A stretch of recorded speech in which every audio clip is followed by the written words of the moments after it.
Prime Minister, dear Nordic partners and distinguished guests. On behalf of Green by Iceland and our partners, we welcome you all. My name is Nótt Torberg. I'm the director of Green by Iceland, which is a collaboration platform between the private and the public on climate issues and green solutions. In this forum, we will explore the effectiveness of a unified approach to bridge the public and private sectors and foster more impactful, sustainable and coordinated activities combating climate change. And so I'm extremely delighted to have you here today to cover this topic. The Nordic model can serve as a powerful example of how other countries might adapt carbon neutral roadmaps to deliver results in the extremely challenging circumstances that we are today. Today, we'll hear different perspectives from our partners in the Nordics, both from the public and the private side. We'll start with a round of presentations and then we'll round off together in a panel discussion. And I am going to be really mindful of the timing today and we'll end the session around 10:15, so in 45 minutes. But to open up the session, I now welcome Prime Minister of Iceland, Katrín Jakobsdóttir, to the podium as our first speaker.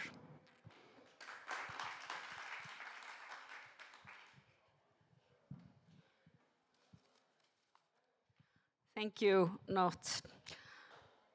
Okay with the sound? Perfect. Well, happy to be here with you today at this very important COP. I think it's not an exaggeration to say that this is one of the most important COPs that we have seen ever since the Paris COP, where we made that important agreement.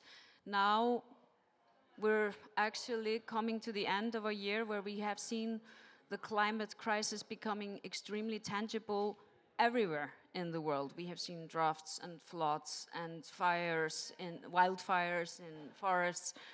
We have seen glaciers receding. We have seen really the effects of the climate crisis everywhere. So it has become a really tangible crisis for the world. But still we are lagging behind. Still we are not seeing enough efforts. So this summit is actually extremely important because we need a strong message to keep the goal of keeping the global warming within 1.5 degrees.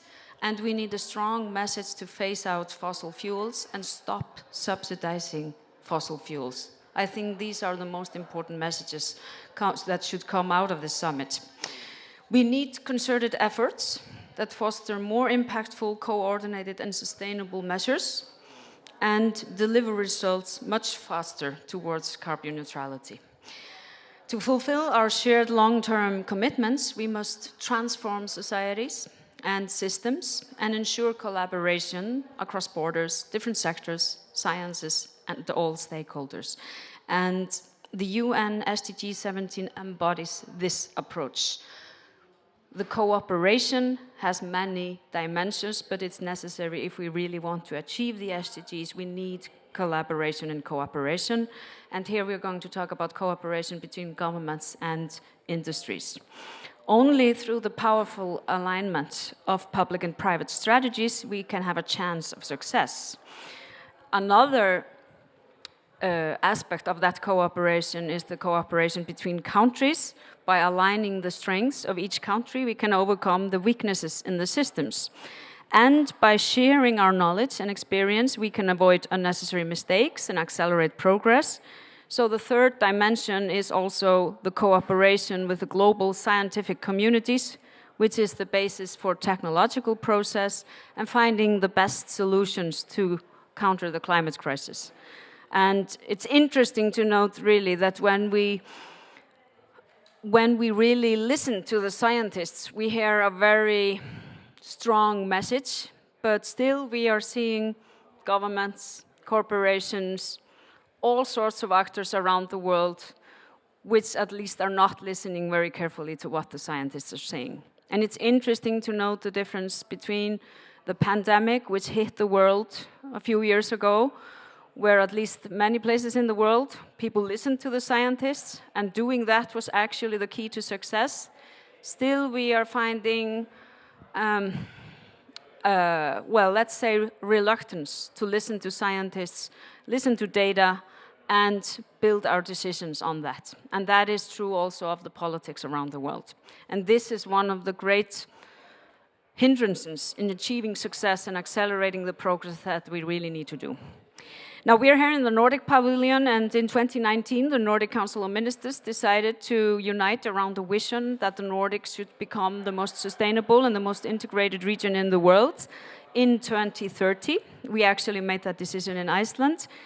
And actually, we have a very good story to tell about Nordic cooperation, where we have achieved great results by collaborating, by sharing experiences and knowledges.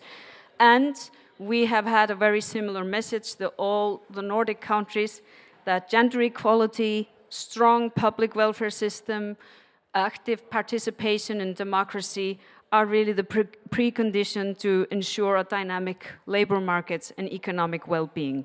And actually, they are also the precondition to achieve success in countering the climate crisis. So I think actually we have an excellent example here of collaboration and to really have a holistic approach on societal progress. And innovative government-business cooperation can also serve as a powerful force to shape effective roadmaps towards carbon neutrality. And in Iceland, partnerships between our government and the Icelandic business community have fostered scalable, renewable solutions for global use. We are one of the few countries that have actually put into legislation the goal to reach carbon neutrality in 2040. The target is also to become independent of fossil fuels in that same year. We have been harnessing renewable energy for over a century, so it's a little bit different case for us than many other countries, since we have 85% of our primary energy based on renewable energy. Closing the final 15% represents the third energy transitioning of our economy, which we plan to conclude in the next 17 years. So we have the housing, the house heating, the electricity coming from geothermal and hydro, but we still have a fisheries fleet and transport system that is run on non-renewables, mostly non-renewables, even though we have seen a great progress in electric cars in the last years. However, energy transition is only one part of the picture, a very important part. But we have also a new legislation on circular economy, which hopefully will be the driving force for a new mindset when it comes to reducing, reusing, and recycling. One of the things that I was talking about yesterday is the fact that it's always difficult to change old habits, but we need new habits in our consumption, our travels, our daily lives. Therefore, we have decided to build up a better public transport system, which is going to be run by green energy. That is another part of the picture. And we need more diverse ways to travel between places. I could mention many more aspects, but the point is that climate action is not just one thing. It must reach all sectors and be part of all our existence.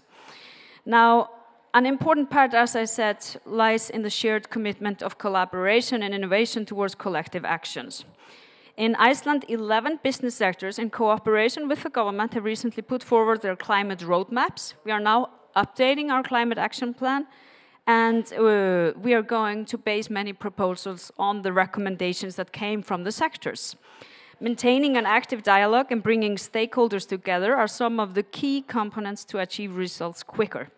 And as we strive to close the gap when it comes to reaching carbon neutrality, our main challenge, as I mentioned, is to eliminate fossil fuels in the fisheries sector and in the transport system. And as I said, for other countries, the challenges are different, and that is really the case, and that is also what makes climate action a little bit complicated, because countries have very different circumstances and they need different actions. Each of the Nordic countries have special strengths in the field of green energy, geothermal, wind or hydro energy, and in working together in public-private partnership.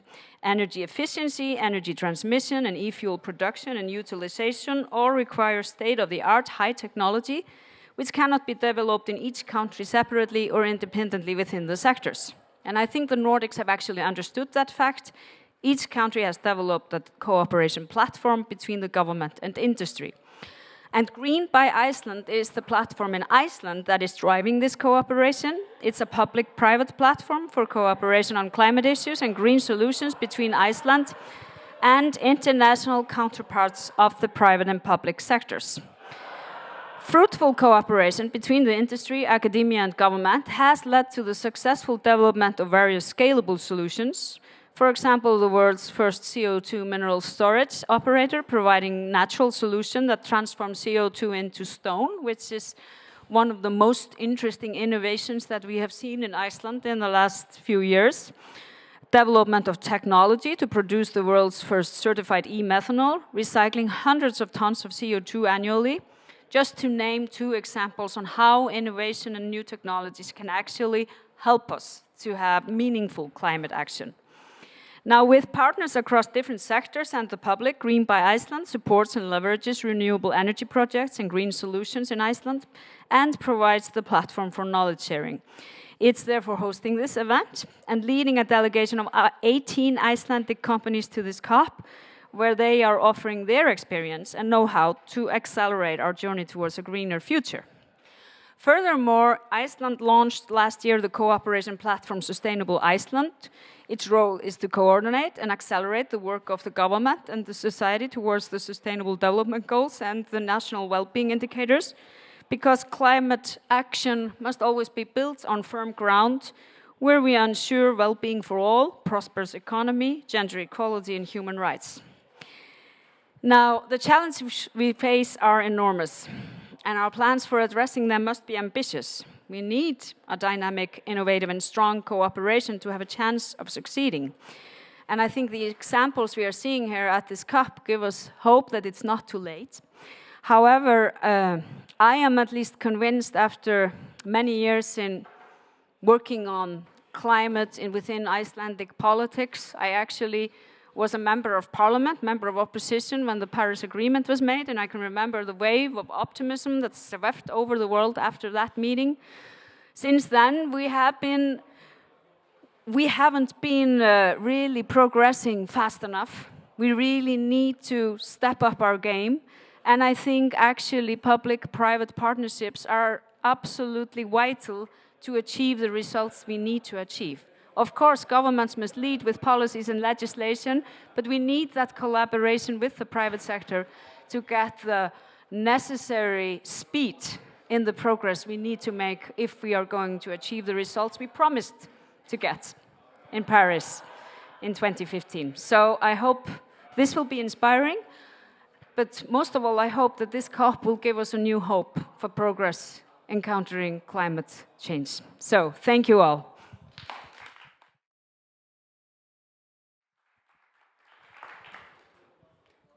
Thank you, Prime Minister. Hope lies in action indeed and collaboration. And next on stage, we're going to move over to our friends in Finland. And it is Permanent Secretary of the Ministry of Environment in Finland, Juhani Tamski. Please.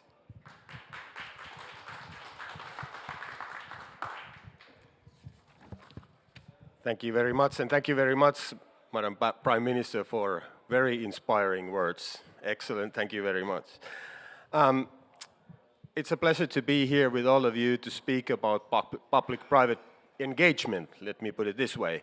One of my favorite topics, to be honest, and it's something that I guess we, all Nordic countries, we really share with each other, and this is a strength for ourselves. In Finland, you may be aware of the very ambitious vision that we have, or even a legislatively binding goal for carbon neutrality by 2035, and follow-up pathway to carbon negativity or maybe climate positivity soon after 2035. And this is how we see that the prosperity of Finland or any country comes by that sustainable goal and sustainable promise that we've made. And in our case, as I said, it is a legally binding thing. One of the things that we have been doing here is the climate roadmaps that the private sector has been delivering during the past years, and this is really a strength for us. And here we have a kind of a bottom-up approach where the sectors themselves are delivering and concluding what they need to do in order to be in line with the 2035 goal, as well as what kind of business models and targets they need to do for that. And this is, of course, a very strong call for the government to become in line with what they are asking for, and this is, of course, very much an engagement between the public and private sector. There are, of course, several steps that need to be taken into account in order to get there. And, of course, each of the roadmaps, they need to reflect their specific sector's needs and differentiate with the common goal if needed.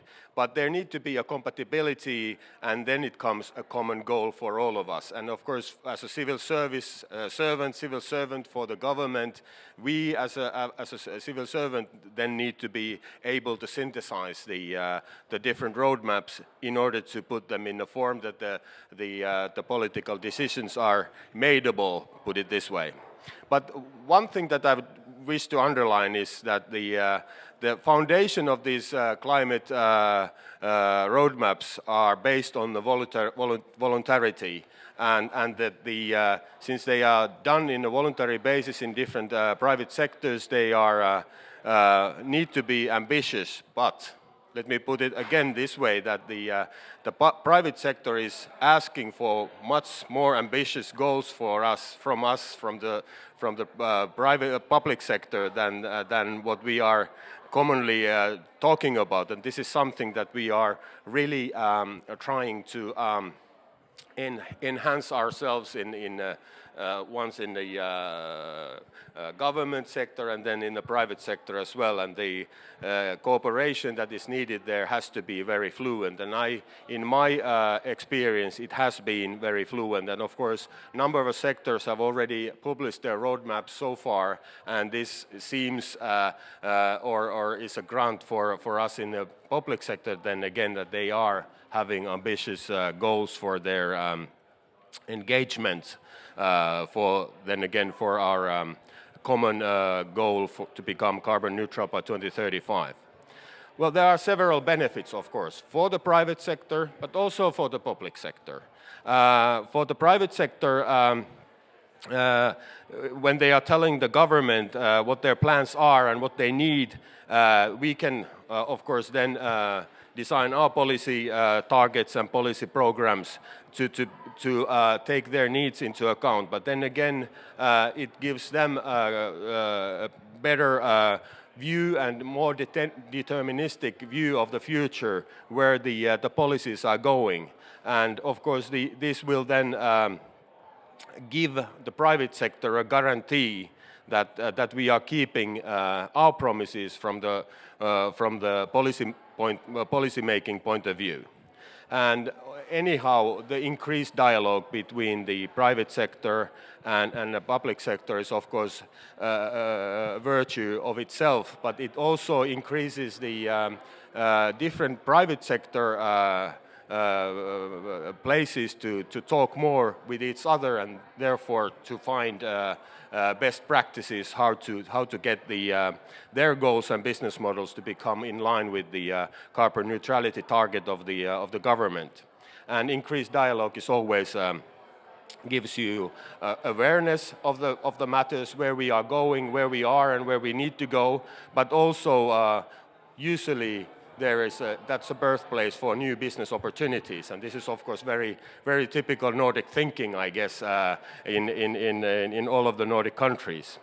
And for government, of course, this is very important for us to get the estimates from the different private sector operators, what their pathways for development, how they look like, and how they are going to then again answer for the need of the goal itself. And 2035, as you know, is a very ambitious one, and it's going to be a very ambitious one. And as the Prime Minister very nicely explained the differences between the different countries, I think that this is something that we need to be able to understand, and this is especially, I think, a challenge for the public sector servants like myself, to be able to understand how these are synthesized together when the visions are coming either from the private sector and then what the government program itself says or states, or European Union aspirations as well. But there has been a lot of progress, and at the moment we have a new government program that is needing for updated climate roadmaps, and this is going to give us a possibility to again, once more revisit how we are going to get to the 2035 goal, and also how we are going to answer for our needs in terms of energy climate strategies, as well as to the strategies that come from our common goals, like stated in the Paris Agreement.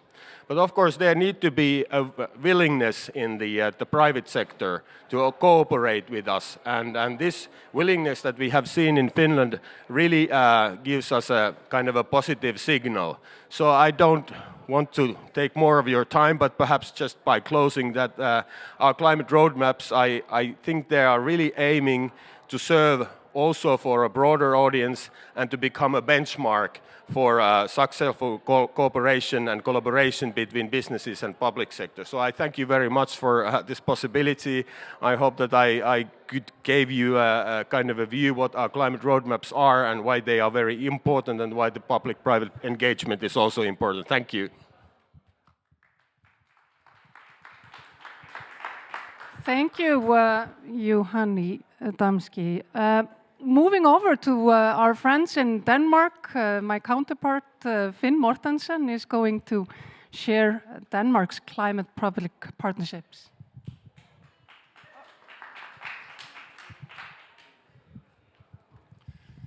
Thank you very much, Not, and thank you to Green by Iceland for inviting me. It's a great pleasure to be here again and further strengthening the cooperation we've had with Iceland over the past few years. I'm the CEO of a small organization in Denmark called State of Green. We are in itself a public-private partnership, not for profit, owned partly by the Danish government, partly by the three major business organizations. And our job is to promote Denmark as a green nation. You can compare us to a nation branding organization. We do not promote individual products or technologies, but provide the overall narrative about Denmark's transition from being totally dependent on fossil fuels back in the 70s and to where we are today, and some of the visions for the future. Now, I've been specifically asked to talk about the climate partnerships. Back in 2020, the Danish Parliament adopted a climate law, legally binding climate law, saying that we should reduce CO2 emissions by 70% by 2030 compared to 1990. And the government obviously said, we can't do it alone. We need the involvement of business and industry. So they talked to the leaders of business and industry organizations and ended up in a decision to set up initially 13 different climate partnerships. It was later extended to 14. And within different sectors, energy and utilities, manufacturing, trade, land transportation, aviation, etc., etc. The idea was that these new climate partnerships should consist of people from the business side, people from the government side, but primarily people from the business side. They should come up with recommendations to the government as to how could they help the government reaching the 70% goal, looking at their own sector. And they were encouraged to talk to one another across the different sectors in order to share experiences and also try to come up with ideas that could move into one of the other sectors so they could more easily reach the 70%. Eventually, after about 9 months' work, they came up with more than 450 different concrete recommendations altogether, within the different sectors.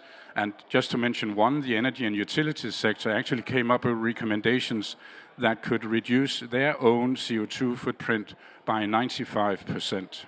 So they were very ambitious. And the latest count from the Danish Ministry of Climate, Energy and Utilities is that some 80% of the recommendations have been fulfilled by now.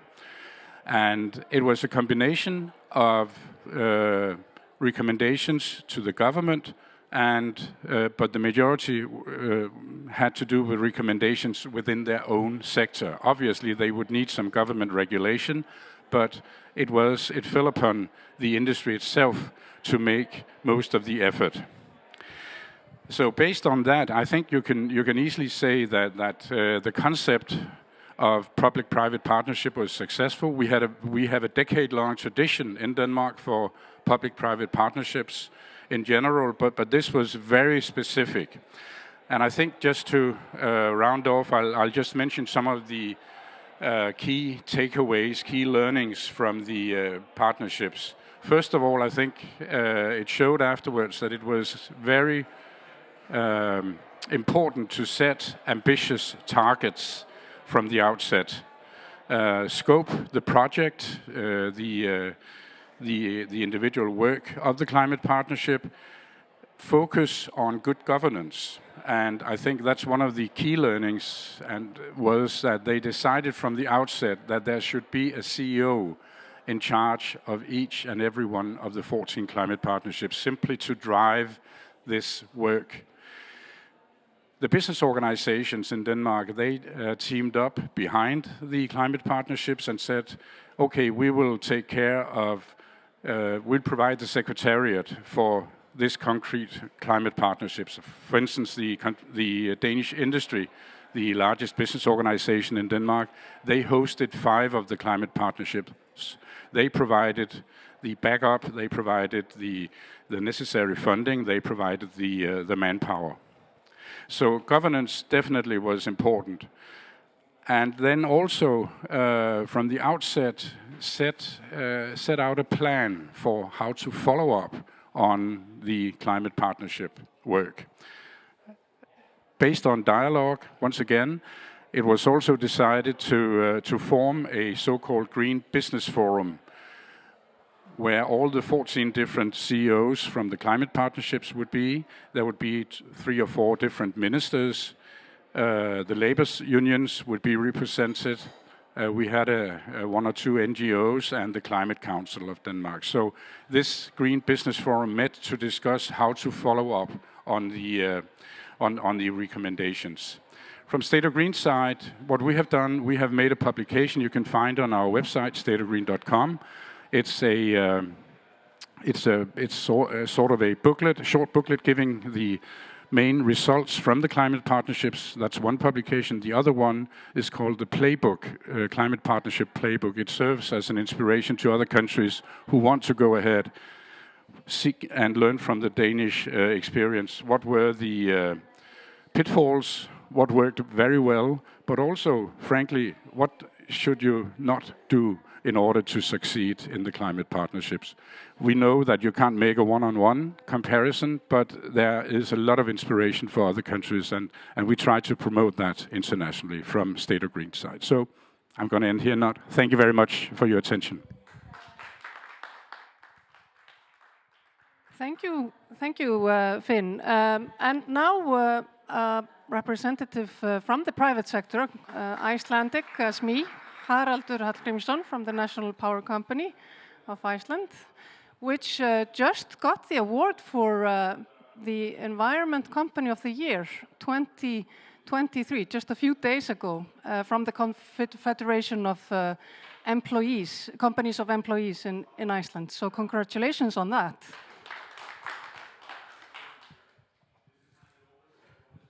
Thank you, Note. Prime Minister, other distinguished guests. So we are Landsvirkjun, the national power company of Iceland. For those of you who don't know who we are like maybe the little sister of Statkraft or Vattenfall or Fortum or those types of companies historically. We are a renewable generator. We own and operate a portfolio of hydropower, geothermal, and wind power plants. And we are, I would say, a key company within the Icelandic economy, a strategically important company. So it's very important, if we are to make progress on the issues we're talking about here at COP28, that companies like our companies engage. So we really are all in the same boat, aren't we? You know, all companies, governments, societies within each country, but also across regions like the Nordics and in the world.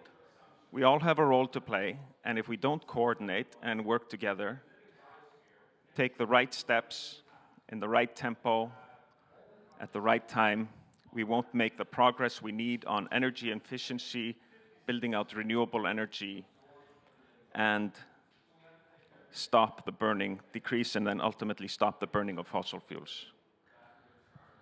So, as we see it, government has an incredibly important role in setting clear long-term goals, sketching out the roadmap. Obviously, this needs to be done in collaboration, both with companies, but also academia and political parties. Government needs to provide transparent, also predictable, long-term and effective incentives. Some of these incentives can be positive, but sometimes they're what are called negative incentives. They're quotas. But at the end of the day, it's really the companies, it's businesses that will execute. They will build the infrastructure. They will make the investments for the most part. And as scale and efficiency are reached, then the need for these incentives and the coordination from the government decreases. We've seen it happen in the past, and we believe that that's what will happen in this case. And that's exactly how the Nordics, I think, and we've heard people mention it before, the Nordics believe that we will have massive opportunities, business opportunities, as technology matures and scale is reached. So we really are in an ideal position to complete the energy transition. We are quite fortunate. We are not so many people on a large island blessed with renewable resources. But also, we probably got lucky and made some good decisions in the early 20th century. So already, we've electrified both our homes and built out new industry built on renewable power. All the heat in Iceland comes from geothermal energy, which is, for most parts of the world, quite exotic, although it's being built out rapidly. Some of it actually by Nordic companies from Norway and Denmark. But what we still have left, and what our Prime Minister alluded to, is the 15% of the primary energy use, which is mobility. And mobility is incredibly important and hard to change on a small, cold, remote island. So that's our task. But if we look back a few decades and think about the development of hydropower and geothermal energy in Iceland, in both cases, the government played a key role. And just to touch on the geothermal part, which is risky, and the wells, the geothermal wells, are expensive, and sometimes you don't get heat. So one of the things the government did is create a fund to de-risk the drilling of the wells. And in some cases, in the high temperature wells, some cases, the government actually owned the wells. They didn't own the power generation, but they owned the wells. And as the technology developed, companies became stronger. They were able to go to scale. And now these power plants, both high-pressure steam power plants, but also district heating based on geothermal, is a commercial industry. And it's part of the solution. Same with hydropower. There we had to work not only with our local government, but also our friends in the Nordic and the USA to help us build out the first industrial-scale power plants. But today, we are building large hydropower plants, both within Iceland, but Icelandic companies are working abroad, helping our friends build out renewable hydropower. So we have really ambitious goals for 2040, as was mentioned before, and I think all the Nordic countries have ambitious goals. But really, and if we look at these goals, we need to understand the road to these goals is made up of steps, incrementally larger steps, but we really have to take the first steps now. And those are the first projects that we really need government support and coordination on. And I won't go into this except to mention this is very similar to what we've heard earlier today. And in Iceland, this is primarily based on what the Danes have done so successfully. And it's an example on how the Nordic countries work together. We learn from each other. And finally, this is just an example of what one of the first types of projects in this final energy transition looks like in Iceland. This is a project we are working on with multiple companies. We need to generate renewable energy. We need to release hydrogen through electrolysis. We need to distribute. We need to refuel, and then ultimately use hydrogen for road freight in Iceland. Scale, minimum viable scale is a challenge in Iceland. And really, to make a value chain like this work, the first projects need government support. And the government is working very hard in Iceland, as in other Nordic countries, to make these types of projects happen. Hopefully, we can look back in a few decades at a project like this and think this is where it all started. Thank you. Thank you, Haraldur. And moving on to Finland again, Janne Peljo, the Chief Policy Advisor of the Confederation of Finnish Industries, will add to the material that we've already heard. Yes, thank you very much. It's a pleasure to be here. I've heard very strong messages on behalf of the Nordic strength, and that's, of course, the very good collaboration between the governments and the business sectors.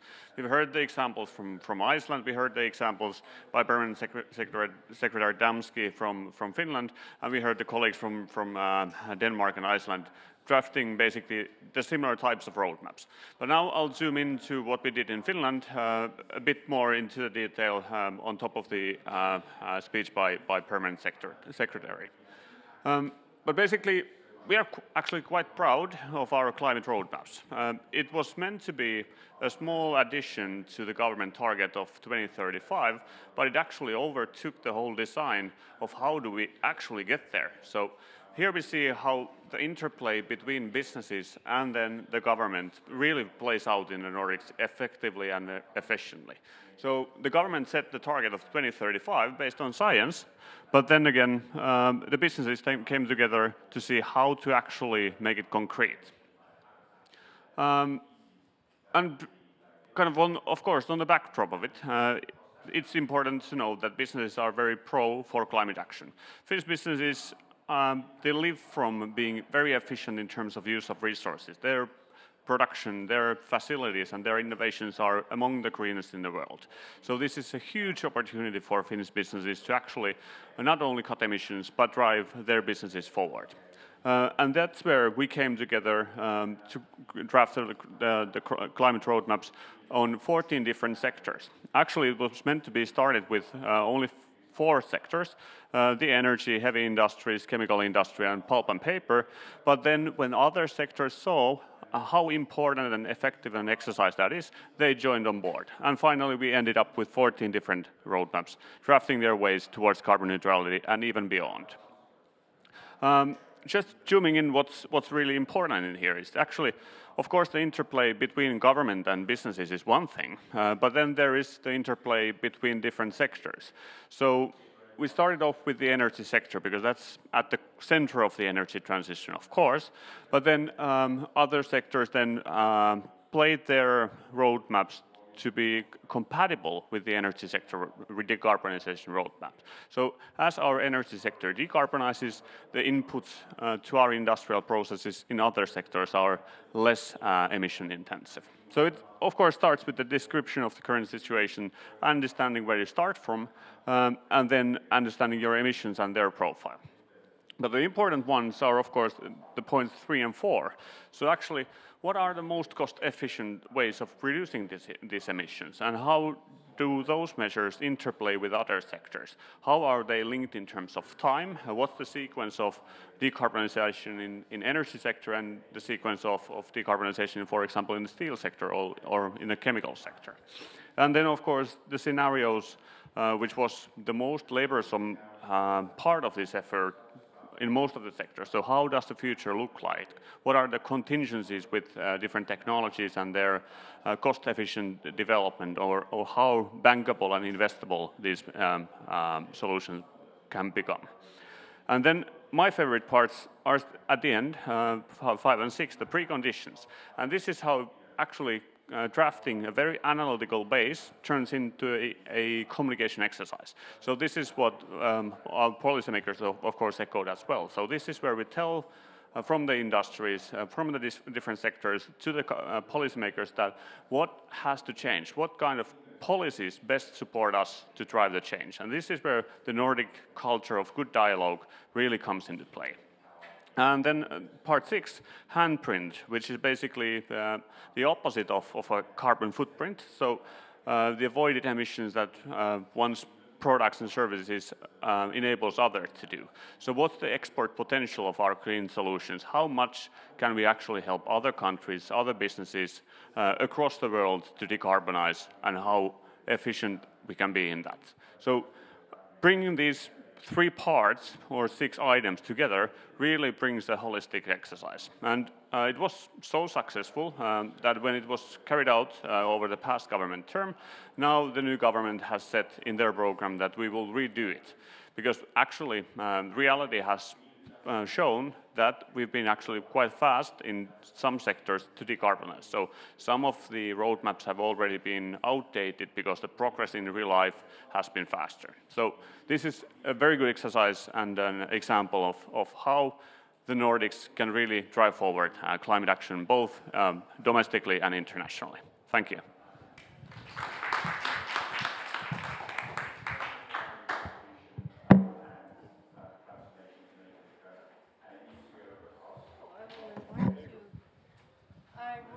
Invite you to have a seat, Janne, and joining me now for a short but sweet panel discussion is also Julie Kestrup, coming from Velux. And we've heard so many good insights now on the Nordic model. And I want to start with you, Julie. What are your thoughts? You know, how, you know, thinking from your experience, what do you think have been kind of like success stories or experience that you have gained from this process? Because I know you have been a lot involved in this. Yes, I mean, does this thing work? Yes. So, to your point, my name is Julie. I'm from Velux, and we produce roof windows for those who don't know us. And we've been very involved in a process in Denmark. In fact, Velux was the vice chair of the Climate Partnership in Construction sector. And we've talked a lot about sort of energy and energy sources here today, but I just want to underline, I always do that actually the building sector takes up 40% of our carbon emissions in Europe and about 37% of the energy use. So it's a hugely important part of the overall transition to a green economy. And so our experience is that this combination of having the framework, as I think the other speakers also mentioned, that was set up by the government, there was a very specific ask here, which is, okay, we set this 70% target, we put this framework in place, what's left, and how can you industry come up with something to fill that gap was very, very powerful. And the construction sector is very, very diverse. It consists of a lot of big actors, it consists of a lot of small actors, and all in all, we had about 100 different partners involved. And so I think one success, of course, is the recommendations, which also, like for other partnerships, went beyond what the government had set out. But I think the other thing that no one's really directly mentioned, which is also very, very powerful, is that once you've established those relationships, and once you've established that cooperation, coordination, that of course continues. So even without the formal network of the climate partnerships, we continue to be much more integrated in the construction sector. And that, I think, is actually overall the biggest value that we can take with us as Velux, but also in a sector that traditionally has been very dispersed. All right, thank you for sharing. I want to touch a little bit on what Secretary Damsky mentioned on the point of fluency and maintaining kind of like an active dialogue. And maybe, Janne, if you can elaborate a little bit on this point. Yeah, sure. Yes, it works. So basically, I think, of course, Finland as a society, we are not that hierarchy to start with, but this roadmap exercise really brought the industries together. So it started off a similar type of continuous collaboration between the sectors on how do we actually get towards our targets. So that's a very important initiator of a collaboration culture and kind of culture of communications between the sectors as well. So that has been a very good starting point for that, and that has proven to be very efficient. And do you think there's, like any special points that you need, to achieve success in the relationship, or what would be the key ingredients? Can you let us in on the secrets? Yeah, I think we've been very positive today, and we have a reason for it. But of course, there's always room for improvement. And I think from the business side, predictability and stability of the business environment is the kind of precondition for any investment. And that's, of course, something where we still have to improve in terms of kind of policy preservancy. So how long-term policies are made and how they're sticked with, even in crisis times such as the energy crisis we faced. So kind of the businesses will do what they have to do, and that's when they do their plans and draft their plans and commit to it. That's when they turn into execution phase. But when they go into execution phase, the policy framework around should not change basically at all. And talking about kind of like frameworks or benchmarks, and we've heard like this Nordic model. I want to move on and ask you, Haraldur, do you think this Nordic model can almost act like a playbook, just like Finland, our friend Finn was describing? To which degree can the partnership models that we have been using in the Nordics be adapted or used in other countries of the world? I think that's a really exciting idea. Of course, all societies have different challenges and different attributes and different cultures. And we shouldn't forget that we are very fortunate. We're a peaceful part of the world. We have a lot of resources per person, high education levels. But I really believe that this collaborative approach can be applied elsewhere in the world. And I think when we talk about collaboration, it's not only governments and businesses, but we shouldn't forget academia. And we need to align with academia to create the workers of tomorrow and create the technology and know-how of tomorrow. So I think it's a very interesting idea, and I think it's something that COP is a great place to discuss with neighbors in Europe and further afield. Some people say that the Nordics are different because they're very homogenous, but that's not really as true as it was anymore. So we'll see, but it's something that we should work at and probably work at together as Nordics, right? Absolutely, and I'm very mindful of the timing. Just briefly, if you want to add something to that fantastic point, please. I would like to echo that. That's exactly what we should do, and we should do more of that. We are very good at doing our stuff at home, but we tend to keep it to ourselves. We should more focus on bringing the knowledge of our good examples and learnings to other countries as well, so that they can adapt the parts that could fit to their societies and cultures to help them go forward faster.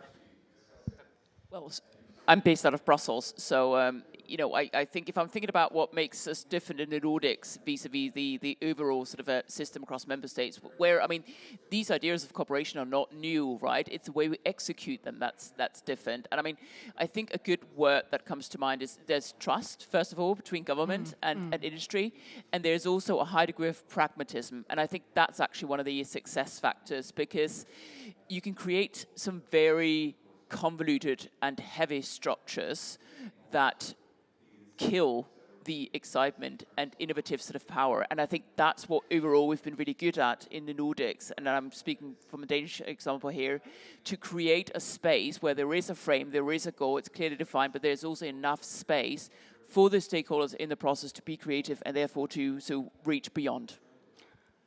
All right, I thank you. A round of applause to the presenters and the panelists. There is definitely room to amplify the collaboration across when it comes to private and the public partnerships, but also when it comes to across national borders. And we're here for everyone who wants to continue the discussion with us, and of course throughout COP as well. I also want to thank, on behalf of Green by Iceland, everyone here for attending here with us, and also mention that we have the business delegation from Iceland attending COP this year, 18 companies, and you can actually find more information here online. So I hope you enjoy and the rest of your event here, and that we make this COP really matter, because action, actionism and hope lies in actions. So let's unite, and deliver. Thank you.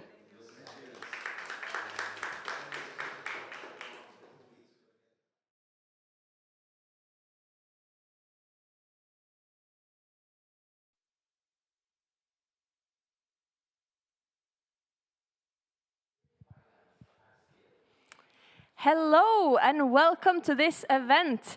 We are going to talk about the youth's hopes and expectations for COP28. We also had this panel debate last year at COP27, so hopefully we can talk a bit about what has happened the last year, what is different in youth hopes this year compared to next year, next year, but also last year. We have a really great panel with us, but first I want to invite up Simeon Kalua, who is a climate activist from Malawi, and who will start to give us an introduction to talk about his hopes and expectations, and also maybe to talk a bit about what he hopes the rest of the panel will talk about. Welcome up, Simeon.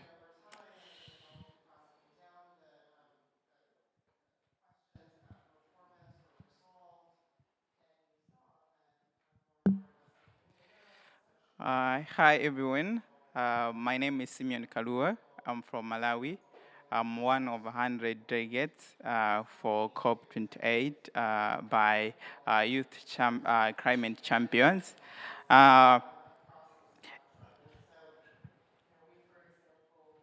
In Malawi, we are experiencing climate crisis, and recently we had the Cyclone Fred, which has caused a lot of damages and losses.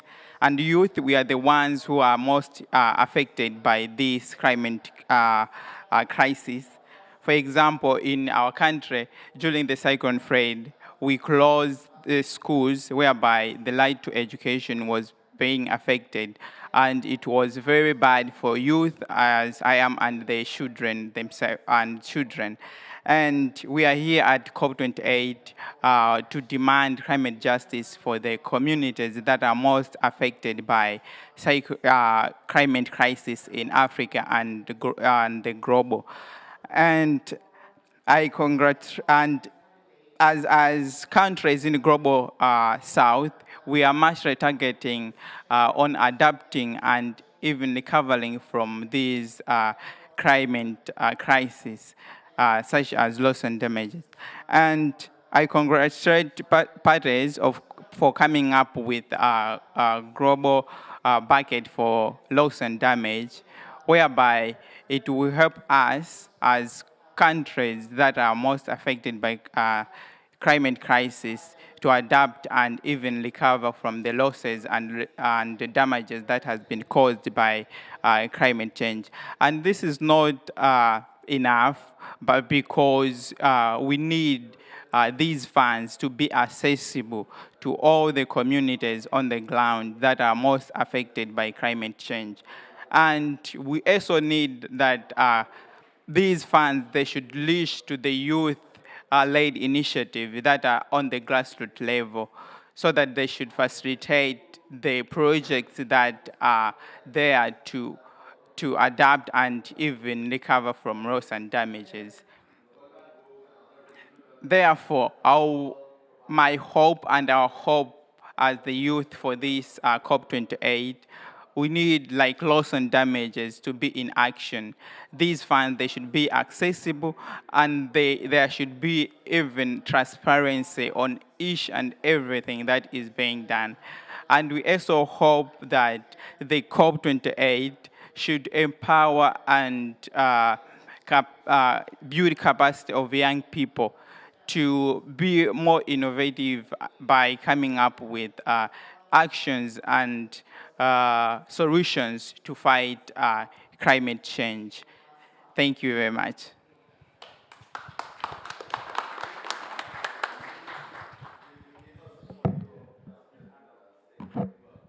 Thank you so much, Simeon. So I hope we can continue to touch up on some of these topics in the rest of the panel.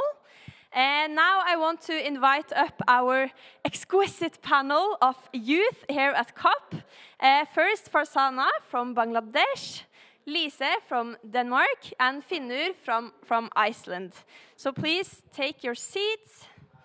And remember to speak well into the microphone when you speak.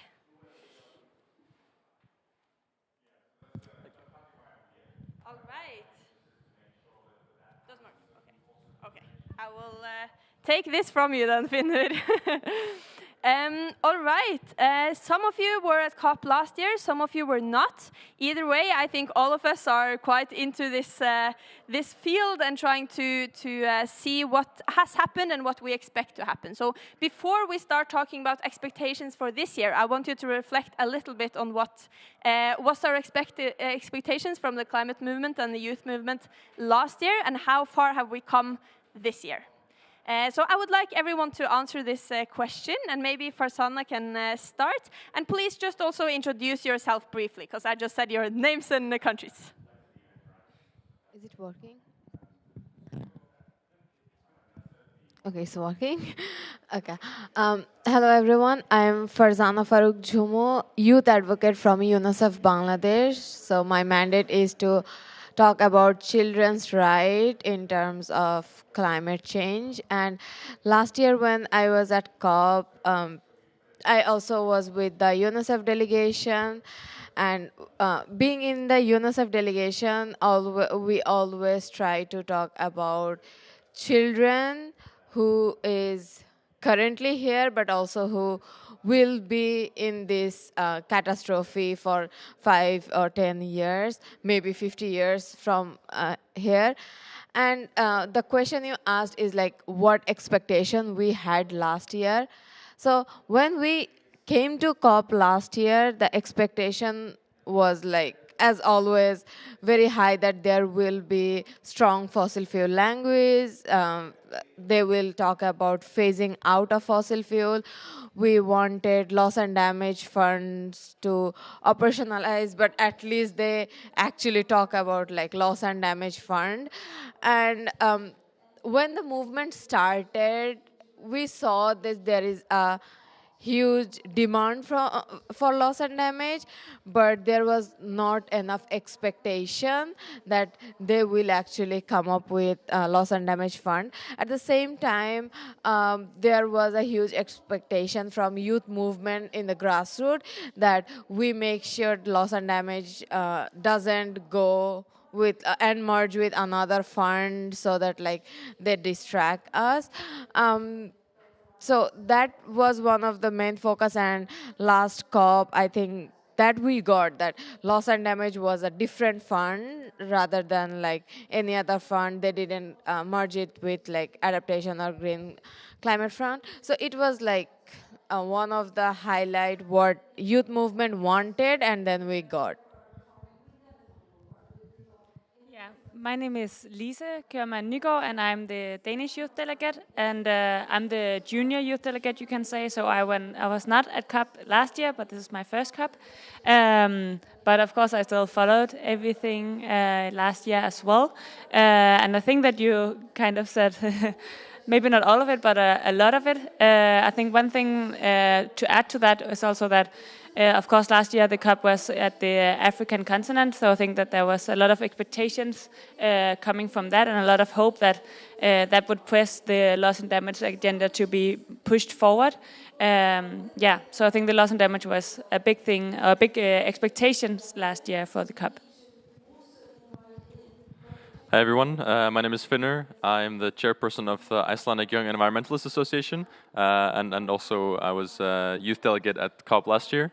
I think you covered pretty much the most important topics. The loss and damage fund, which we got, the fossil fuel phase out, which we didn't get, and then I think perhaps in addition to that, because the loss and damage fund was of course climate finance oriented, but it's only one aspect of climate finance, and I think the demands from young people and other activists at COP last year was also broader for more climate finance for mitigation and adaptation, and that's something that I think we didn't get quite as much as the loss and damage fund. So that's something that I at least will be hoping to get out of this COP. Then we'll go with this.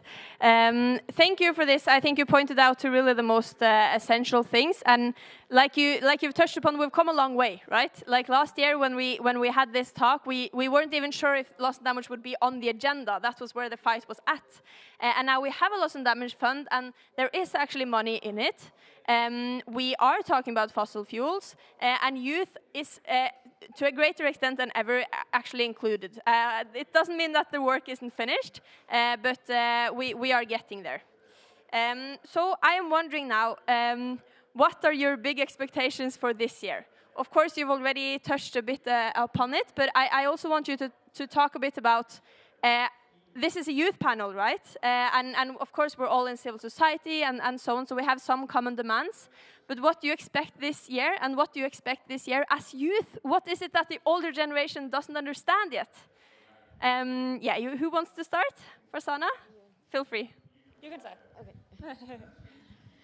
Okay. So from if we are talking about from youth and children's side, I'm also talking from children's perspective, because we don't see a lot of children's representation here. The first thing we are expecting is inclusion, and text on inclusion, rather than, oh, there is more youth this time and we are happy about it. We don't want to be this token, but we want to be part of civil society engagement, part of youth engagement, and in the text, and that's one of the biggest demand this year. But at the same time, world leaders are still talking about what is we are doing, what we are facing, and we all know this. In this age of internet, and if we still need to come here, talk about our own situation to make sure that, or be in a panel to make someone convinced that climate change is happening, that's sad. And the government already knows. The people who's discussing already knows what's happening. But at the same time, they're still not talking about the rights of future generation. So they're talking about rights of us, which is not even strong, but at least talking. But there is no rights for future generation. And if we are thinking that the thing we are right now saying rights, like food, education, a roof over our head, can be a privilege for the next generation. And if they still don't start talking about what will be the rights, they will not have the urge to save those rights, and then the future generation will find it as a privilege. I want to be optimistic. I want to see that there is a strong language on that, and we want to talk about preserving rights for future generation. And as a youth, that's one of my biggest demand I want to see in the inclusion text. But other than that, if as I'm part of a bigger movement, we are asking for equitable fossil fuel phase out. We are asking for more loss and damage fund, but not in a way that it goes to a bank and then with 7% interest, and then money goes as a loan. So things like that. And everybody knows where the problem is. So we are serving solutions. We are saying that we have this solution, and we don't want to fit in the idea of solution in terms of like it have to be certain way, certain language. The idea of youth is they can think out of the box, and if we are actually forced to think in this box or in this like huge venue, then it actually not give us the opportunity to explore more, to innovate more, to like initiate our ideas to solve. So okay, as a youth, this will be one of our idea to either it's fossil fuel phase out, either says loss and damage fund. We go for innovation and we go out of this box, and we want our world leaders to think on that, and it should be like start from this COP. And I think that, like you point out, that we need to also create a space where we can interact in a way that makes sense for us, right? And I think, at least I experienced that there is a specific politician's language, and there is a specific COP language, right? And it takes quite a long time to understand it, and by the time you've understood it, you're not a youth anymore. So I also wanted to challenge you a bit on that. How can we, like you say, we are better at thinking outside the box and not necessarily accepting the premises and the rules that have been set already. How can we do that in practice, right? How can we not just accept the existing format and structures which might not fit us and challenge it? Yes, but I will let you continue as well. And feel free to ask each other questions if you have and respond to each other. Yeah, I think that's a really good point, that there is a certain like system that we are that we right now have to fit into if we want to make our voices heard. And I think that's a problem, and I think one of the ways to solve it is having conversations like this, where young people who maybe don't understand the language from the beginning can talk together and help each other understanding all of what they're saying in the negotiation rooms. And I think a good example of the language and how it can affect the progressivity is this word of unabated fossil fuels, because at least for me it took some time before I understood how big of a problem it is to use those words. So I think it's, that we really need to help each other with understanding that language, and I also think that that's a demand from the youth in terms of this COP, that we need to have a phase out of fossil fuels and not any language about unabated or anything like that. Maybe can you explain, if not everyone knows what unabating is, and why is it confusing? Yeah, so at least as far as I understand, then unabated fossil fuel means that then all companies can just say, oh, we just want to plant a few trees, and then we will capture the emissions, and then it will be good fossil fuel. Yeah, so it's a bit of a new way of making tech fixes and trying to say that we can emit, or we can use more fossil fuels. We just need to capture the emissions, and that's not the way that we should go. We should just stop it. And then I think apart from that, the youth is also expecting that we will have a progressive new quantified collective goal for finance. So like after 2025, when we end this goal of the 100 billion per year, we need to set a new goal, and I think that goal needs to be needs-based. So it's not just some politician saying, oh, I can give this, I can give that, but we instead like turn it around and ask, what is the need actually, and how can we then fund that? And I think this COP will be a lot about finance, also in terms of loss and damage, and as we talked about before. And adding to that, I also think, I hope, on the behalf of the youth, that we will also have some more progressive talks on how we can change the financial flows into being aligned with the Paris Agreement. So that's the 21C, if we should talk into this language. So I hope that will be progressive as well. Yeah, there's so many hopes that we have, and it's impossible to list them all. And I think a message that I'm trying to get out to people who are either at COP or interacting with COP from a distance is it's an important space to be in. It's an important space to make decisions in. But at the same time, we can't allow it to be the only decision-making space. And as important it is for us to have high hopes for COPs and for there to be important decisions made here, we know that we won't get all our hopes achieved. We know we'll be disappointed when we leave. So I think it's important for us to acknowledge that beforehand and say, okay, we know we won't reach everything here that we want to reach or need to reach, which means that when we get back to our home countries, we need to do even more. We need our decision makers to come here and try their best, but also go home and still try their best.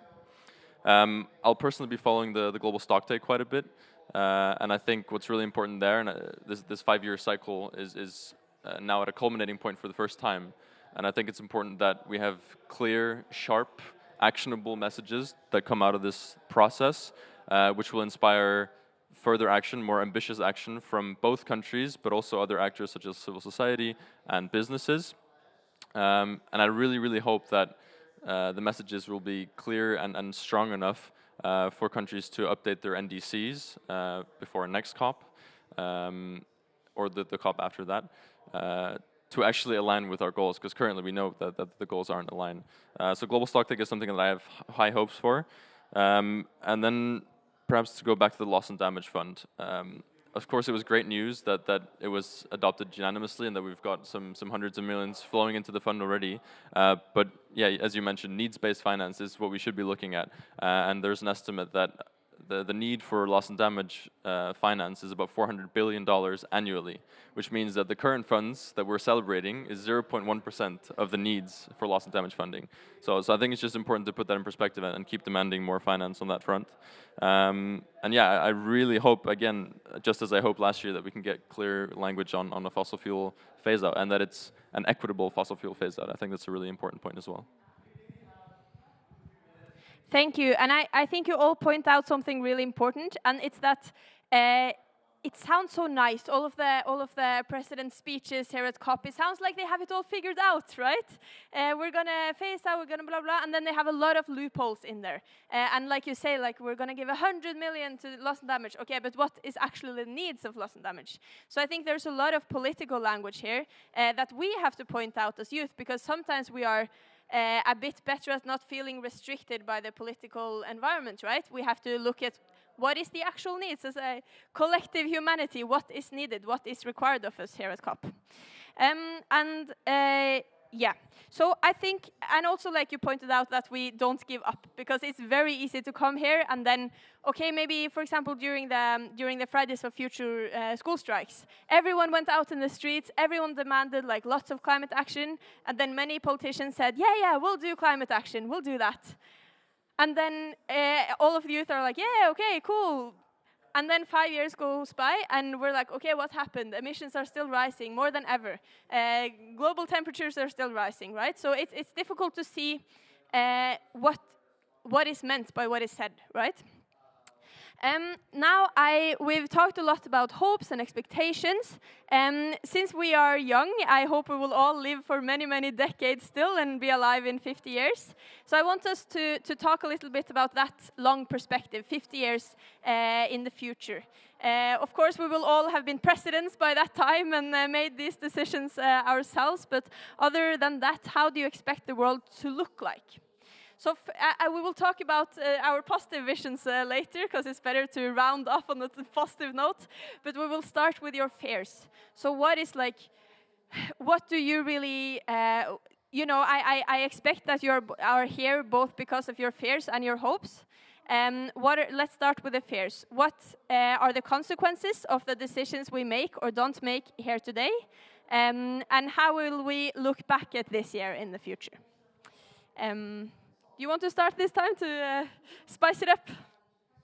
Sure, thank you. Yeah, I think it's a good question, and I think it's a question I also don't ask myself often enough to think about, what do I want the far future to look like, and what do I expect it to look like, which is, yeah, I guess two very different things.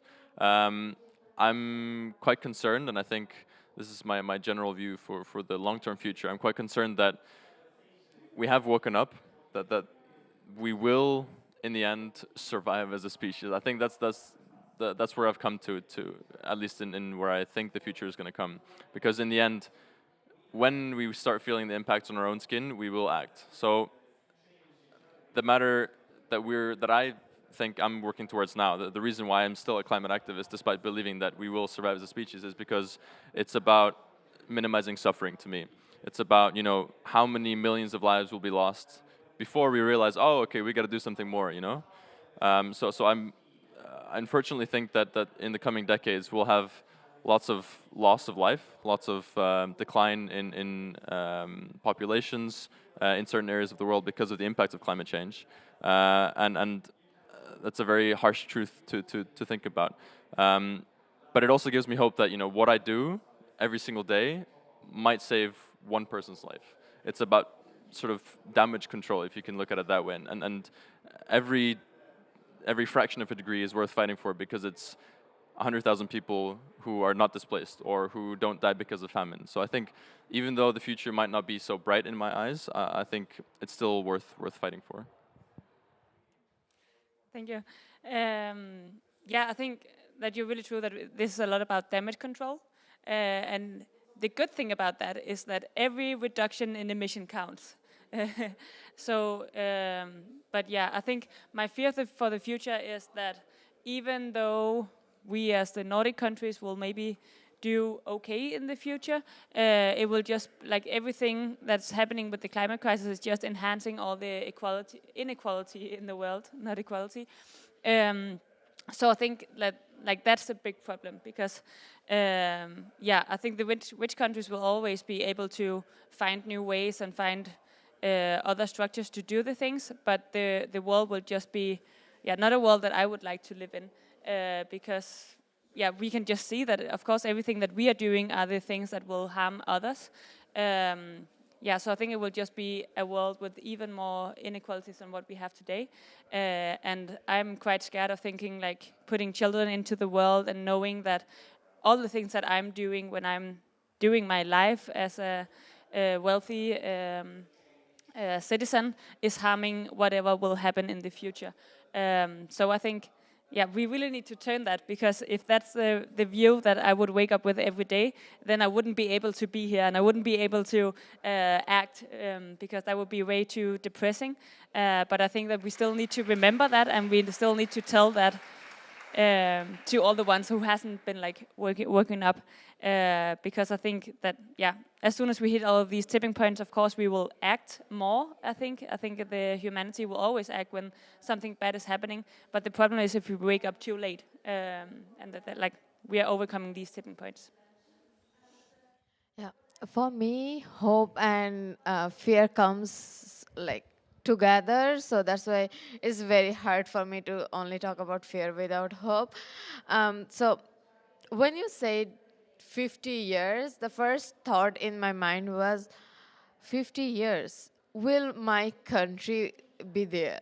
That was like my first thought, because the current gap report, which was published by UNEP in 20th November, says that with current NDC, like goals, like government have goals and parties have goals, even then the temperature can be 2.8, and if that happens by 2050, my country will lose 17% of the land.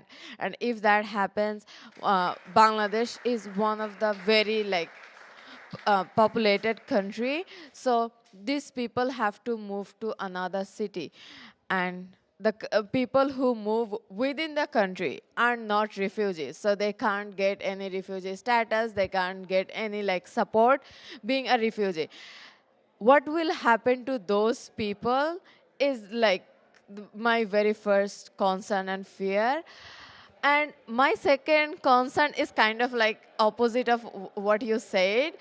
I feel like that the global north countries will after 50 years, will not actually find a way.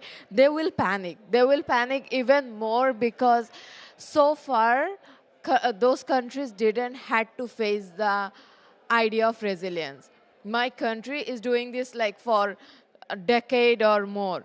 So the solution is actually in those people in these local people who have no other way to survive. So when it's survival issue, as you said, they are finding the solution, which is not in global north. The global north solution is more on like technology, more on like, so which you said, that it can be a false solution. And then when we will realize it's a false solution, all of us will panic. And that's one of my fear, that we have the solution in the field. We have like ways to use a minimal amount of money to solve this, but we are not doing it. We are trying to find solutions like carbon capture, solution like hydrogen, which we don't know or we don't have enough research yet. I am not like against it. I'm just saying we don't have enough research yet. And we are trying to put so much money on this rather than actual solution which we have. And this is where my hopes also come from, that we have solutions and the global south youth who is living this reality can actually bring solution in this space. And by 50 years, maybe we can already share these solutions in a way with like not showing off that, oh, we have this solution in a like small panel and then go home, rather in a systemic way that we embrace this solution, and then we don't have to panic, we don't have to think about people who is not already suffering, that how they will suffer. Then this idea of suffering will no longer be there. The third concern is that we are still thinking climate change as one of the problem in the world, that we have many other problems. But for me, climate change is an amplifier of many other problems. So if we are still thinking that, okay, we are making an act or like putting money in a loss and damage fund and then also putting money in militarization, this cause like bomb cause a global emission. Everybody knows that. And then it will again make the like loop of creating more loss and damage, creating more fund for loss and damage, another 30 years to have like another issue of like how we get the loss and damage fund. And this will be a loop and the solution will not be there. And the final thing which actually concerned me is like how we are addressing solution right now, that it's all technofix, what you said. That, oh, we have this problem. We are still not talking about what will happen with the battery storage we are right now doing, and how children are being impacted to get those minerals. And then after 30 years, 50 years, there will be another treaty going on for like solving how renewable is currently being addressed. So that's what I'm like, we are not putting enough things on research, we are not putting enough idea on future views, and that's why we are finding solutions which we can address as false one. And also this comes with hope that young people are not like happy and they are not like convinced that carbon capture works. They're like, okay, either give us money, we research on that to make sure that this technology works, or we say that no, that technology doesn't work, go for different one. And this gives me the hope of that we can find a solution which will not put us in a situation that everybody have to think about survival. And I'm sorry I talk a lot. No, it's very interesting to hear. Thank you so much. So soon I want to open the floor a little bit for questions. So if you have any, please think of that. But first, I just want us to briefly touch upon, because now we're on the Nordic Pavilion. So what is the Nordic's role in this? Both when it comes to challenges, you've talked a lot about techno-fixes and false solutions and so on. What is the Nordic's role in the problems and the solutions, and where are we placing ourselves? So I want to hear both some reflections from within the Nordics and without, and then please think of some questions in the meantime for the last 10 minutes. Yeah, well, I think that no one would deny that all of this, like, we are a big part of the problem. We are the ones who have, or not only, but we have a big part of making the problems. So therefore, we need to be a part of the solution, and we need to realize that we have to pay a lot for this damage that we have caused to the rest of the world, and we need to take that responsibility on our shoulders. And we also need to start acting in a different way, because we can see, of course, that our habits are destroying the rest of the world, and soon will also destroy our own parts of the world. So we are a big part of the problem, and therefore we need to realize that we need to act differently, and we need to take that responsibility.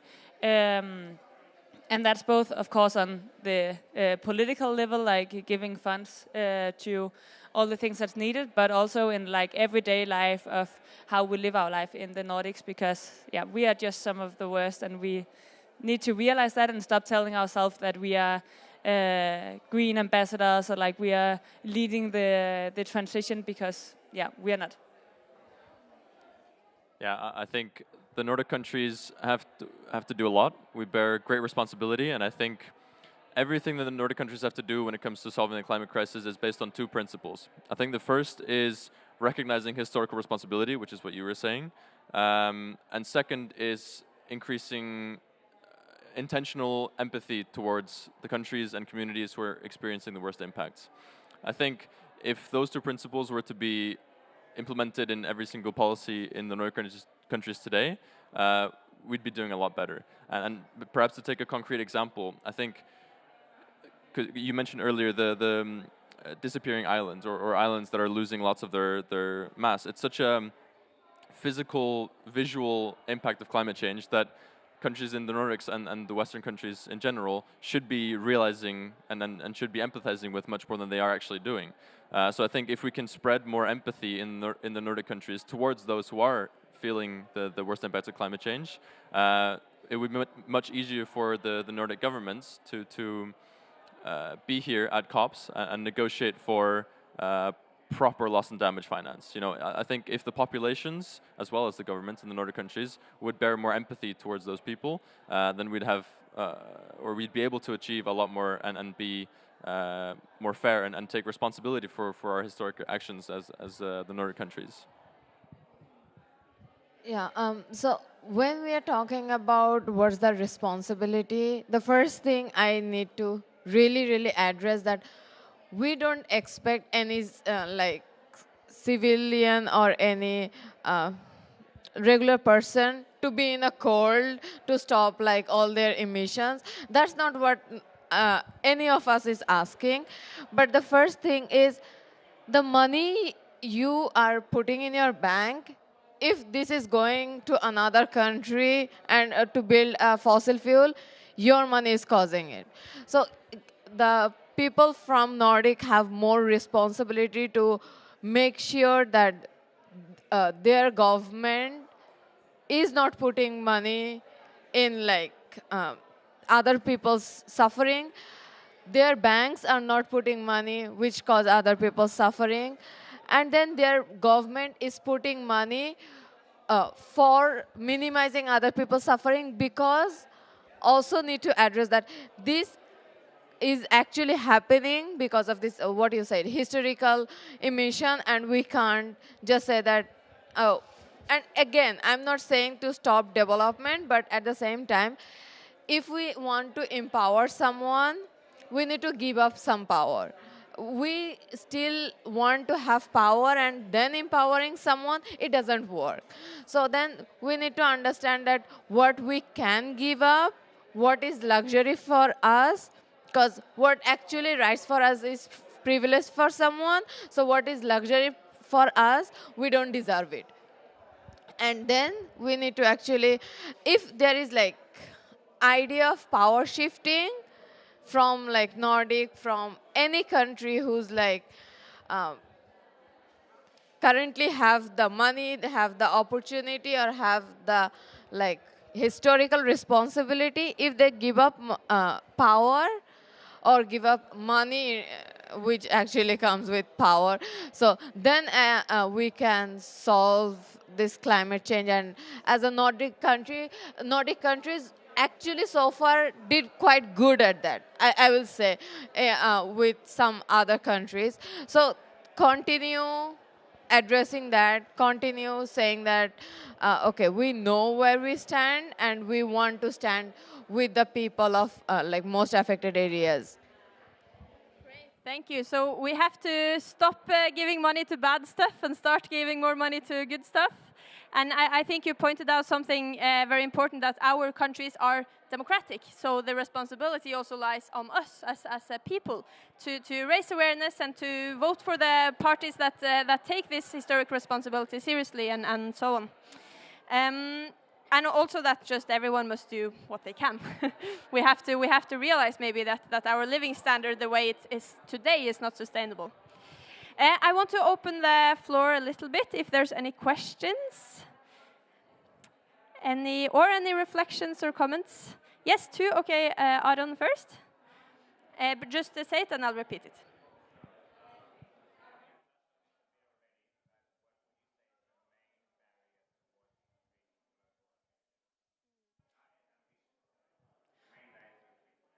What is the main barrier to increased ambitions? And then let's take the other one also at the same time.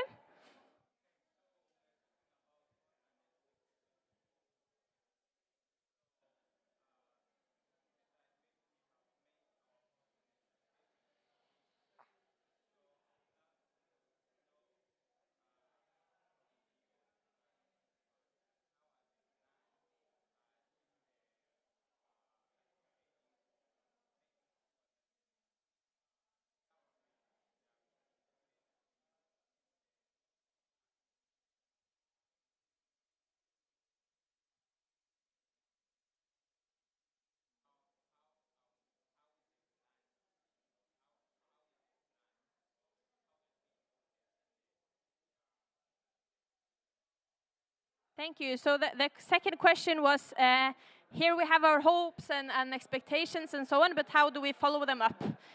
What are the implementation plans? How are youth going to continue to be included in national processes as well, and so on? So two questions there. I hope you all got them, and let's do... we're running out of time. Let's do a last round then of comments with these questions from the floor. Do you want to start first, Anna? Okay, I will only address one because of time. So when you said that how we will gonna implement it, I think that's one of the things as youth we need to now start discussing, because we don't no longer need to talk about youth inclusion. We now need to talk about how we can make it meaningful. And for this, the first thing is be a part of a bigger civil society movement, which includes youth, which includes farmer, which include trade union, which include women and gender, children. So the first thing is to get everyone in our side, so that when we start implementing, we know that we are bigger in number, we are stronger in our action. And second is start talking. Like the more we talk about it, even we don't have like enough power to right now change the whole system, the system will get an impact of raising voice. Because the main problem is not that there is climate change and it's happening. The problem is the way we are still making sure it's here, and so that we can earn money out of it, we can make profit out of fossil fuel. We knew fossil fuel is bad like 100 years ago. We still continue doing it for money. So the more we talk about it, the more we know that where our money should go and where it shouldn't. And that comes with like a collective action, listening to others, and then going back to our own areas, finding those solutions and try to implement it. Because yes, our government, like we don't need to see them as an opponent, but we are the support system for them. So what they're doing, we will implement it, and we will show them this is our way, we implement it. And then if they don't listen, we still have the whole society to bring back together that yes, this is our solution and we will do it. So be a partner of everyone. That's the way we can do it. Yeah, I agree a lot on what you just said to that question. I think if we want all of the things going on at COP not just to be some political statements, but actually to be implemented, then we need to get all the relevant actors on board and make sure that we also have the youth in that part. Because if you just have some political statements, but you don't include the ones that you want to act in the implementation phase, then it won't be implemented. So I think cooperation in the implementation and in the decision making is key for that. And for the second question, I think that the biggest barrier for climate ambition, is just prioritization. I think that we actually have a lot of the resources needed, and we have we could do all the things that's needed, but it's not just prioritized throughout the world. And I think the reason for that is that we don't have a long-term view. I think the problem is that a lot of our politicians are just doing what would benefit the citizens right now and not in the future, because they just think about being re-elected, at least in the democracies, of course. So I think that we as citizens need to show our politicians that we want them to have a long-term view and not only to make the good and short-term decisions for right now. Yeah, I think it's a really good question, what we're going to actually do to implement our hopes and achieve our hopes. I think we just got to keep what we've been doing until now. We've been gaining momentum, and we've always been trying to improve. We've been getting more confident, and I think this journey of improving and being more strategic and getting our narrative into new places in more impactful ways is the way to go. And I really hope that next year or the year after, we can stop talking about youth inclusion and start talking about what we really want in terms of the climate crisis. And then to answer your question, Aaron, about what the biggest barrier is, I think it's very similar to what you've just said. I think it's national interest, and that national interest of almost all countries is put in first place, and it's mostly short-term interest as well. So I think to overcome this, what is in my view the biggest barrier to successful climate negotiations is more open and honest negotiations where all the countries are willing to make a fair compromise for the greater outcome of everyone. Thank you. More open and honest conversation, and we have to have everyone included, including youth, in order to make implementation, in order to implement what we stand here and promise at COP. So it's not just that it's important for us to talk to decision makers, but it's important for them to listen to us in order to be able to implement what they want to. And then, of course, to make our participation meaningful, we don't just want to come here and talk about that we matter. We want to talk about the actual demands. And the first step, of course, is to get into the rooms. But then you have to also make them listen and do action based on what we say. I think that are some very good points. We have to change our perspective. Instead of coming here trying to do the least possible in order to get the most good press statements, we need to have real plans of implementation, and maybe shift our focus, like you said, to more longer-term focus, maybe more focused on survival and how the best for humans in total, rather than profit or the shorter-term perspectives. That was I tried to summarize a little bit, but this has been a very interesting conversation. So I hope you all have some new perspectives based on this, and we can continue the conversation in the coming days and probably years. Thank you so much.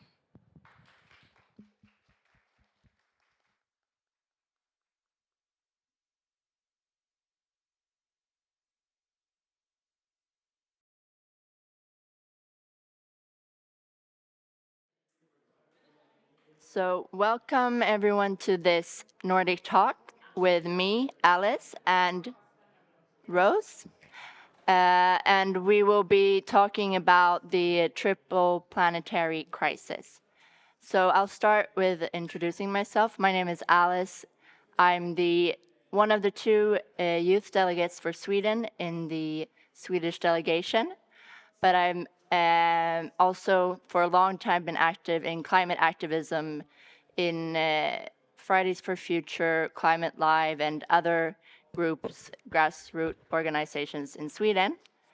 And this is my first COP ever, so I'm not very used to these kind of settings, but I'm excited to be here together with Rose. Would you like to introduce yourself? Yes. Oh, thank you, Alice, for the invitation. And really good to see everyone and being hosted at the Nordic Pavilion. My name is Rose Kobsinge. I'm a climate justice activist from Uganda, and I focus on issues of migration, refugees, and climate change.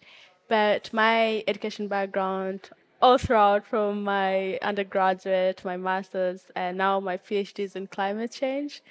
And really excited to speak about planetary boundaries because I had the opportunity to be taught by Kate Raworth. I don't know if you know Kate Raworth. She's the author of the Donut Economics. And she also teaches at the University of Oxford, where I did my master's. So really excited to speak with everyone and whoever will be listening. Yeah. Ooh. And this will also become a podcast. So for those that are not present in the room, but that will be listening, welcome to you as well. So I thought we would start with, since you said that you're an activist, how did your activism start? What inspired you to become active in the climate movement? Well, that is a big question. I can talk about it for 2 weeks until the end of COP. But yeah, as I mentioned, I'm from Uganda. I was born in a little village in the west of the country. In Chenjojo, and then I grew up in the next smaller town, not a town, a village actually, in Fort Portal. And like my parents are subsistence farmers. I don't know if you guys know what subsistence farming is, but we grow food for home consumption. But they also work in a tea factory that produces tea leaves. So I remember, like, you know, my mom used to work. She still works in this factory. Actually, still works in the factory as an employee. And I remember vividly, like each time we had massive droughts, not even massive drought, any drought, she would be among the first ones to be laid off from work. And for me, I didn't know why. And it started happening like twice a year, thrice a year. You know, at least it never went beyond 3 times because we have like 4 seasons in Uganda. But 3 times to be laid off work, like at home for 2 months or even 3 is a big deal because it affects your children's education, like the kind of schools they go to. It affects, you know, the food. It affects everything. Anyway, I didn't know why the droughts were increasing. Like 1 drought in a few years is okay, but I think when the frequency starts increasing and then they become massive droughts, that becomes kind of a problem. So I used to engage in, you know, environmental stuff as a child in the wildlife clubs and, you know, go see animals in the parks as a wildlife, you know, champion, but it wasn't connected to climate change at all. And but then I went to university to do a bachelor's in environmental science and management, and that is when we had an elective on climate change. So I kind of like started connecting the dots. I'm like, oh, we've been having massive floods in this community and people have been displaced. We've been having massive, you know, droughts. My mom has been laid off frequently from work. So I started connecting the dots, but then it was an elective. So we're like 60 people in my class, and only a few of us decided to do climate change because we're like, oh, it's for those countries, you know, those countries that caused it. We don't have a big deal to play in it. But for me, I was captivated. I was like, I now connect the dots. I can see why these things are happening as I grow up. So I decided to go and pursue a master's to understand more of climate change and mostly understand what I can do with my community, myself, the young people, my family. So when I went to do a master's in environmental change and management at the University of Oxford with a scholarship, that is where I was actually, like I was already doing campaigns in Uganda, But since then, it kind of like built my capacity and knowledge to combine the activism I was doing in Uganda, but also the expertise that I've acquired, also having that kind of like global view of things, of the responsibilities of the global north versus the responsibility of global south, but also calling in like meeting people like you and, you know, everyone in the room. So yeah, it could be a long story, but I'll stop there. So it really goes all the way back to your childhood, but you didn't really realize the connection between the droughts that your mother and your area were experiencing. They are still experiencing. Are still experiencing, of course. Yes. Until you had that course that connected climate change with the actual. Yeah. Yeah. So your education and your own life experience kind of together inspired you. Absolutely. Yeah. I think it's interesting because when you're telling your story, it's like you can't really see where it starts. Or for you, it seems like it's always been there in a way. And I can kind of relate to that, even though I come from a totally different place. There's always been like this, some sort of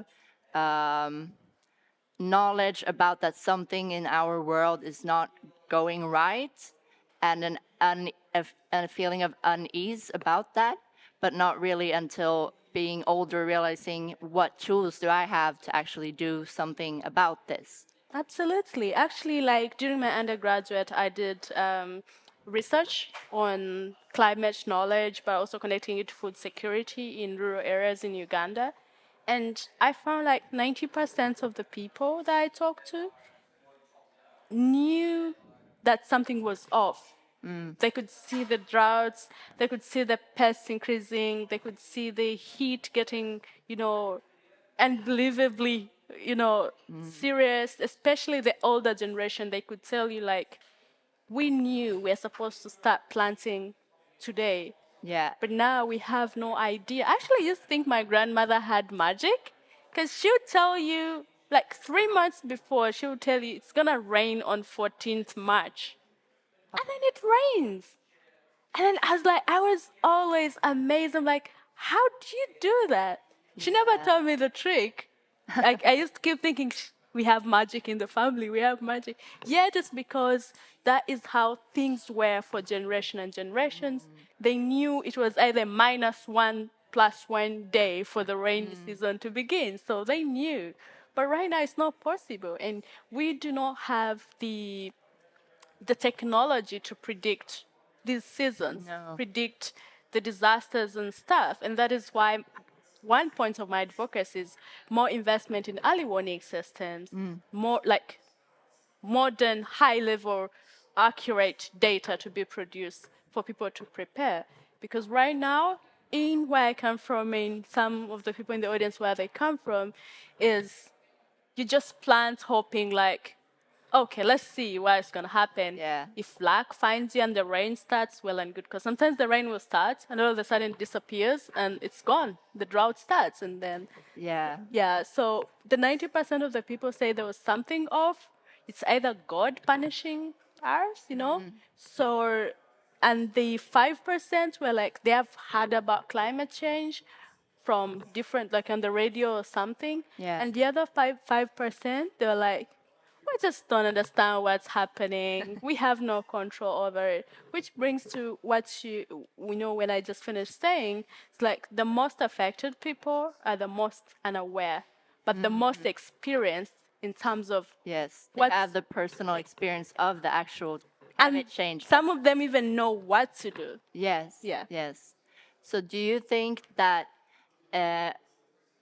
to be able to tackle the climate crisis, education, and also the triple planetary crisis, we'll get more into that soon, but I wanted to ask first, like, education is a key factor to raise the knowledge in the public of what's actually going on? Absolutely. I actually think, like, education, formal, informal, and non-formal. Yes. We're talking about curriculum and then the other ways to engage, you know, people that are not in school. I think it's the missing fuel in the climate action. When we see leaders make promises, political promises, leaders refuse, not even fail because they don't have resources, but refuse to take this climate crisis as a crisis as it is, refuse to take it serious. I feel like it's because they lack that education. They lack that, that not just awareness, but they lack that consciousness. Yes. So, and I feel like we still have a chance. We have the young generation, we have the children, we have the youth. If we sort out the education aspects and awareness rising, integrating, there was a summit yesterday on education, but if we integrate climate action, environmentalism, planetary protection in the curriculum, in every sector, whether you're working in, food or in humanitarian work, energy, this should be integrated in all aspects and departments. And I think with that, we are not only we are forward thinking, like we are preparing the leaders, those that will be the prime ministers and whoever of the future at this time, so that when they're in office, they don't find it a surprise to be told, loss and damage is happening. You need not to just make promises, you need to actually deliver. It won't be a hard time. It won't be a hard job to do explaining that. Yeah, so I feel like, and that is why I've taken up that role myself. Like, I've told people that knowing about climate change and knowing what the solutions are seems like a privilege when you go back to my community. Because you find young people hustling to make ends meet, bring food on the table, and you're talking about climate change. That's not like the urgent priority.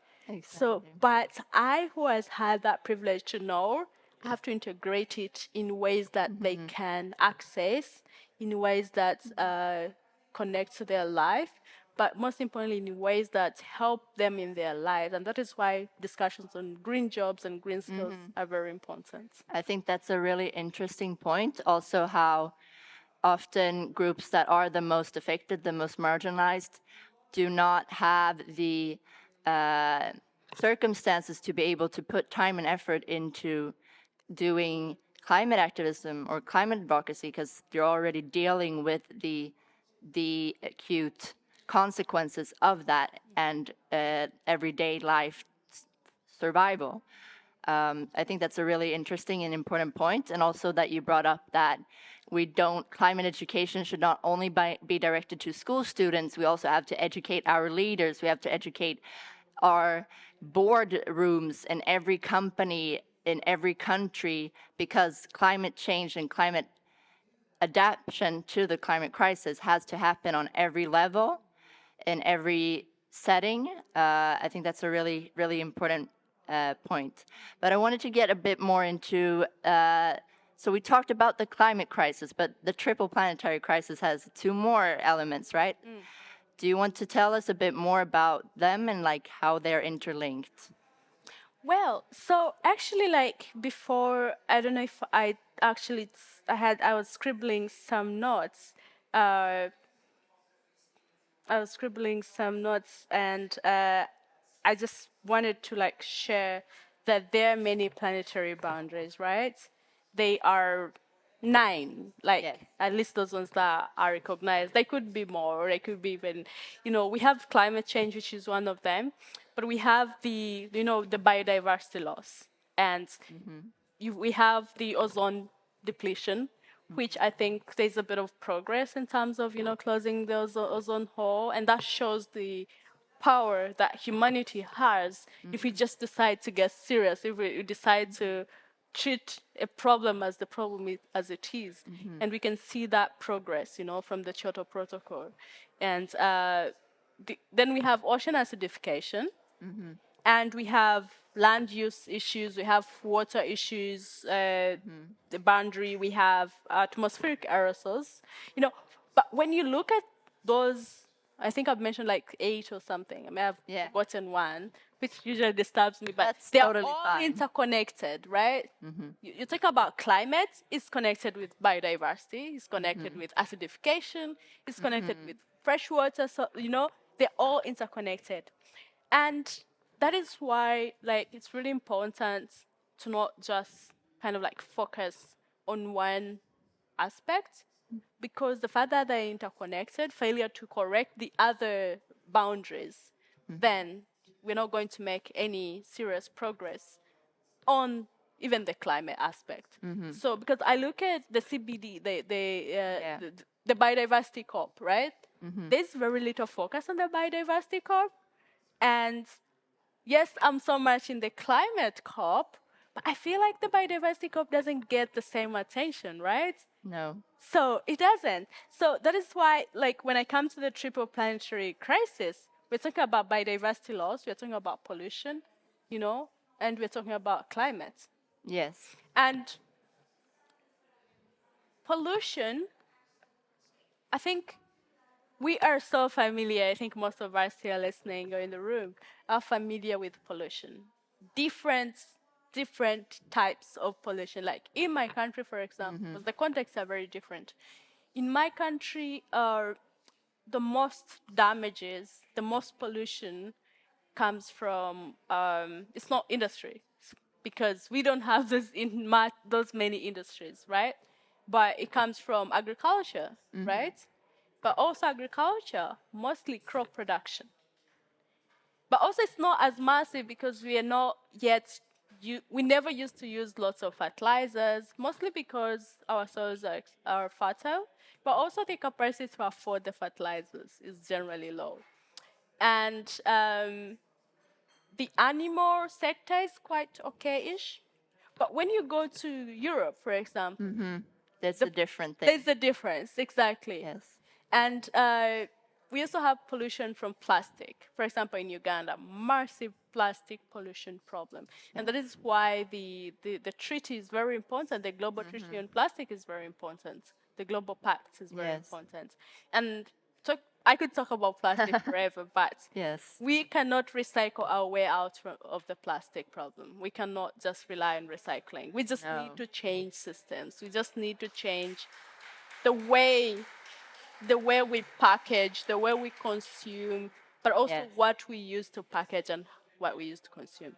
Something that can upset me a lot is the thought that, oh, well, plastic straws are banned, so now we solved that issue. But exchanging one single-use product for another single-use product is not either the solution. It doesn't make sense. Because if we go into the biodiversity issue again, what are paper straws made of? Wood. In Sweden, about 70% of our land is forest, but only 25% of that is protected, and only 5% is actually old biodiversity-rich forest. So we are really at the verge of losing our last biodiverse forests in Sweden. And this is also an issue of education, because most of the population thinks, well, we have so many trees in Sweden. Our forests must be great. Well, they're not forests, they're tree plantations. Exactly. And I think that's also an important issue when it comes to pollution, to remember that the answers are not that easy as just banning one thing will solve the problem. Absolutely. We have to rethink the whole system. Absolutely. And then, like, in the UK, where I'm studying currently, like, water, you look at the rivers, they are highly polluted. And I find it really, it's a shame. Like, how you can have, like, countries, when we're back home, we think they're doing, so well, they're doing so good, but they don't really care about the noble issues, like, water quality. You look at the Thames, like the main source of water in the UK, highly polluted. Industries are pouring rubbish and effluents in these water sources. So I think pollution has different ways. There's air pollution, air pollution coming from, the energy, the dirty energy that we continue, that, mostly Europe and the US and continue to rely on. We have so many fossil fuel lobbyists. I think I've talked to one we were with Joy, I think we were together, yeah. This guy, we're like, oh my God, you're a fossil fuel lobbyist. He was trying to sneak in how fossil fuels are great and stuff. And there are so many right now here at COP. And pollution, I think we just need to change systems, and that comes with, it's not just a matter of saying we need to change systems. I think as young people, we need to demand for these system changes. We need to innovate and show them, hey, you're saying this is going to work. Here, we have our research, we have the data, it shows it can actually work. And I think that is why sometimes working with these politicians is very hard. And the business people, because all of the time they're thinking about profits over everything.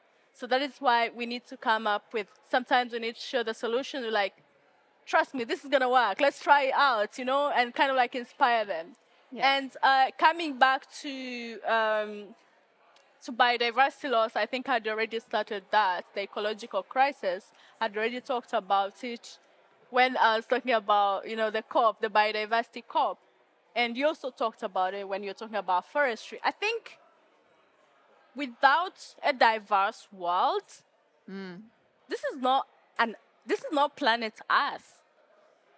Without a world with, the different species, whether they are insects or birds or fishes or human beings, that is not Earth.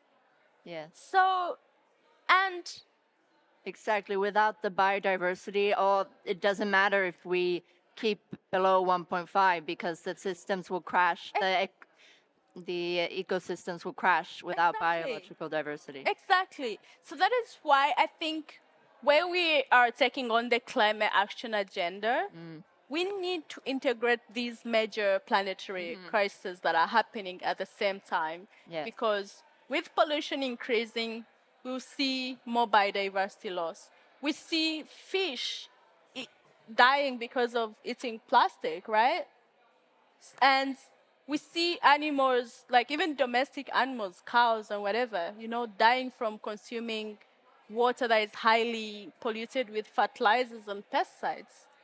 We see forests being cut in the Amazon to plant soy, So I think it's really important to make these interconnections and not lose focus of the bigger picture and just end up concentrating on one small thing, and then at the end of it, we don't actually achieve what we want. I had a question prepared, but we've already kind of discussed it a lot, that this kind of dividing these issues into very separate conferences, very separate silos, might be a part of prolonging this problem because they're being tackled and addressed very separately. There's the CBD conference, like you mentioned, the Conference on Biological Diversity, and it's seen as its own little thing. So when you're at the COP, they don't talk about biological diversity because there's the other conference for that. Do you think it might be a problem that these areas are so divided in the UN processes that this might be kind of increasing or making the problem continue, that we've divided how we deal with them? Yeah, that's a really tricky and interesting question because, as you said, I mean, I'm not saying COPs are bad, but I kind of have a problem with COPs. Like, we're going to do this COP, we finish it, everyone is going to go on holiday in December, and then we start preparing for the next COP. Yeah. When will action happen? It's preparing after preparing. So I don't know if it's a very wise thing to do to just keep preparing. I wish there was a COP where like, okay, we've done COPs. How about this COP is going to be for sharing progress, for accountability. You committed for the last 5 COPs. So let's see, tell the world, show the world what you've done, what you've achieved. Yeah. I mean, we see a bit of that in terms of, tracking the implementation of NDCs and stuff, but I don't think that's really enough, and because those are just documents most of the times. And in terms of like separating like the CBD and the climate COPs, they could be different. It's just that you come at this climate COP, everything is the same. I don't know what you all feel. You said it's your first COP. Yeah. Right? This is my third COP. And what I had in Glasgow is still the same things. Still the same things I'm hearing. And maybe it's good for the new people that are coming. They're new to the climate space. But if you've been in the climate space for some time, you go to a different panel, you go to another one. It's the same things spoken by different people, maybe using different accents and languages. It's just the same. It's not bad, but I feel like that means there's no progress. And start acting. Yeah, that means there's no progress. I really want to go somewhere where someone is telling me. I was at a very highlights event, which was not in COP, or not related so much to COP, but it was in outside this venue, and someone was sharing this inspiring project in Australia, and in forest restoration. It was amazing to see. He wasn't even using any COP language or these political language, loss and damage, because now you have to say loss and damage. You have to say community. You have to say, like, whether you're working with them or not, you have to, like, put that if you want, get the point. Yes, and to get the points and to get maybe funding or something. This person made the presentation without mentioning loss and damage, without mentioning, like, any of those terms that are found in every climate space. I'm not saying terminologies are bad, they're okay, but it's just that we now keep concentrating on these terminologies and acting cool and stuff, but then we're not really doing anything. So the importance is more what we do and not in what forums we do it. Exactly. Yeah. So I would be really interested in having a bit more of connecting these two COPs, the climate one and the biodiversity one, trying to connect them more and trying to, because research is there. The evidence is there. It's massive that climate change is, leading to biodiversity loss. But human activities are also, excavating, human activities are the leading cause of, biodiversity loss.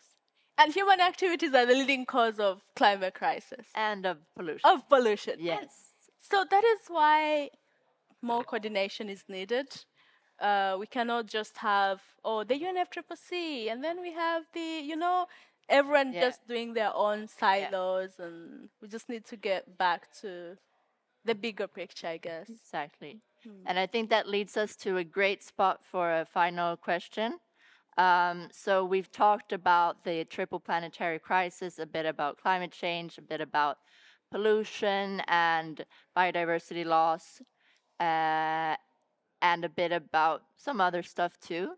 But I would say, so to continue on this focus on action, do you have one concrete thing you would like to see world leaders adopt and actually carry out to come closer to these goals that we all know? I could talk a lot about that, but I know. I have different but give us one thing that you think is very important. I really think this sounds cliche, and I think I've already talked about it, but I think if each world leader made a commitment, they're like, I am going, because I work mostly on migration-related issues and restoration, like everything around that.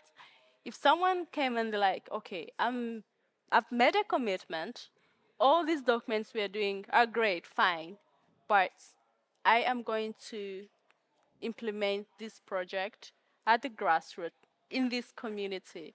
The world is hearing, follow on from this year, by the next COP. This is what I would have achieved. I'm going to restore this forest.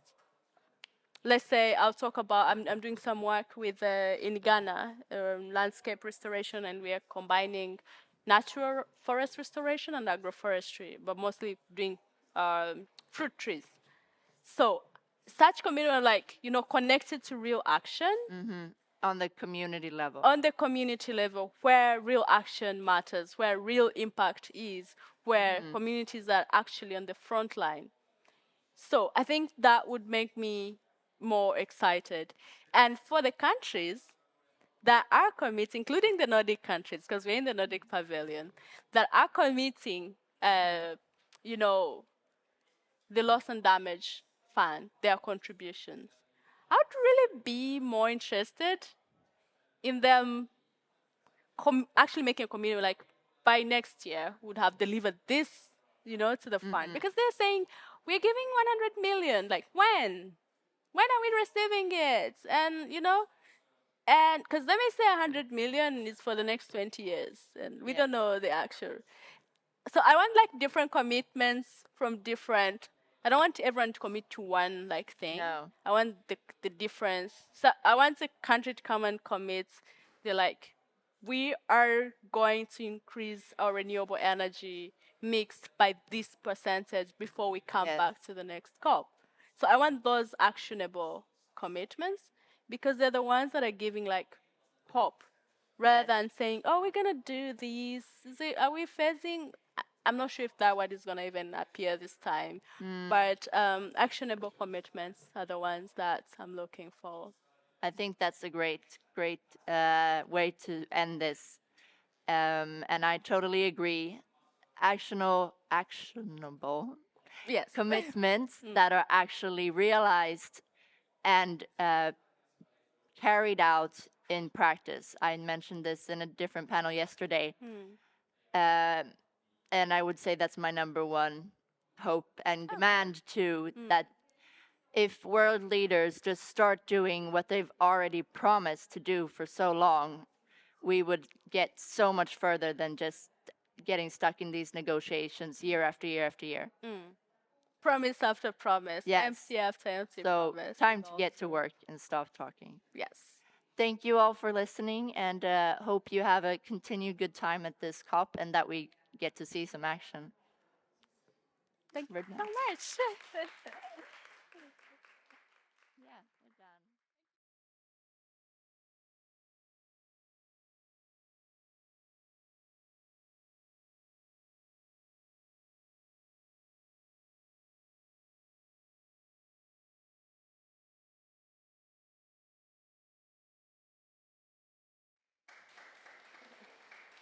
Hello, everyone, and welcome to the Nordic Pavilion here at COP28. Very much welcome to you here at the COP in Dubai, but also to those of you who are following this online. This is live streaming from the Nordic Pavilion, and together here with me on stage, I'm very pleased to present it's Maria Samuelsen. She's the head of delegation from Denmark. So Maria, welcome. Really nice to see you. Thank you so much. Thank you so much for having me here. I know you have a busy schedule, so we have a short briefing today. It's super good for us here in the pavilion that are having events all the time, but we don't always have time to actually hear what's going on in the negotiations. So, but normally when I meet one of you during the first week, sometimes everyone is very helpful, but sometimes I hear kind of a frustration. Maybe it takes a day before the agenda even is approved and you can actually start negotiating. But I think something was a bit different in a positive light this year. Could you please tell us something about that? Yeah, for sure. I think that was a very important point for this COP.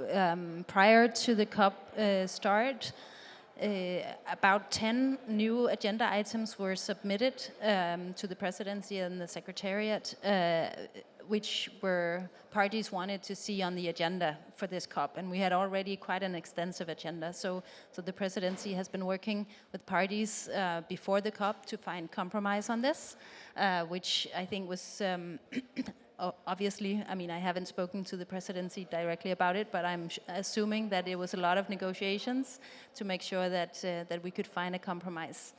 The presidency also held a few consultations right up to the beginning of the COP with all parties to present their proposal on a way forward. And luckily, all parties could see their wishes and desires for the agenda reflected. So at the opening of the COP, the agenda was adopted with the compromise proposal from the presidency. So that was very positive that we could start on the first day.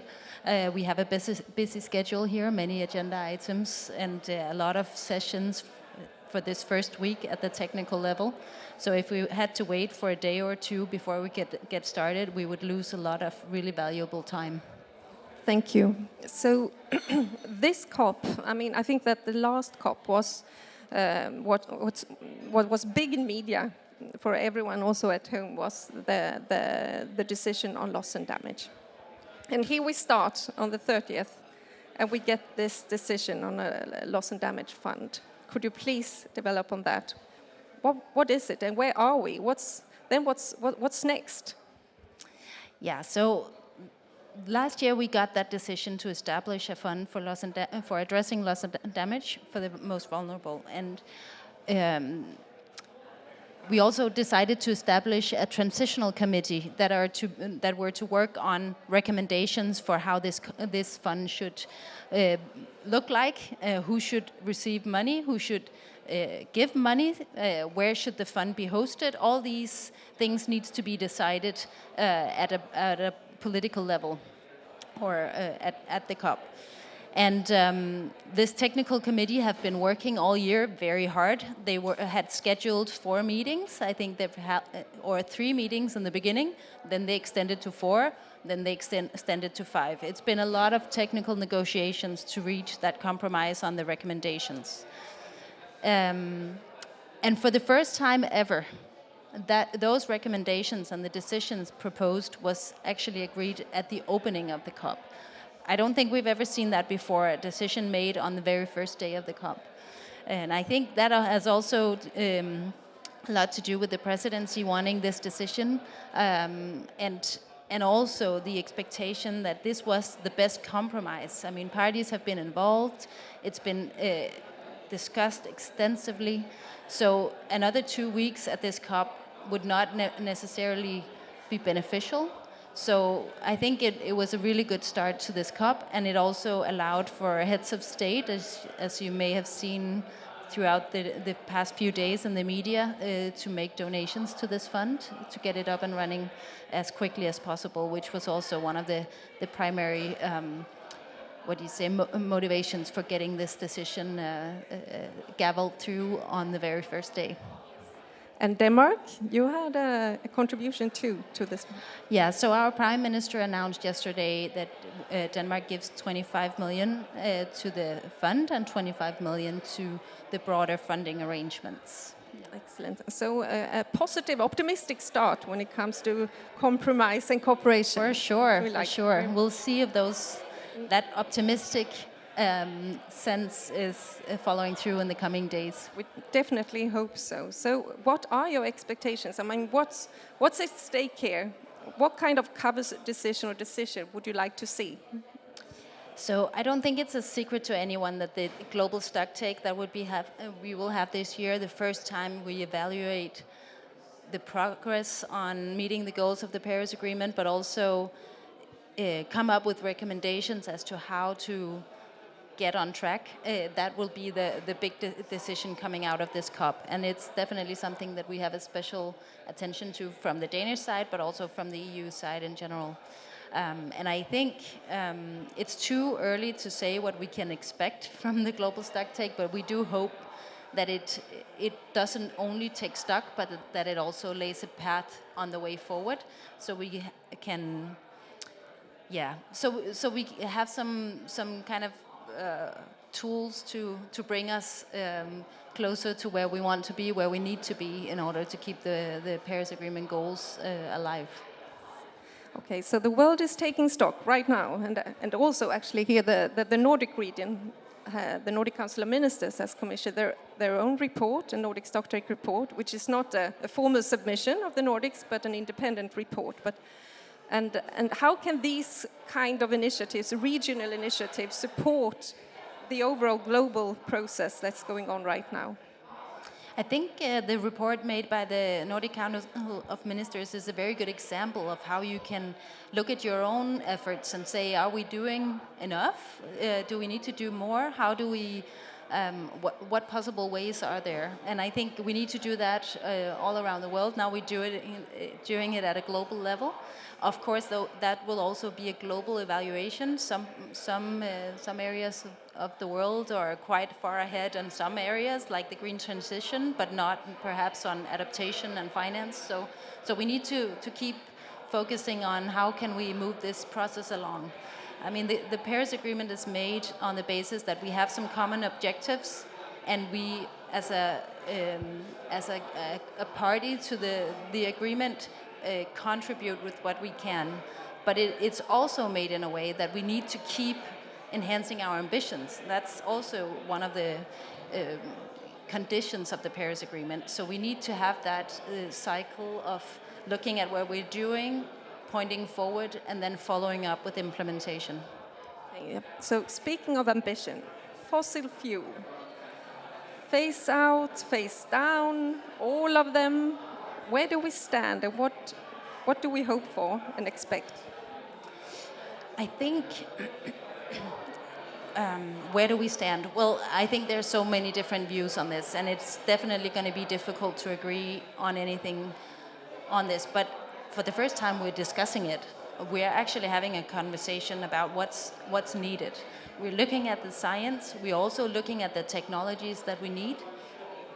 So I hope definitely that there will be an addressing of fossil fuels in an outcome, whether it's phasing out, phasing down. I mean, we also recognize that it will be a different effort from different parties.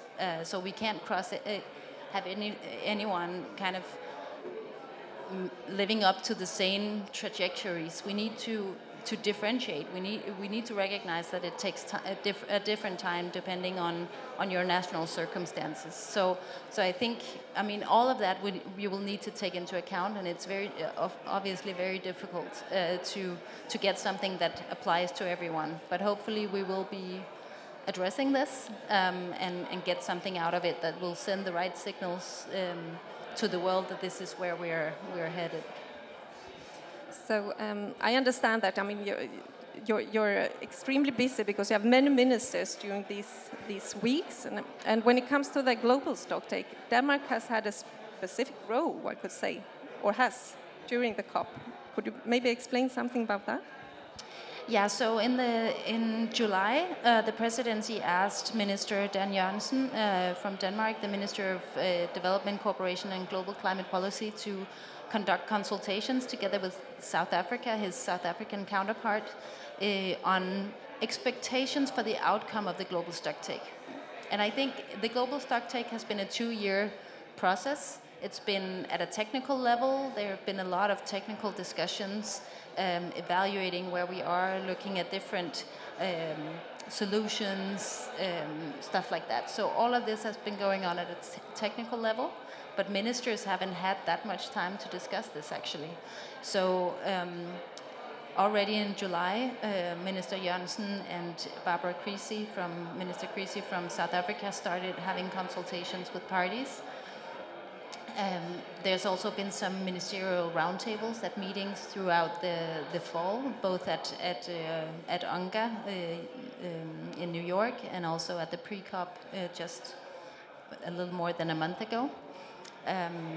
So they've been trying to find out where do parties stand, what do they expect as the outcome of the global stocktake, and then we'll see how that work is taken forward during the second week of this COP. But now we also need to give some space for the technical process that's going on right now. Yeah. Okay, so early ministerial dialogue could hopefully push the process further and accelerate the pace we hope for.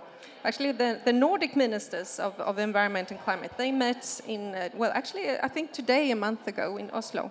And out of that meeting, there came a declaration for COP28, where they enhance, of course, the pace.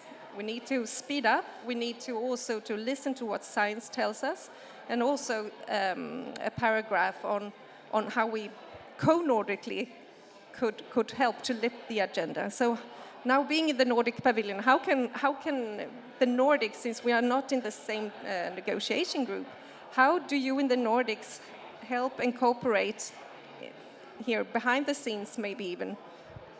Well, we work a lot together. The Nordic Council or the Nordic head of delegations have bilateral meetings where we talk to our negotiation partners. We're not a negotiation group, but we meet to understand positions from other parties. And sometimes we can perhaps talk in a different way when we're not representing a negotiation group, but we're trying to find common ground and find common interests. So I think in that sense it's a very good approach. Obviously Denmark, Sweden and Finland are all member of the EU and we have an EU mandate. We also work very closely with Norway or the Umbrella Group and others. Yeah, but we also meet in our own capacity really with negotiation partners to understand positions really, and that's really what this process is also about, is the dialogue and understanding each other and where we come from. Thank you. Now I think it's time if there are any questions from the floor. Yes, we have a question over here. Could we have a mic, please? Thank you. I was just wondering, yesterday we also saw a declaration on food and climate coming out of the negotiations, I believe. If you had any comments on that? Yeah, so the presidency have been very active in this, what we call the action track. So making a lot of declarations on different thematic areas, on food, on health. They've also been working on one on renewable energy and energy efficiency goals. And I think all of this supports building momentum for some of the results that we need to find at this COP. Obviously, they don't have a formal status in the negotiations, so what comes out of the negotiated track is what the decisions we make in the negotiation rooms. But all of these declarations that parties can sign up to provide or mobilizes the momentum for the ambition that we want to see, and it's also, of course, a way of kind of reflecting, where does the ambition lie? What do parties want to see? And there will also be actually a co-Nordic side event, official side event on sustainable food systems. So on the 11th, I think. Thank you. Well. I know that you have a busy schedule, so I will not keep you too long. But as my final question, this Nordic Stocktake that we're talking about, it's actually a project in two parts. So one, of course, is the Stocktake, the harsh truth. Where are we? How are we going to get where we need to be? What could we do more? But the other part is the vision part. Some maybe speed up the pace because of, what science says. Others maybe need other incentives. And one thing is, if you see the goal, maybe you start running faster. So we asked a few thought leaders in the Nordics, if we actually will make the climate neutral society that we need to, what will we get? Is it just, cold showers, never traveling, or will that society actually give us something more? What would you think about Nordic climate society? What would you like to see, or what do you foresee? That's a difficult question. But I think, I'm not, this is just my personal view. I'm not convinced that limiting human behavior is the right way forward. I think there's a big call for development, and there's a big call for improving lives and livelihoods. I think we need to find a way to do that sustainably, and I think we can. And I think we already have technologies that provide some of the solutions. We need more. We need to invest more in research and development, and look at these opportunities that can help us do both. I realize that flying right now is definitely,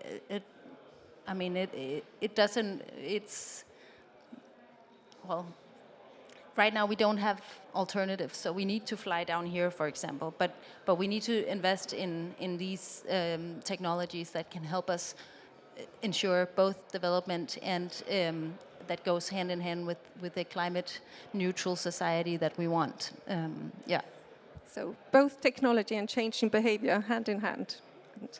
Well, with that, if there are no more questions from the floor. Oh, one question, please. Thank you. Yeah, thank you very much. My name is Philip. I'm from Africa, Uganda specifically. I am impressed on the evaluation of the global Stocktake. But my question would be, how will the evaluation, in your own view, ensure that there is a change in the policy narrative in Africa, particularly Uganda, if you want to ensure that we respond to the climate challenge? Yeah, that's a very good question, and I think it's one of the things that is being discussed right now is finding the balance between recognizing what works and where we need to do more.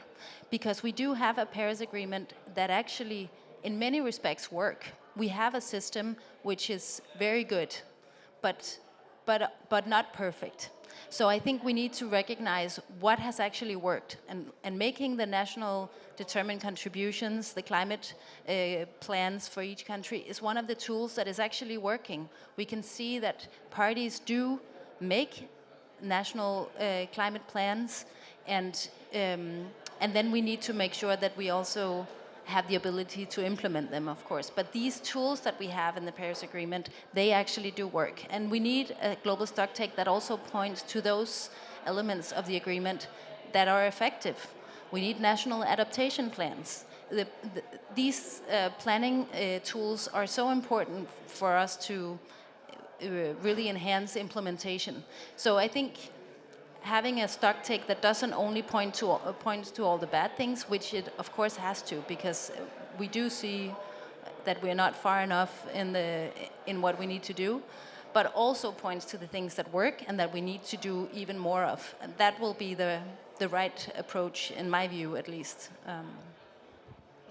Well, speaking of NDCs, Greenland has now they announced that and had an anonymous decision in their parliament that they will join the Paris Agreement. So we're very happy to hear that. But how does that work? As the King of Denmark, when you will hand in the new NDC in 25, would that then be with Greenland as an integrated part? And how is it today?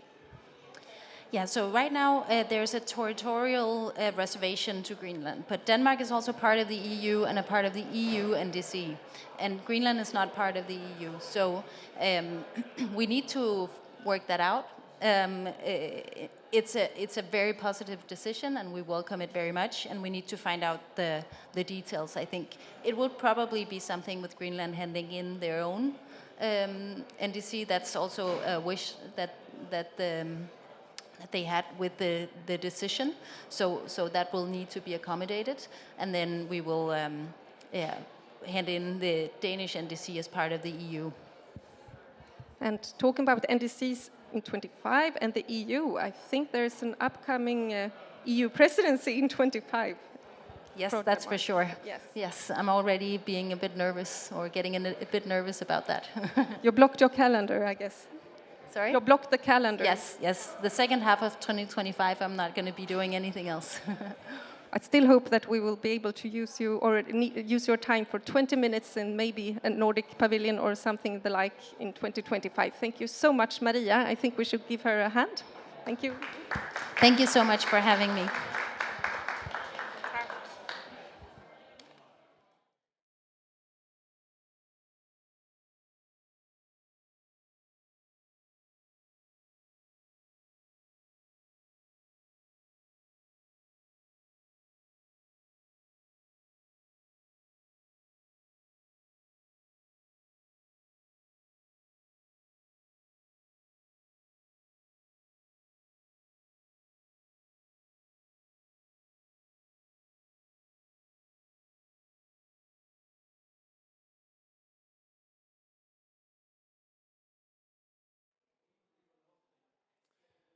So, dear all distinguished panelists and speakers in the room and online, welcome to this session of Tracking Global and Nordic Clean Energy Progress, hosted by Nordic Energy Research here in the Nordic Pavilion in COP28.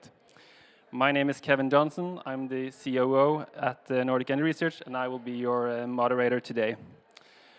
Nordic Energy Research is an institution for joint energy research and policy cooperation under the Nordic Council of Ministers. The aim of our work includes increasing cooperation on sustainable forms of energy, stimulating the development of new competitive energy solutions, and supporting the Nordic region's green transition to carbon neutrality. On the tables around, you can find a postcard with information about how you can connect with us and stay updated on our work.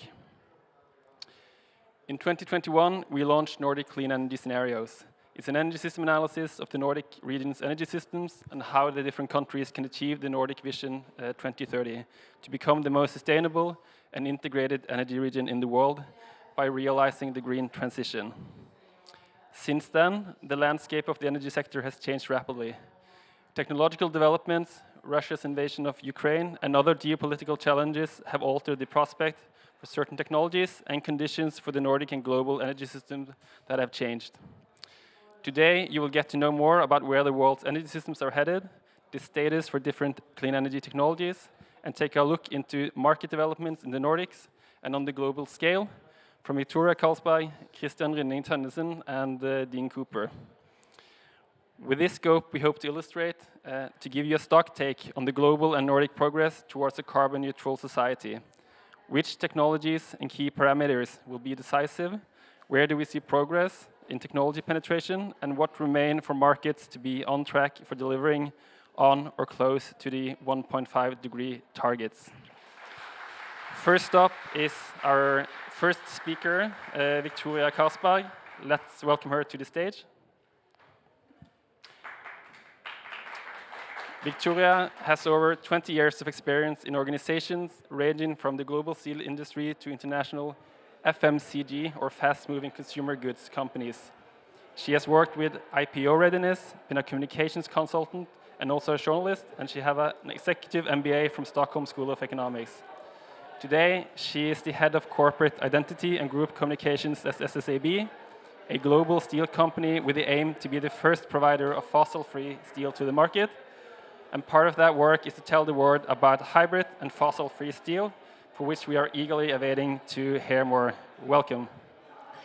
Thank you so much, Kevin. I will try to speak so that you can all hear me despite the noise coming in here. So, my name is Victoria Karlsberg, and I'm head of corporate identity and group communications at this Swedish Nordic steel company called SSAB.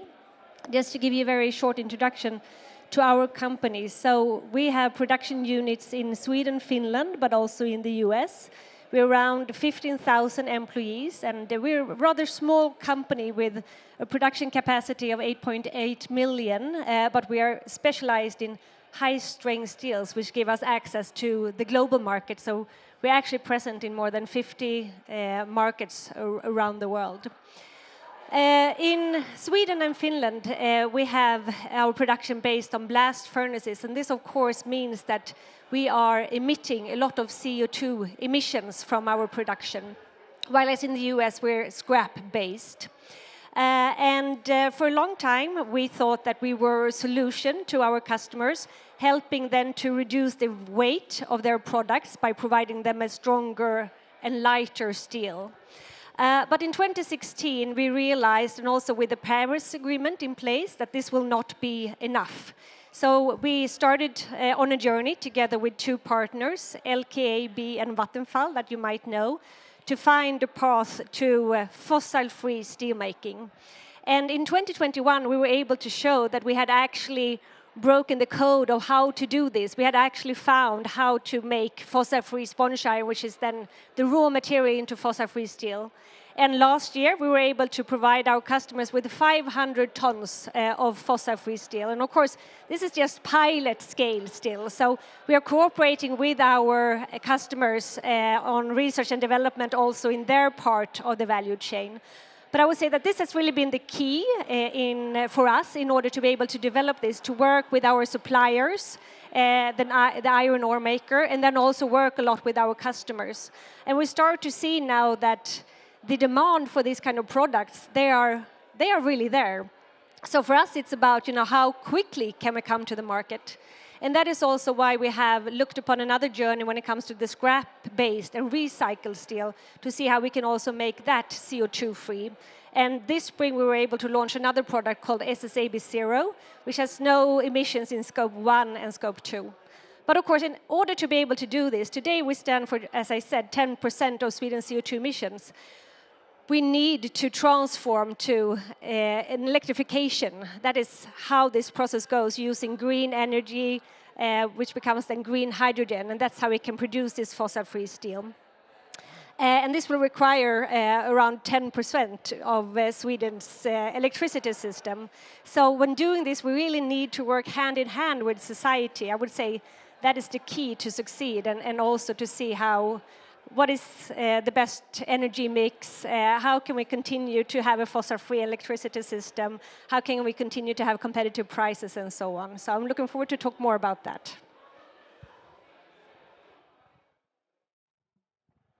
Thank you so much, Victoria. Give her an applause. So next up and our second speaker is Christian Rynning Tønnesen. Welcome. Over the last 14 years, Christian has been the CEO at Statkraft, Europe's largest renewable energy producer. And before becoming a CEO at Statkraft, he was CEO and CFO at Norske Skog, and owner of paper mills and producer of publication paper. In addition to other positions in Statkraft, he has also been in McKinsey and Nasso Norge.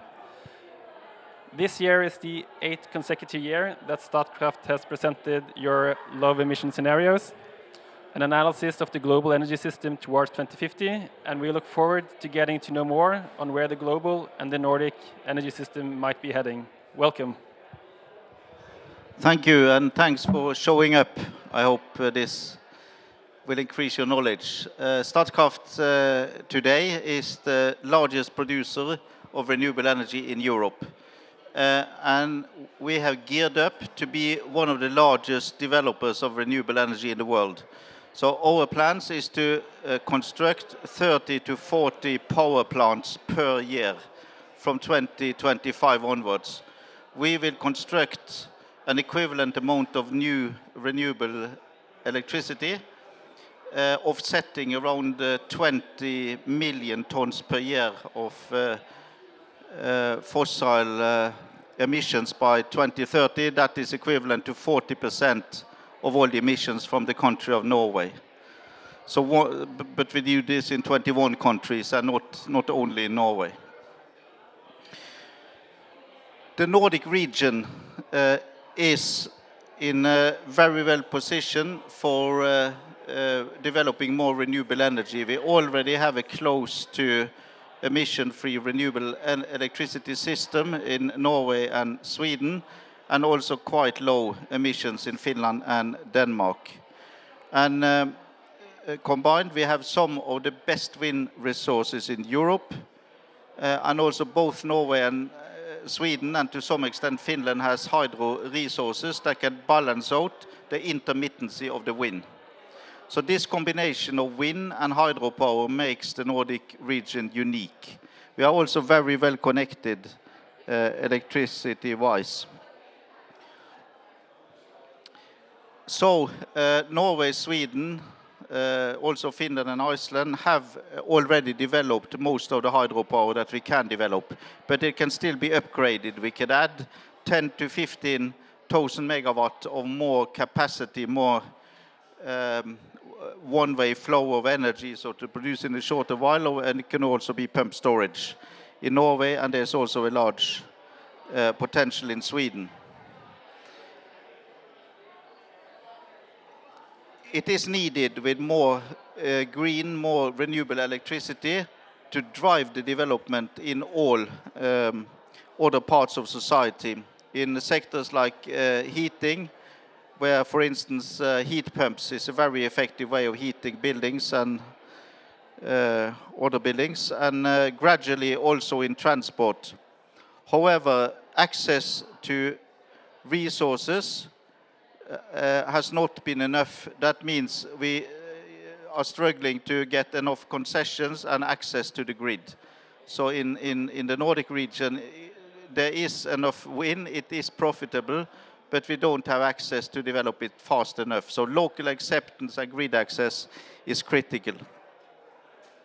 Also in the Nordics, we have strong institutions, despite the fact that it should go faster than it does. It is a well-regulated system, and in order to speed up, I think the most important thing we need to do more than already today is to make sure that the local acceptance in communities are better than it already is, with people living close to the new wind parks, the new power lines, etc.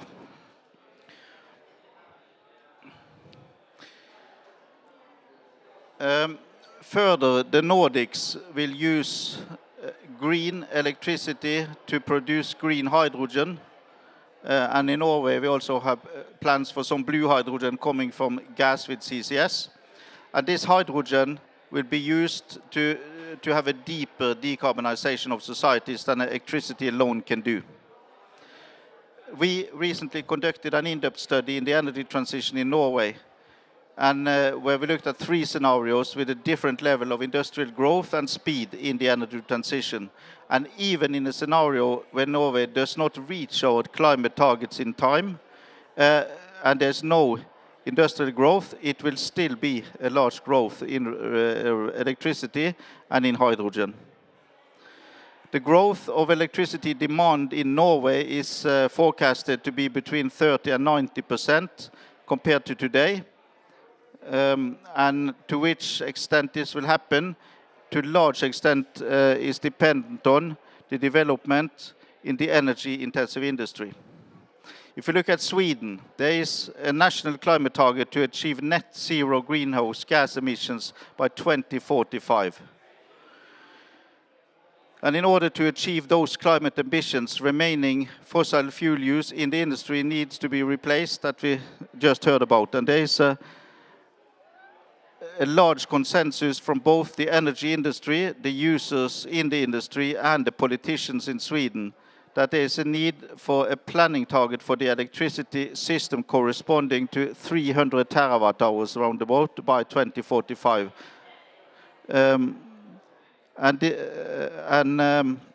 This is a doubling, roughly, of the electricity system in Sweden in just a little more than 20 years.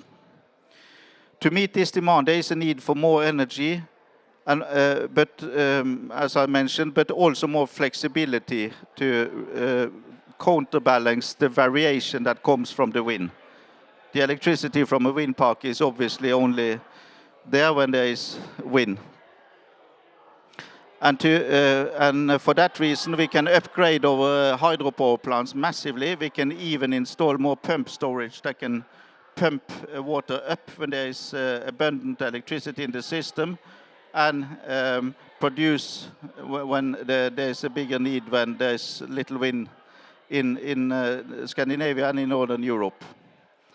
And in Statkraft, we have a target to upgrade 5 large power stations of this type, and we already launched one such project at a place called Mauranger in Hardanger in the west, from 250 to 880 megawatt. So more than 600 megawatts of upgrade in one project only. That is the capacity for more energy. Onshore wind from now on until 2030 and well beyond is the fastest and most cost-efficient source. But that has to depend on more local acceptance, particularly in Norway, but it is also an issue in Sweden. And when it comes to offshore wind, the costs have increased the last 1.5 years. We believe we will see a top of costs quite soon, and that will continue to come down again. Not as fast as solar energy or batteries, but still continuing on a downward trend. And the offshore wind resources outside Norway and also outside Sweden are enormous. So if we can have this technology cost efficient and combine it with a hydro system, this will be a very region very strong in renewable electricity in total. I would also like to state that the Nordic region is also unique in a global context when it comes to running a weather-dependent system. That has been the case in all countries for around 100 years. And the market models that has been used to optimize the production with weather forecasting, storage of water, wind forecasting, etc., is very advanced, and those IT system and machine learning system and artificial intelligence models that many companies, including Statkraft, now have, is also a way to trade and to sell and buy energy in other parts of the world. So Statkraft has developed this into a global model where we have a large energy trading going on in Europe and growing in South America and India. So going forward, I think that the main challenge for the energy industry is to continue with a high volume of developments like I just mentioned we are doing, where we are so large that we can cost effectively install every wind park and every solar park, to match it with more flexibility like hydropower and batteries and grid stabilization systems, and further develop the Nordic region to be continue to be one of the best places in the world for power-intensive industry and for the population living in the Nordics. Thank you.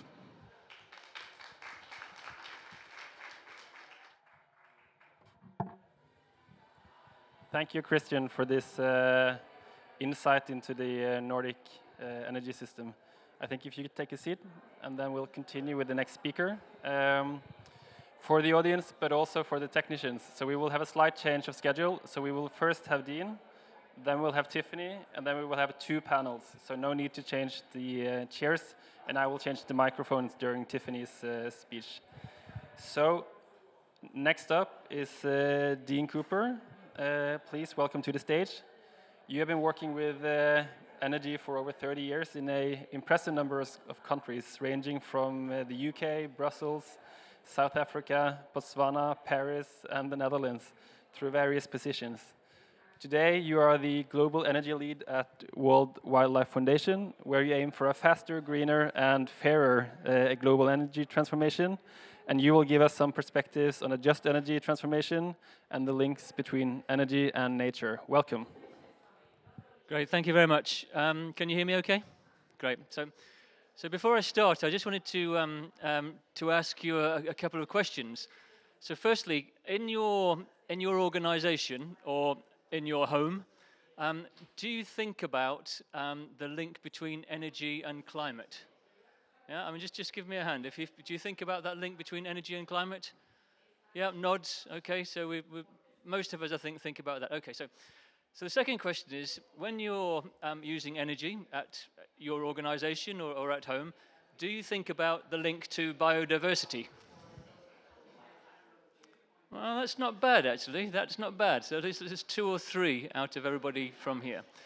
So my background, as you've heard, is very much energy-related. Energy, different international organizations, national organizations, private, public, and in a lot of developing countries. And trying to understand what we should be doing to try to move to clean energy supplies, because clearly that's what the world is needing. So I only moved to WWF a couple of years ago, and really only at that time did I realize that the bigger picture, where does energy fit into the global context? So what we did was to put together a sort of strategic framework, and we're looking at priorities in terms of fossil fuel phase-out and energy efficiency, renewable energy. And renewable energy is not easy, because first of all, you've got to electrify in order to be able to use renewables. And there are always some industries which are very difficult to use renewables, these sort of high energy intense industries, if ceramics or steel or chemicals or some of the transport, aviation, shipping. So they're difficult areas to address. So renewables involves a lot of different activity. But we've tried to make it simple, and we say, okay, how are we going to address these issues together? We're going to do it faster, we must do it greener, and we must do it fairer. Now, when I say faster, we'll hear all the negotiations at the moment talking about, yes, we've got to look at energy transitions, and we must achieve 40 or 50% of our goals by 2030, and by 2050 we'll be net zero. And well, if you look at the weather and you look at the impacts that are going on today, do we really think we've got another 25 years in order to solve this problem? Do we think that net zero by 2050 is really going to be in time? I talk to my boys at breakfast, and they say, Dad, I haven't done my homework. I say, well, you should do your homework. And they say, why should I bother? I'm not going to have a job in the future anyway, because the world's going to be a disaster. And I'm thinking, well, how do I answer that? What do I say to these, my own sons who are giving up on life before they've started just because they hear about all of the problems with the transition? So faster is one of the key elements. Fairer, I've mentioned, and that's, you've heard a lot of the conversations about just energy transitions, transformations. We need to bear that in mind. We have to think about how we can take with us those people who are already engaged with fossil fuels. If their livelihoods depend upon fossil fuels, the supply chain to fossil fuels, they're not going to be very supportive if we say to them, sorry, your job's got to change tomorrow, we're doing something else, we want renewable energy. So we're committed to 100% renewable energy. That's our goal. But we've got to facilitate that process. And we've got to work together. And together is the critical aspect. So those people in the world that don't have energy at the moment, we can't say to them, oh, you must do it in this sort of way, because all of the problems we've caused from the north, from developed countries, now means that you have to invest your life savings in a solar panel. We've got to facilitate that process. Yes, we want solar. Yes, we want to have clean energy production, but we've got to do it in a way that's going to be sustainable, and it's got to involve the consultation with the people that we're trying to address. So energy access is part of the fairer issue, and just energy transformation is part of the fairer. Climate justice. The North has caused the problem. Why should the South pay for the problem? We need to work together. And look, this is not easy. This is not something we can say, oh, let's turn the lights off tomorrow. I've done my bit. That's enough for me. I'm saving the world by reducing my temperature from 20 degrees to 19 degrees in my house. It's going to be difficult. It's not going to be very pleasant for any of us. And we've got to start thinking, let's walk to work. Walk to work, but it's half an hour for me to walk to work. If I go in the car, it's 5 minutes. Why do I want to do that? It's raining. What should I do? We've got to start making the difference. And that applies to everybody. When I say everybody, it's the policymakers, it's the financiers, it's the implementers, it's the influencers. We need to be working together. And this is the sort of the global message. So there's lots of good activities working in different countries. And the Nordics region is an excellent region with difficult parameters to deal with. A lot of fossil fuel reserves, lots of supplies, very cost effective to make the best use of oil and gas. But that's not the future. That is not what we have to be aiming at. And we need to be working out how can we exchange that, the current status, for something which will be sustainable in the longer term. And that's what we're trying to do, is to try to influence, to try to demonstrate new ways forward, and to try to highlight some of the damage that we're all going to be responsible for unless we can work together and make a real change. Thanks.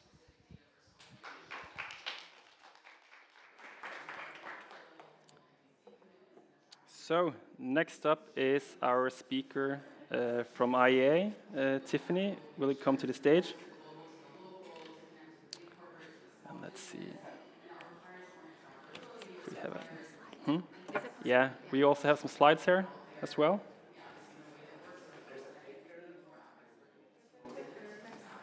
It's a clicker. See? This one? So Tiffany, you're from the IEA. You worked on the tracking energy technologies, and you'll give an introduction to the report. So welcome. Thank you. Hello. Good? Okay. So thanks a lot for the introduction, and yeah, let's see if we can get my perfect first slide up there.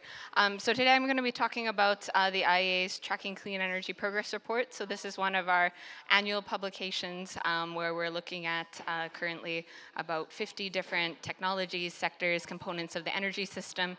We're looking across a variety of different metrics there. So this ranges from technology deployment to emissions within sectors, but also enabling mechanisms, so policy enabling kind of innovative solutions, as well as private sector actions. Then we give a rating to each of these different areas, so either green if it's on track, yellow if more progress is needed, or red if really it's not on track. And we're tracking this against our net zero emissions by 2050 scenario, looking specifically at 2030 milestones. So how are we doing kind of now to meet these short-term objectives to get us on track for net zero by 2050. And so I won't be able to go through all 50 of the technologies, but we can give a summary of the range of evaluations on the different sectors. So we can see here something important to note is that we have 3 technologies that are already on track. So that's solar PV, electric vehicles, and lighting. And while that might seem like not a lot, couple important things to note are first that solar PV and electric vehicles together account for about 1/3 of emission reductions across the energy sector by 2030. So they're pulling really a high amount of weight in our net zero scenario. So these are quite important technologies to already be rated as on track. Another thing to note is this is the first year that we've evaluated solar as on track. So things are picking up, things are moving in a good direction. Now, on the other technologies, despite them being marked as more effort needed or not on track, this doesn't mean that nothing is happening in these areas. Rather, it's quite the opposite. It's just that achieving net zero emissions by 2050 requires such a massive transformation of really unprecedented scale and speed that we need to be doing a lot more in these sectors. And so the overall picture is one of positive developments in many areas, but really an acceleration needed in quite a few of the areas. And so to give a flavor of some of the different highlights, starting with a bit more about solar and EVs. These are 2 technologies where we're seeing record growth. In 2022, both showed record growth. Solar in particular had the highest absolute growth in history, and for the first time surpassed wind, and so quite significant there. We're seeing scales up in some pretty key regions, so the EU, the US, China, India, etc., and also key developments in the supply chains to be able to provide the technologies needed here.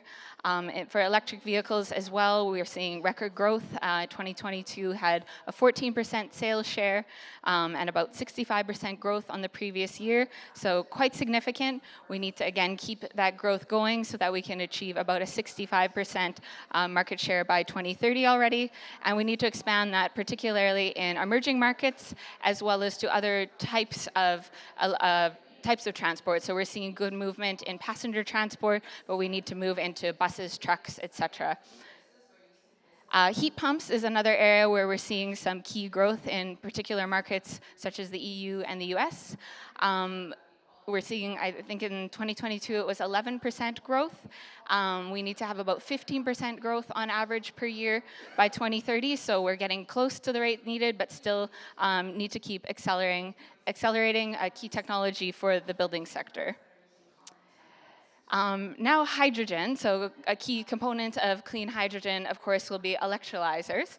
And I'm going to pull out my notes here actually for the correct numbers here. In 2022, we had 700 megawatts. This is less than what we're expecting to see this year, with more than tripling of electrolyzer deployment to 2 gigawatts. So quite good growth there, but really we need to scale this up much faster. And so by 2030, this is actually project announcements that are in the pipeline. This would take us to 400 gigawatts, which is huge growth. In our net zero scenario, we need about 550 gigawatts, so it needs to be even higher than that, but still quite on track.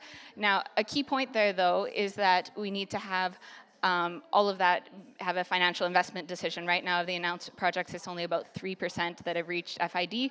So good progress, but we need to be putting really the dollars and the euros behind this as well. Another key area that we're tracking quite closely, especially recently at the IEA, is clean technology manufacturing. So looking to make sure that we have the supply chains in place. And this is from an update that was just released a week or two ago on tracking projects around the world for manufacturing. We can see that there's already a lot of production, of course, of these key technologies. For solar, wind, and heat pumps, we have between 25 and 40% of the needs in the NZD scenario by 2030 are already, we're reaching those levels of manufacturing. And from announced projects, we would have for solar, batteries, and electrolyzers, this is actually just new in our latest update for electrolyzers, would meet the 2030 needs if all projects are completed on time and in full. Now again, these need to have financial investment decisions to back them up, so still more needed there. You can see there's quite big gaps for heat pumps and wind, with some struggles in the supply chain for wind, so definitely key areas for policy attention going forward. One other key area that we're tracking really closely at IEA is innovation. So we have our, I'd suggest to check it out online, our clean technology guide. We're tracking over 550 different technology designs and components, evaluating their technology readiness, looking at what projects are going on around the world. And we've seen some key increases in technology readiness over the past few years. This is significant, especially for some of the sectors that we consider emissions hard to abate, so heavy industry and long distance transport, because a lot of the technologies that will be important to the transition are not yet in the market. They're either being piloted or demonstrated. And so with my last slide, moving to a quick picture on heavy industry, one of those hard to abate sectors. This is showing announced projects for steel production, specifically primary steel production, and for cement. And it's showing the amount of net zero or near zero emission production that's in the pipeline. So you can see it's only about around 10% for both steel and cement that is expected to be coming online. For steel, mostly hydrogen-based production. For cement, mostly carbon capture. Now you can see for steel we have another category. This is a lot of direct reduced iron plants that are intended to start with natural gas and are planning to move to hydrogen, but there's a bit of lack of clarity of how quickly and how fully they're going to be moving to hydrogen, so we can't fully count on them. So this is a key area where we need to see rapid innovation to get these technologies ready, rapid deployment, and really, again, getting the finance behind these projects. I'm going to leave it there, and we can discuss more in the panel then. Thank you. So please just stay, and we'll also invite Dean to the stage. So please. So, the first panel, welcome. I have a question for both of you, and then you can decide who answers first. So, what would you say is the biggest change that we've seen since 2021? Are there any technologies or societal challenges or other areas where we have seen big leaps in the last 2 years? Okay, so from my point of view, I think I mentioned earlier this whole idea of just energy, and this sort of transition. In Glasgow, at COP26, we released a report which was called a Just Energy Transformation. And it was really quite a new issue. I mean, there was some organizations that were involved with the just energy work, but not very many. Now, if I come to today, at COP28, and just energy transition just transition in general is everywhere. So it feels like that's already been accepted as something we need to address. Now, having said something we need to address, it means something very different to different people. So if you're having a conversation about just energy transition, and you're half an hour into the conversation, and the other person says something that you don't expect, that's because you were talking at cross purposes. Now, what you think is a just transition is not what they think is a just transition. So it's important to understand that, and we hope the negotiators here will give us a definition of where we're going to go. From our perspective, we talk about a just energy transformation. And the intention there is that any transition is dependent very much upon local conditions. So any country, any region, any community, their method of just energy transition is going to be very different from the next community or the other country or the other region. So we've got to look at the different sorts of transitions which will be required.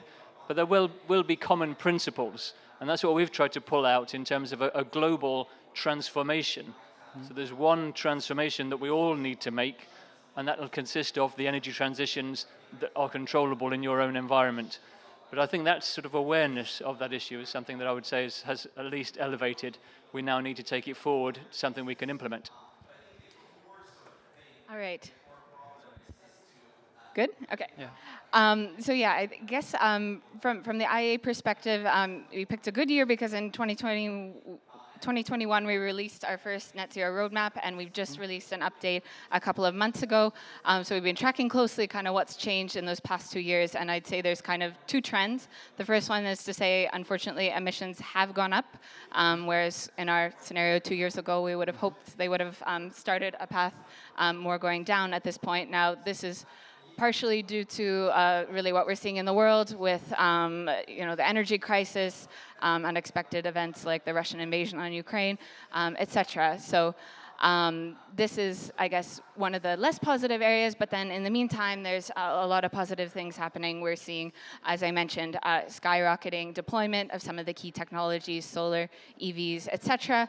And we are really seeing the pipeline of projects scale up for some of the trickier areas. So announcements on hydrogen projects, carbon capture and storage projects, etc. are really skyrocketing. So really two parallel trends, both going in different directions. So we need to lean into the second one if possible to get things going in the right direction.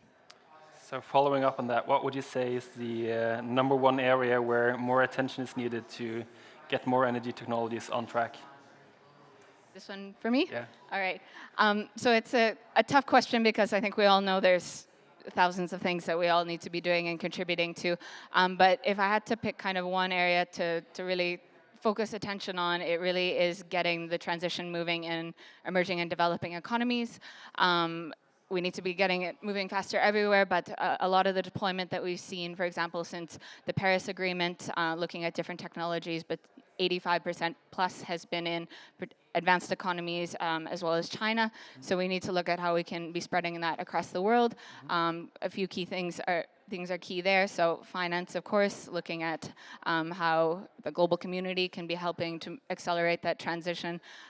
This includes development finance and also perhaps some innovative financial mechanisms that can really help mobilize private capital. There's also a role for capacity building, looking at how we can help get the proper or the needed policy frameworks in place to support the transition all across the world would be very key.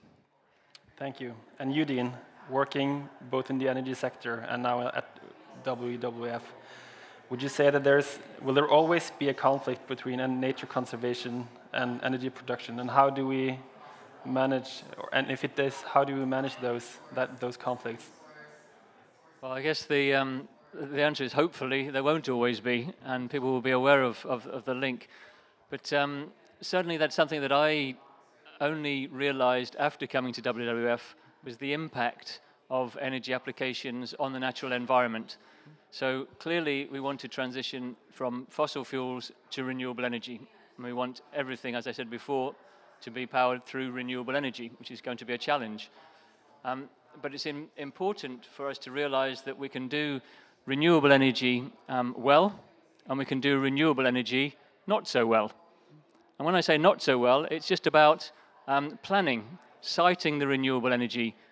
It doesn't actually make a lot of difference in a lot of cases if you move your renewable energy systems to an area that's going to have less environmental impact, like not in a conservation area, for example.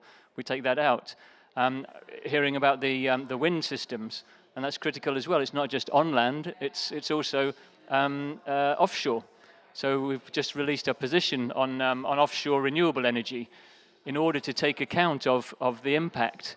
So certainly from my point of view, historically, it's all been about how many gigawatt hours can you produce at what cost, and that is the business model. Now it's a little bit about, well, it's not just the cost in a financial sense, it's the cost in terms of damage to nature, to biodiversity. And I mentioned biodiversity at the beginning and asked if there's anybody aware of that.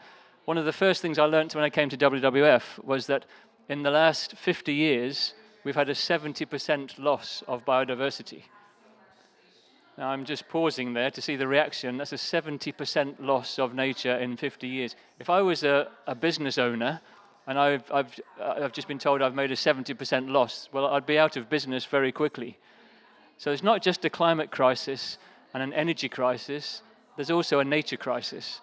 And I think we have to get that onto the agenda when we're talking about the way ahead for the climate. So I think so. Thank you. Give them an applause. So, and we'll bring back Christian Rynning Tønnesen and Victoria Karlsberg. Welcome. So, at this COP, there is a push for the world to agree on a target to triple renewable energy by 2030. Is this a goal that you support? And do you believe that it is achievable to do? Sorry, I really didn't hear you now because it's quite loud behind me. So there is a push to triple the production of renewable energy by 2030 at this COP. Do you think that that is something that is achievable?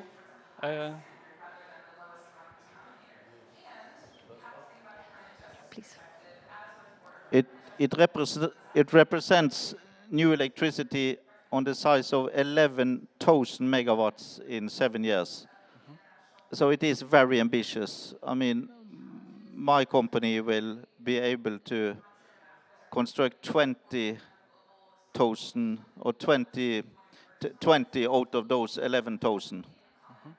And we are one of the largest developers. I would say it is a stretch target. If we turn it around and say, is it needed? Yes. But we have conflicts and there is biodiversity, there are local acceptance and fair transition elements. So you combine it all, it is challenging. But there is a risk also that we want to solve everything in one go. I mean, biodiversity, I think, needs to be taken into consideration because if we destroy nature for the better sake of saving the climate, we have not done what we should. We need to strike the right balance, and that needs to be done at the point of investment. But if we are going to solve the inequality of wealth in the world at the same time as we solve the climate crisis and with the same means of paying money from one part of the world to the others, if that is taken too far, it will hinder the solving the climate crisis. So the answer is it is needed, it is ambitious, it can technically be done. We need to take all the considerations along the way and do as much as we can, but within reasons when it comes to biodiversity, and also ensure that it's fair but not be locked up in not being able to produce renewable energy because we are not able to transfer enough money in other ways to the poor parts of the world. There's a balance also there. Thank you. Do you have anything to add? But absolutely very important and important question and delicate balance, I would say. Then again, coming from an energy-intensive business, I would say that the answer to our transformation to decrease the carbon emissions is really electrifications, and it will be for also many other sectors like transportation and so on. But at the same time, I think that there's also reason and possibilities to look into how can we be more energy efficient when doing this. And that is also what we are trying to do now when converting our sites into electric arc furnaces and so on. We will actually reduce the amount of energy that we consume. But of course, we are changing from an energy source that is emitting CO2 emissions with coal and coke and then moving over to fossil-free energy. So, but of course, a very delicate question. Yeah. I can also add, it doesn't help to produce 11,000 megawatts more electricity. It also needs to be consumed and in such a way that we actually replace the fossil fuel. If it's just added on top of the fossil fuel, it's not helping the climate at all. So it's an equally, maybe bigger challenge to rebuild the industry like you are doing. That's probably as tough as a challenge as producing the electricity itself.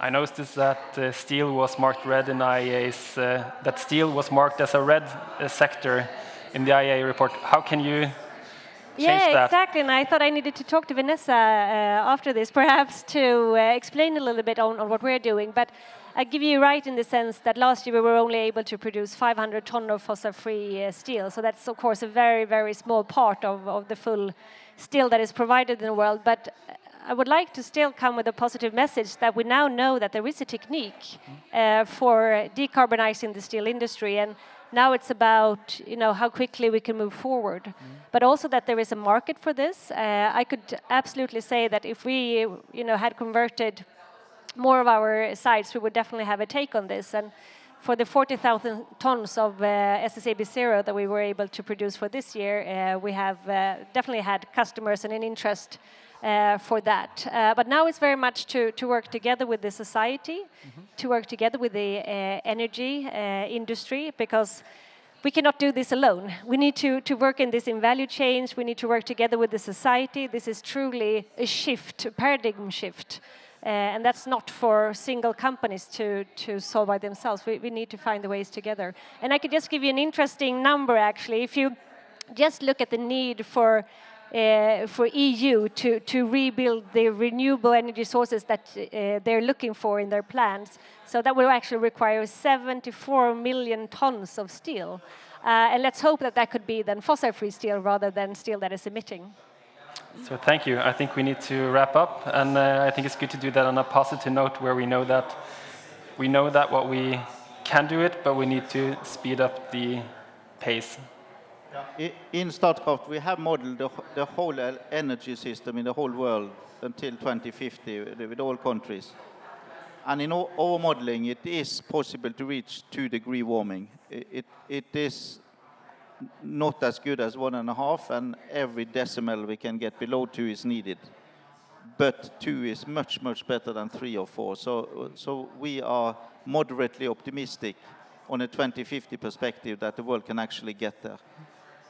But for that reason, to push for 2030, which is what our generation should concentrate on now, is extremely important. Having the long view that to develop new technologies, like you are explaining, will have a much more impact towards 2050 than towards 2030. But then they need to be fully developed by 2030. So therefore, we need a push now. May I just add then, in the same way as we are now trying to industrialize this until 2026 and 2030, we are actually also looking for a patent for this technique. So we could license it to the point that we actually need to work together also with developing countries. So I think we should give all the panelists a warm applause. Thank you to Tiffany Vass, Victoria Karlsberg, Christian Rynning Tønnesen, and Dean Cooper, but also to the listeners both in the room and online. There will be a new event here in the Nordic Pavilion in 30 short minutes, but we at Nordic Energy Research thank you for participating and welcome you back here in the Nordic Pavilion on Tuesday, when we will have several events on the 5th of December when we have the Energy Day. So thank you.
Welcome. My name is Niklas Hagelberg. I'm the Senior Program Coordinator for UNEP's Climate Change Program, and it's a pleasure for me to invite the people in this room and the participant online to this event on the findings of the 2023 Emission Gap Report and how it connects and guides the global stocktake that countries are negotiating here in Dubai.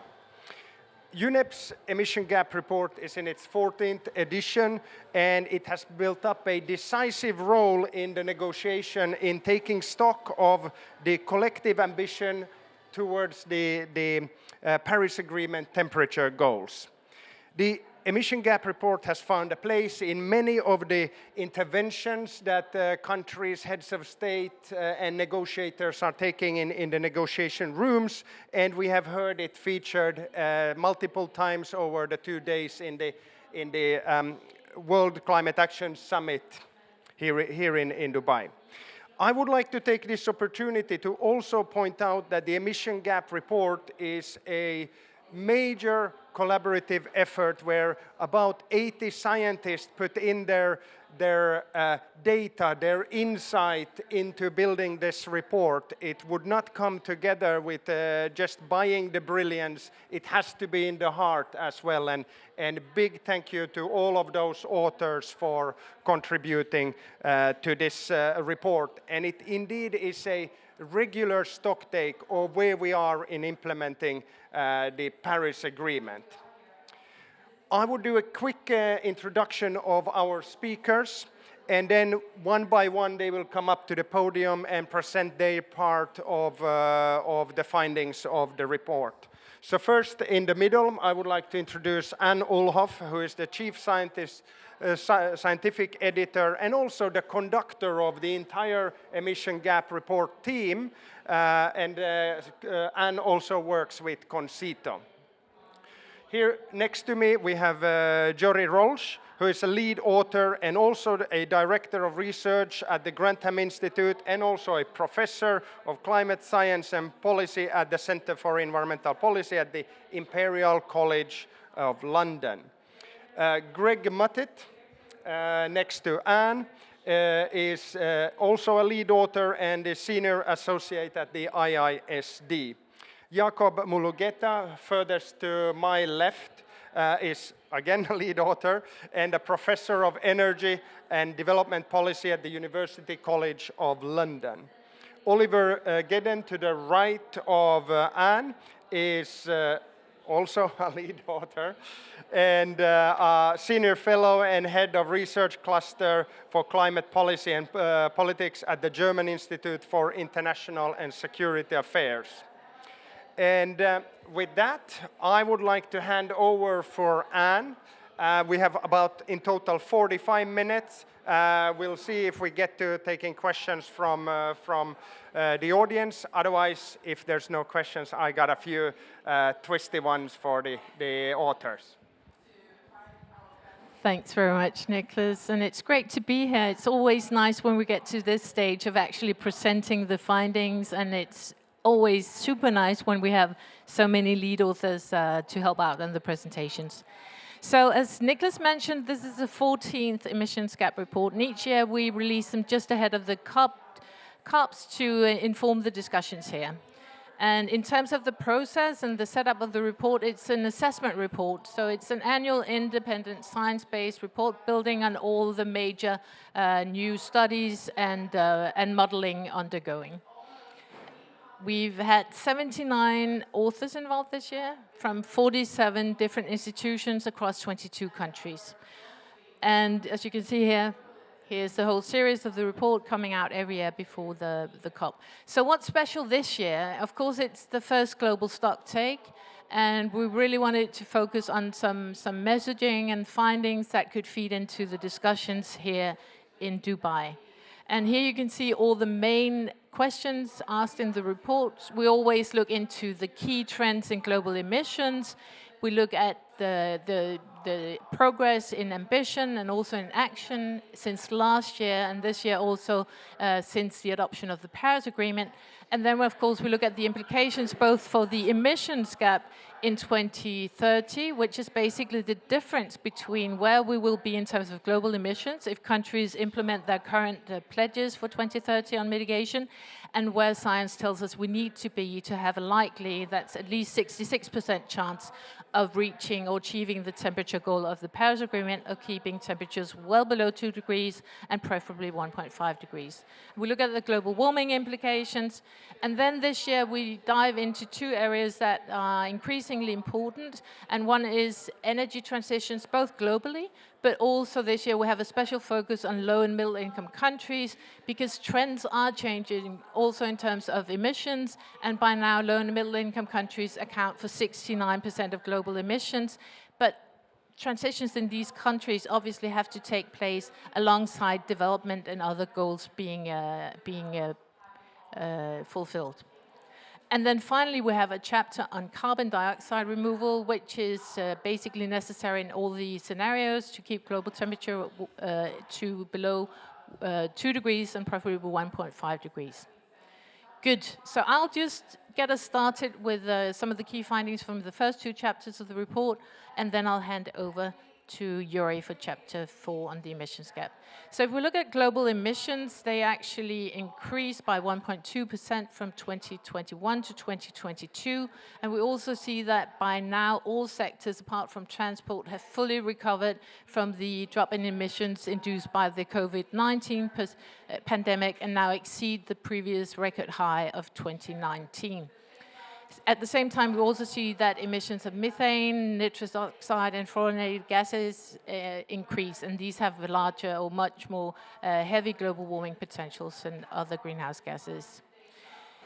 If we then look at progress since the last COP, since COP27, there's really not been that much progress in terms of countries strengthening their pledges for 2030.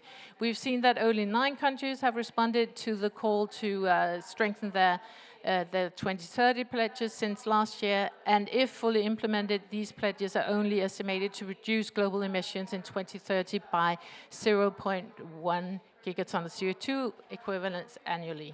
However, if we look at progress since the adoption of the Paris Agreement, there are better news. We have seen that countries have put forward strengthened pledges for 2030, and collectively, and if fully implemented, these actually lower global emissions by about 5 gigatons of CO2 equivalents relative to the initial NDCs. And then we also see that there's been an evolution in the NDCs themselves, so that more now contain greenhouse gas emissions targets. There's greater coverage both of sectors and gases, and more also include unconditional elements, that is, that countries promise to do something without getting anything fulfilled. If we look at progress of the G20 members toward their NDC achievement, overall there's no major change from last year. The ones that are on track are primarily the ones that haven't really put forward much strengthened pledges, or that were already on track to achieving their pledges of 2030 based on policies already in place. But we do see promising sign, and that is that the implementation gap, which we define as the difference between where countries are heading in terms of current policies and where their NDC targets are, is diminishing. It's becoming smaller. We've seen that it's now quite a lot smaller than last year. So now globally we have an implementation gap of around 1.5 gigatons of CO2 equivalents in 2030 with respect to the unconditional NDCs, and 5 gigatons with respect to the conditional ones. And I'm actually going to hand over to Yuri now. Thank you.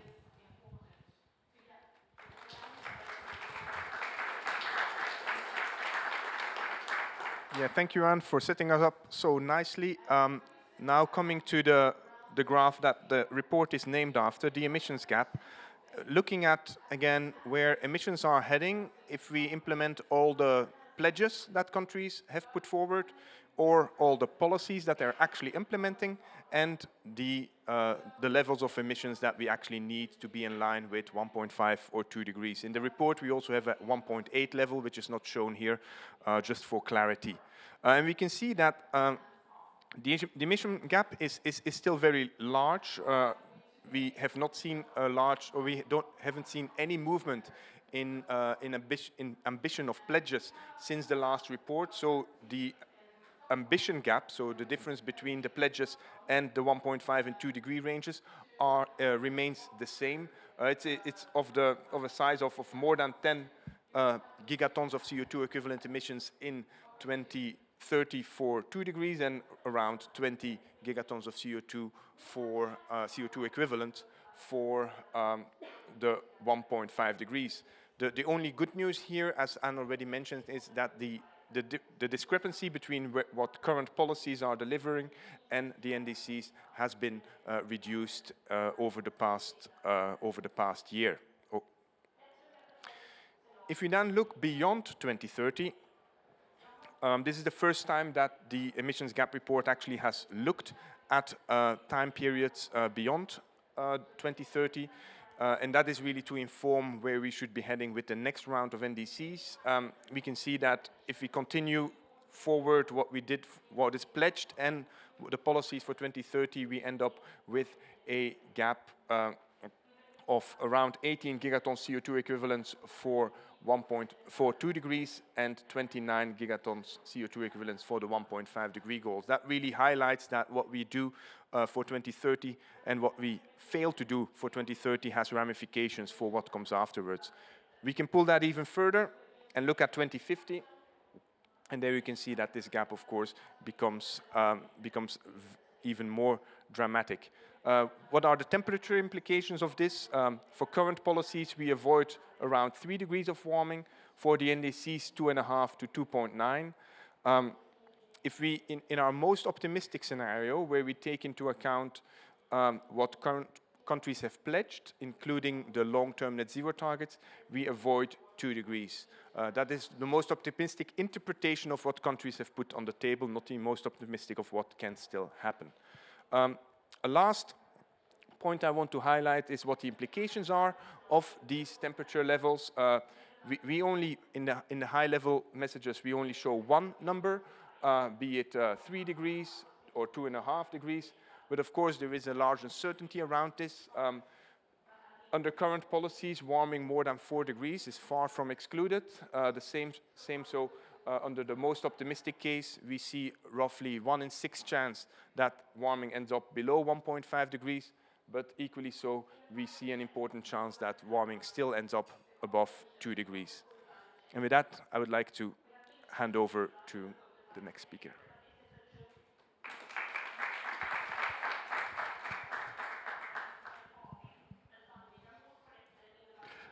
Thank you, Yuri. One of the great things about the emissions gap report each year is that having assessed the state of progress, as Yuri has very clearly outlined, the second part of the report turns to how do we close this gap? And the remaining 3 of us speakers are going to start to address that. And central to closing the gap has to be a transformation of the global energy system.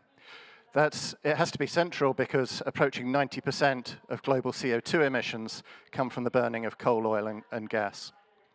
Now, what this graphic here shows you is that on one level, the climate change problem is conceptually quite simple.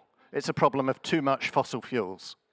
What this graph shows you is infrastructure that has already been built to extract oil, gas, and coal in the form of mines, drilling platforms, and so on in the left-hand column, or to consume fossil fuels in power stations, transportation systems, in buildings, and so on in the right-hand column. And what you see from the graph is that whether you're looking at extraction or consumption of fossil fuels, there's the infrastructure that already exists would exhaust the carbon budget for 1.5 degrees several times over if operated for its full economic life. A conclusion from that is that we need to see some of this infrastructure closed early before the end of its economic life. Now, that's a policy conversation that's only just beginning and only in relation to coal power plants. It's something policymakers are going to need to think about a lot more. And if new fields and mines continue to be opened, new fossil plants continue to be built, as they are at present, an even greater quantity is going to have to be closed early. Now, to take the place of these fossil fuels, of course, we're going to need to see a dramatic increase in generation by renewable energy, and we're also going to need to see a reduction in overall energy consumption worldwide. Now, that doesn't, of course, mean a reduction by everyone or even by every country. There are still around 700 million people lacking access to electricity and over 2 billion lacking access to clean cooking fuels. Rather, what it means is increasing energy use by some in order to meet people's basic decent living needs, while decreasing for others. In other words, greater equality in the use of energy. A final point I want to make is, as Anne said, two-thirds of the world's greenhouse gas emissions come from low and middle income countries. Jakob is going to talk about how to tackle energy transition in low and middle income countries. But the point I really want to stress is that as all countries take action, equity becomes more important, not less important. And what that means is that high-income countries need to reduce emissions much faster than low and middle-income countries, much faster than they are currently, and need to dramatically scale up their support to enable the transitions in low and middle-income countries. With that, I'm going to hand to Jakob to fill in the details.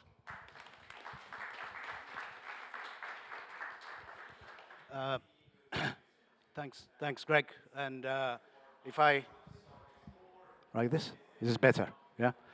But first of all, I'd also like to thank Anne, who has been leading this initiative for, what is it now, 10 years, 12 years, a long time. And we all, look forward to the emissions gap report and its publication, starting in July and so forth, but also being part of the emissions gap report process itself. Anne leads it with huge sort of elegance and understanding in trying to keep us all in line. But another two people that I would like to also mention is, of course, Navros Dubash, who's not here today, but has been instrumental in getting this I believe, this chapter into the emissions gap report, but also Narasimha Rao, who actually has taken the lion's share of the burden in producing this chapter. So thank you to both of them. Greg has touched on a number of issues that relate to this particular chapter, but the key one really is the question around development. And in many ways, you're talking about a group of countries that have very different economic and resource configurations. And one of the things that we did was begin to sort of map out those different countries. And they spread across, those who are exporting fossil fuels, those who are importing fossil fuels, others who are fully engaged in renewables, and others are merely sort of importers. And there are also a new set of countries that are looking at expanding their or opening up fossil fuel opportunities. Each of these is going to require very different ways in which that they are going to transition. And therefore, one of the things that we talked in this chapter is that the development context is very much, it has to be center and front and center of the transition challenge. Now, this also requires quite a lot of capacity. Without the sufficient capacity, there isn't a huge amount that you can do. And that's something that particularly the LDC countries are faced with in terms of building capacity that's able to think, able to generate knowledge, which is very much locally focused. Now, this also takes us into the whole question around politics, and one of the things that this chapter also encapsulates is institutions actually matter, and context, the political context, is also everything. And I think, there is a real opportunity, a real buzz, if you will, as we await for the next round of NDCs, that there is a real opportunity to be able to develop nationally driven maps and investment-ready type of opportunities. A lot of the work that we do in CCG and other places, this is, really very much, directed to ensuring this.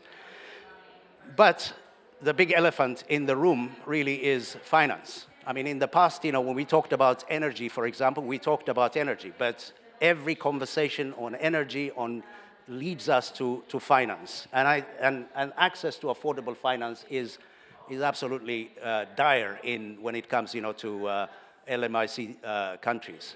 And the part of this is really the cost of capital is higher in the poorer countries. One of the things that we found out was that we're talking about 7 times more expensive to do anything in the poorer countries than the US or the EU. So this has to be somehow bridged.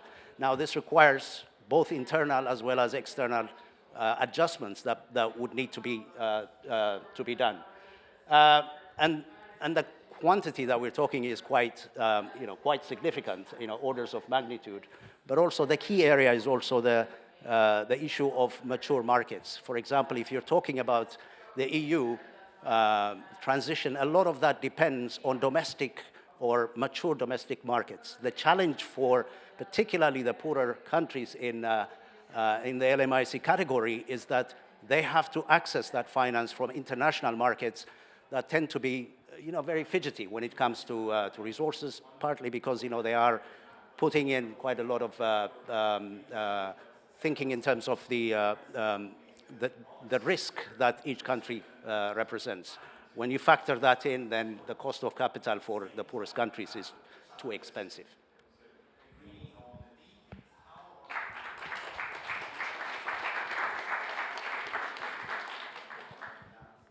Yes, thank you very much.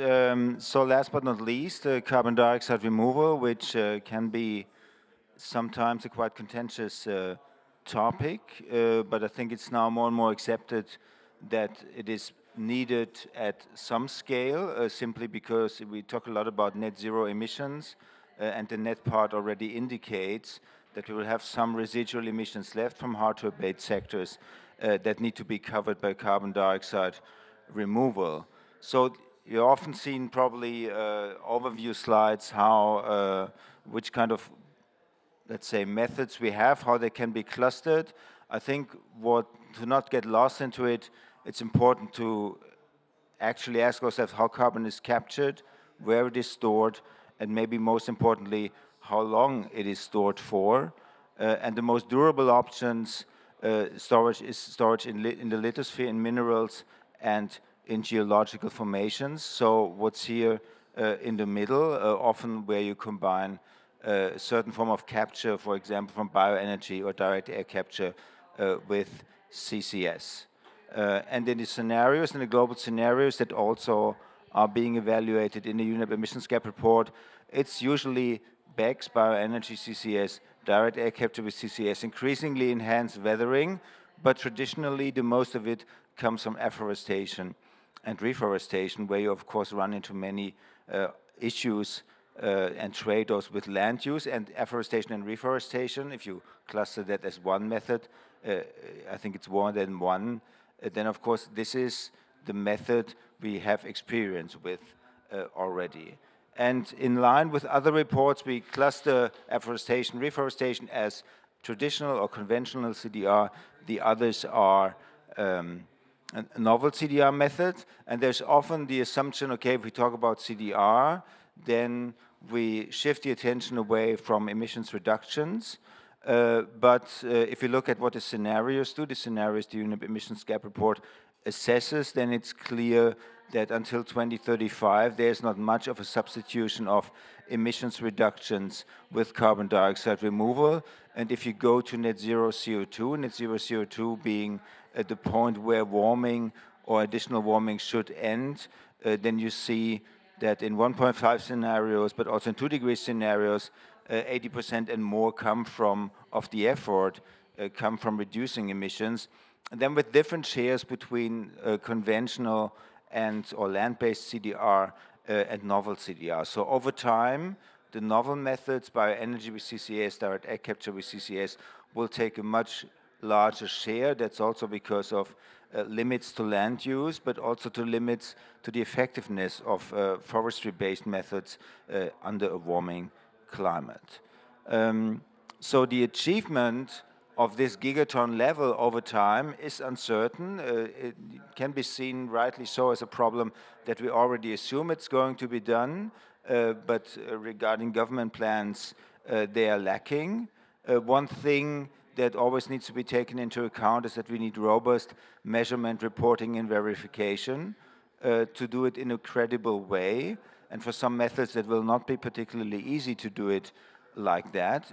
With the land-based methods, it's also not perfect how we do it. And it also reminds us that it's always easier and more efficient just not to emit, because then we don't have to track where the carbon is. We just know it had not been emitted. If you remove carbon dioxide, then you have to find ways to measure and to track what you already did and if it's still there.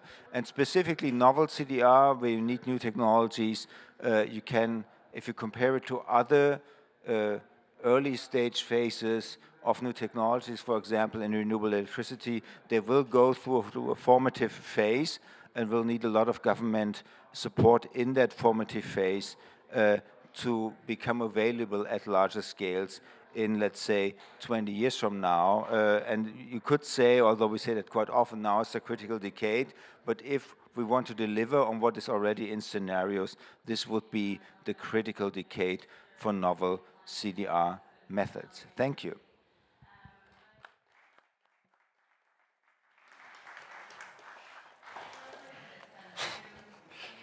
Okay, I have been attached to the wall by a wire, so let's see how this works out.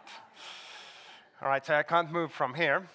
Okay, thank you all so much, and indeed this is a smooth running machine. We're on time with the presentations. The report came on time. We actually even could advance it. It was a little bit earlier already than we planned. So this is an amazing machine.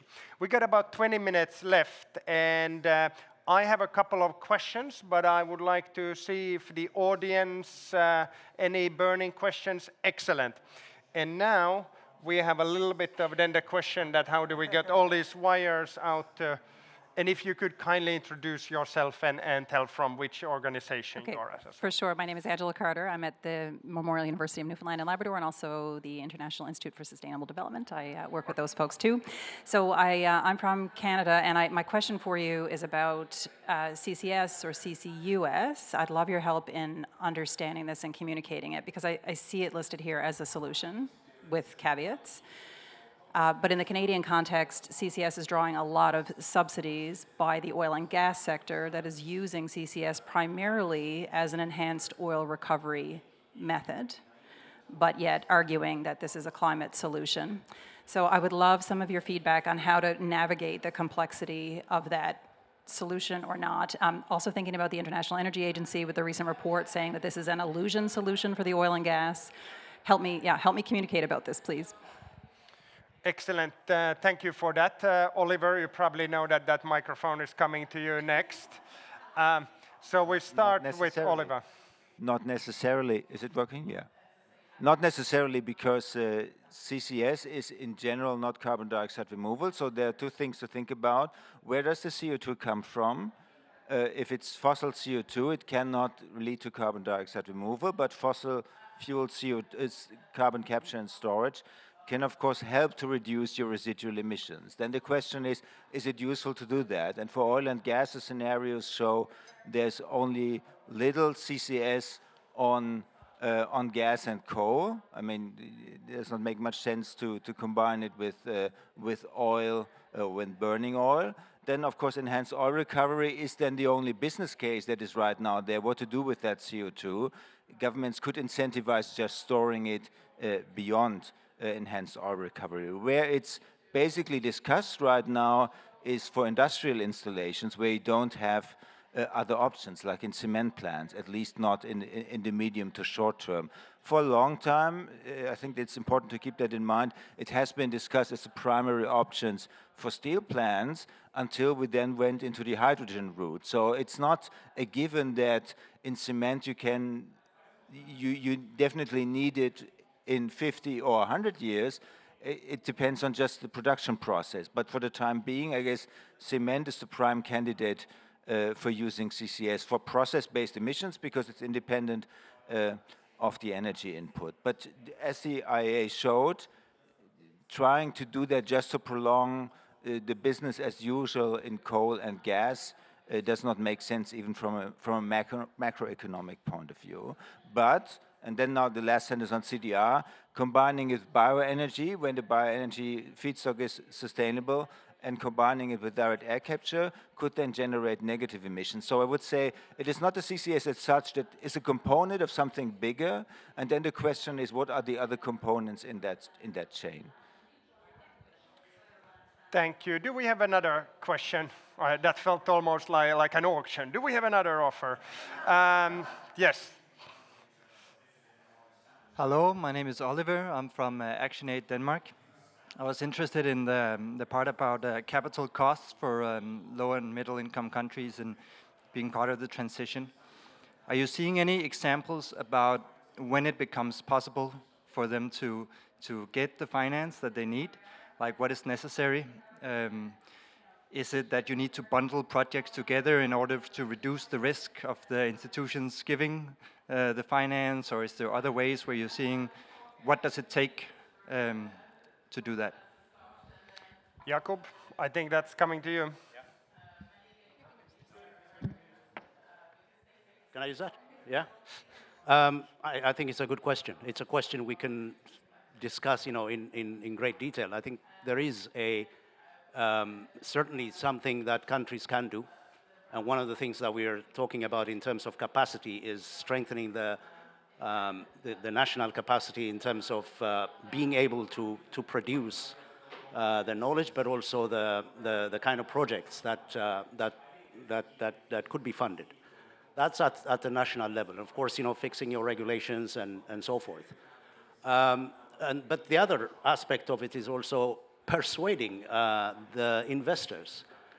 For example, there is a tendency to assume that there is a risk perception, particularly when it comes, countries in sub-Saharan Africa. There is that challenge of risk perception that increases the value or the cost of capital, and that's a very difficult one to be able, because it is a very subjective thing on something which is concrete, on something which is quite objective. So there is a discussion, I suspect, even leaders in the advanced economies are beginning to pick this up. Macron, for instance, he talks about that. The question is, what is there that we can do to try and change the landscape, the finance landscape that seems to be the biggest obstacle in my view.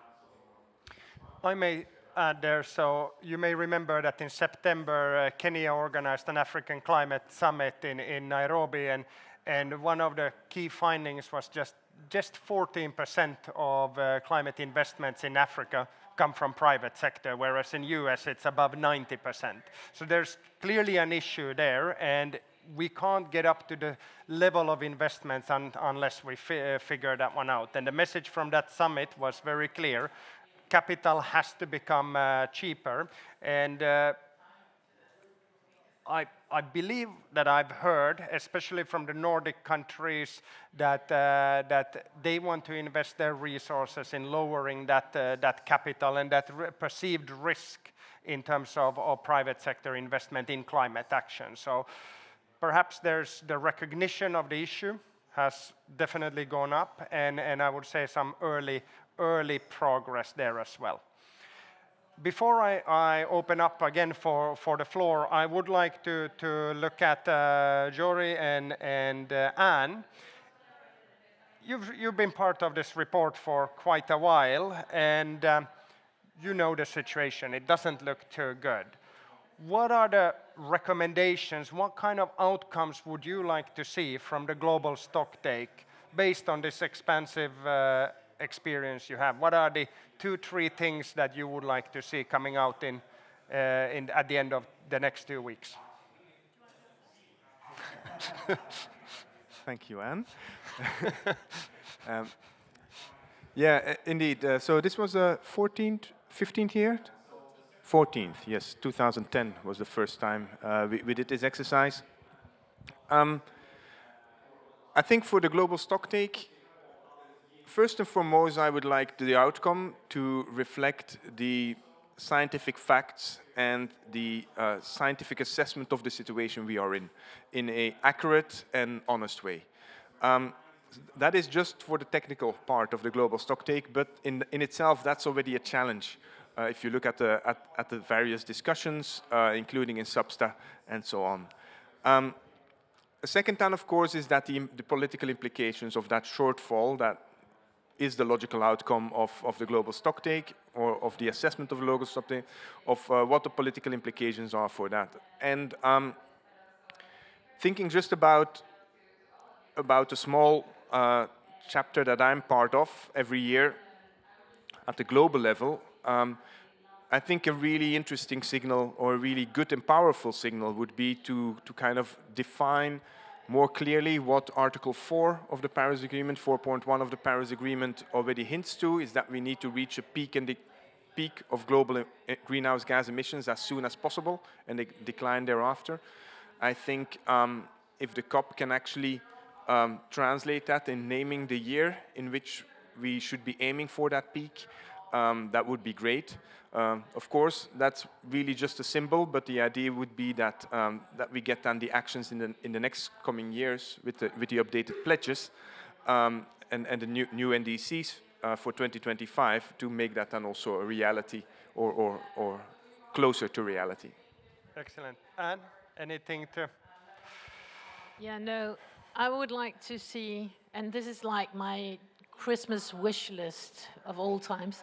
So first of all, I would love to see a decision text that includes the mentioning of, ideally, phase out, but if not phase out, at least phase down of all fossil fuels, and no mentioning of unabated, if I had my way. That would be great. I would love to see more focus also on what happens from here until the next round of NDCs. How are we going to support an actual move towards much greater ambition, much greater implementation across the world?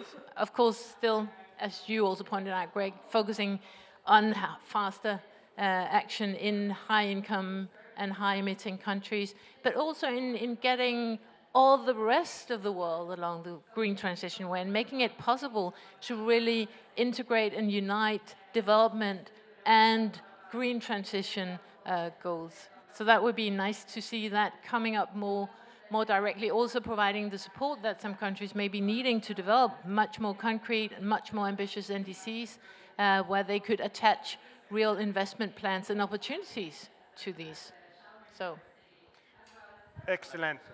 Thank you. Greg? Is this working? Just a second, is it working? I can use it. Okay, thanks. I just wanted to build slightly on what Anne said about phase out of all fossil fuels. The last two COPs, as you know, we've had a decision text that called for a phase down of unabated coal power. Thank you very much. The trouble with the sole, or one trouble with the sole focus on coal is that it can create a perverse narrative that countries of the global south are the ones that need to do the most to act on climate change. Coal is used disproportionately in developing countries, oil and gas more in developed countries. And so I think we've seen that narrative play out very much in the last two COPs, with a blaming of large emerging economies for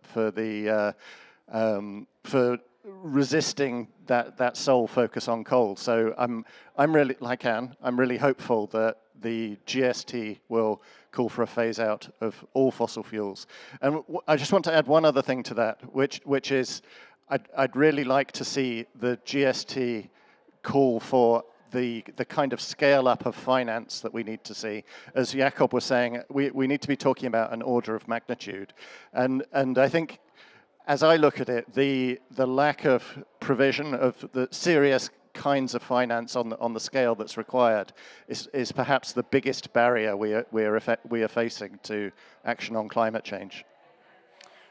Thank you, Greg. I hope you all took note. You will be requested to go to your respective countries and talk to your representatives here and push for these messages in for the global stocktake. We got 5 minutes left, and I'm starting to raise my voice because they have ended their session on the other side. This is a question for Oliver, Greg, and Jakob. The title of the report is Broken Record. It feels like we're not moving ahead. In your work now on these chapters, did you find anything that gives you reason for optimism? Is there something there that you see that, hey, there is an underlying trend? And perhaps if we start with Oliver. Well, my chapter is maybe an odd chapter to think about, because many think, okay, CDR is basically the talking point because we talk about a broken record and what we have not done in the past. We do not necessarily have to see it like that. If we say, yeah, net zero is an important goal, starting from a geophysical perspective, I would say policymakers have kind of forgotten that it would involve CDR. And that's why it's net zero and not just zero. And at least there you can say that some countries are seriously working this out now and start to make things happen on a national level, which is important because we cannot continue to assuming stuff to being done in 10 or 20 or 40 years, but nobody even starts with it. We would like to know, are they serious? Are governments serious? And what are the experience?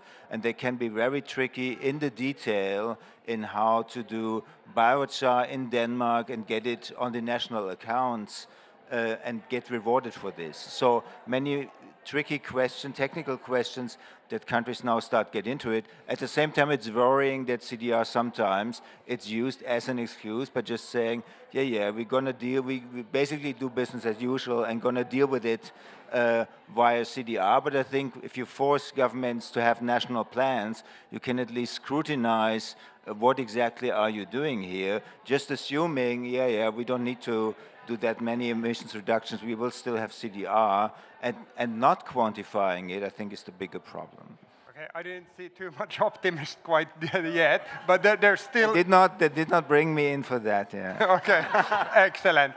Okay, Greg, energy transition, is there something there? I'll try and be a bit more optimistic. It's a low bar. I see a lot of, I see hope in the voluntary climate clubs that are establishing in relation to the energy transition. And I'm thinking, for example, of the Powering Past Coal Alliance, the Beyond Oil and Gas Alliance, the Clean Energy Transition Partnership, where governments that want to pursue greater ambition in energy transition are coming together and committing to do it, helping each other do it, and then just doing it. I'm very grateful to the country which is announcing today it's joining the Clean Energy Transition Partnership. I'm not sure if it's announced yet. So it has? Okay. Okay. Thank you very much, Norway. It's great to see you joining the Clean Energy Transition Partnership and committing to not providing international public finance for fossil fuels and diverting it to clean energy. It's great to have Norway on board there. We're seeing growth in the PPCA and in BOGA. This year, Colombia joined BOGA, a country of the global south with significant oil and gas production. And I think we're going to see growing momentum in these kinds of initiatives. And that's where I draw my optimism from. Excellent, thank you. Jakob, I'm afraid, have only 1 minute to what's in the low and middle income countries. Is there something there that... I would say, a couple of things. One is there is a serious conversation around economic diversification happening at the moment. And countries are really serious and optimistic about their industrial policies that would take a greener kind of shape.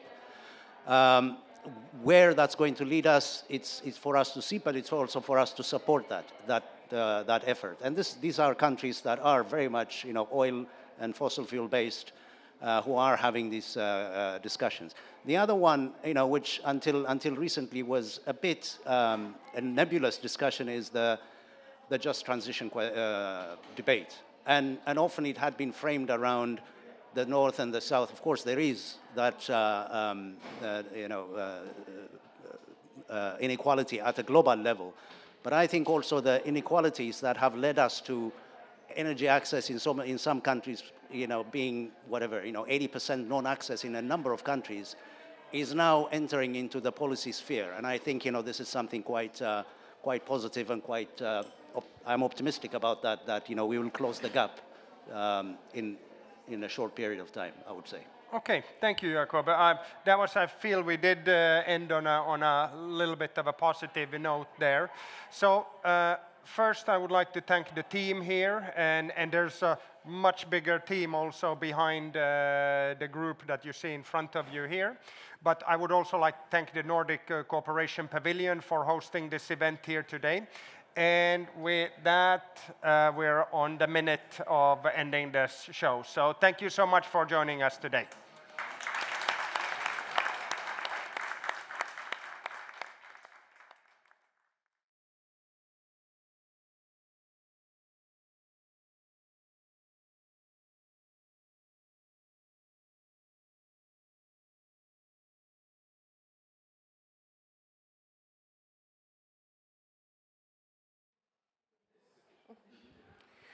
So, hello, welcome everyone. Welcome to the Nordic Pavilion here at COP28, and a special welcome to the viewers that watch the live stream online.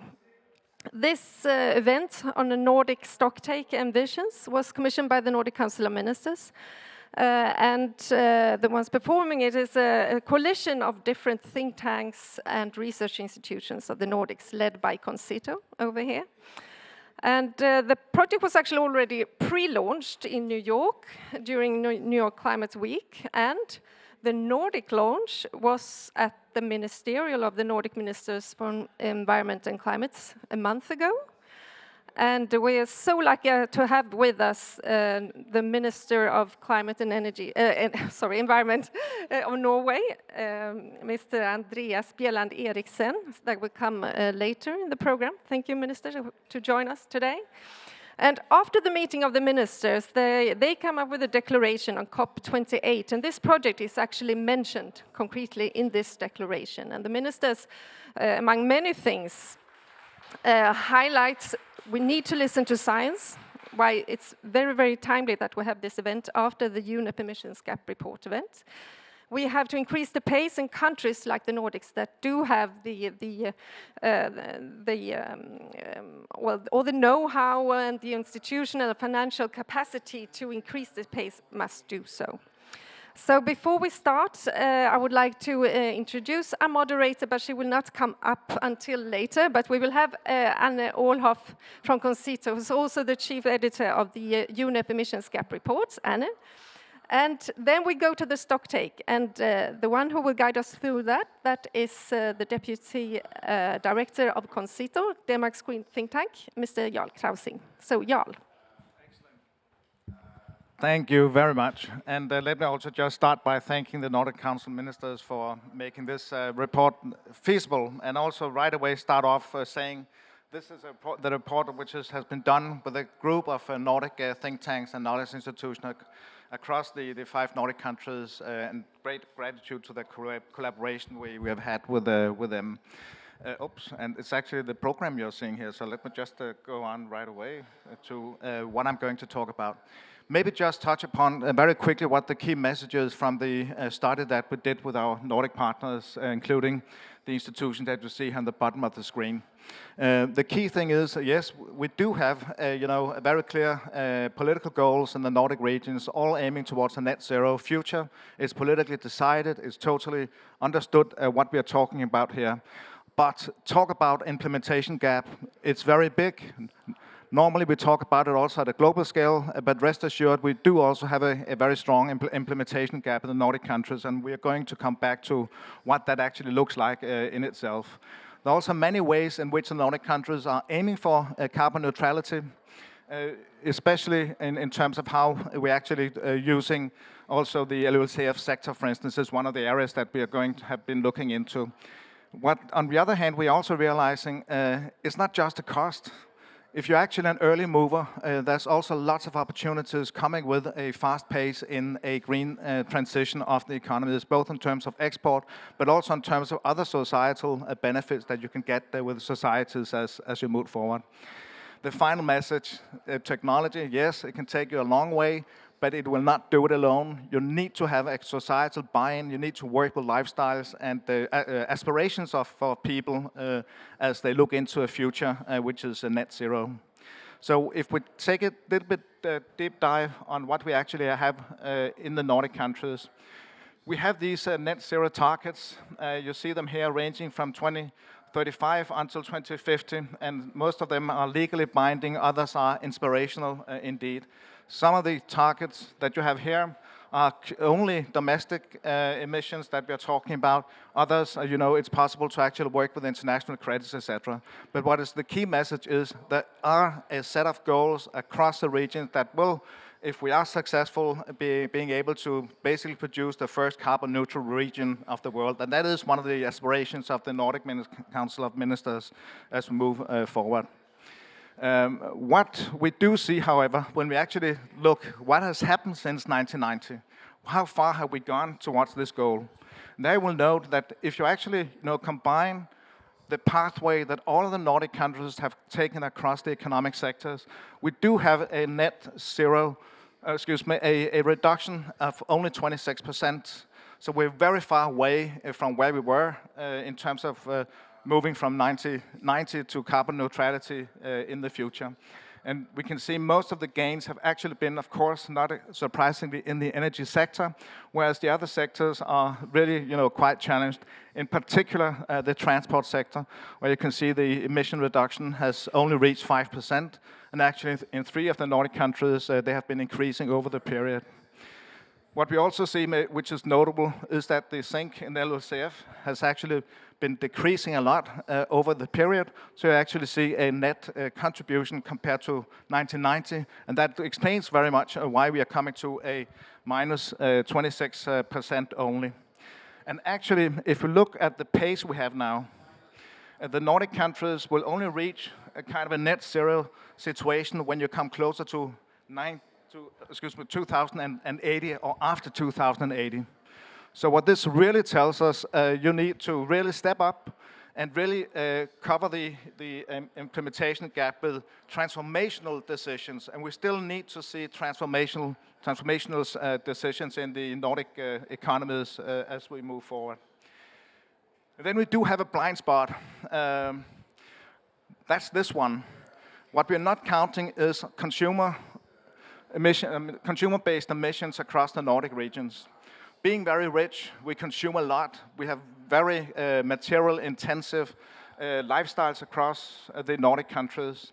And if you just take Denmark as an example, if we actually would calculate also our global emissions from our consumptions, it would actually take the entire globe to 100 gigaton per year if everybody had the same kind of lifestyle footprint as we have here. So in other ways, even if we are, moving in the arrow down on the domestic emissions, we do have a huge challenge when we actually move to the global emission going forward. However,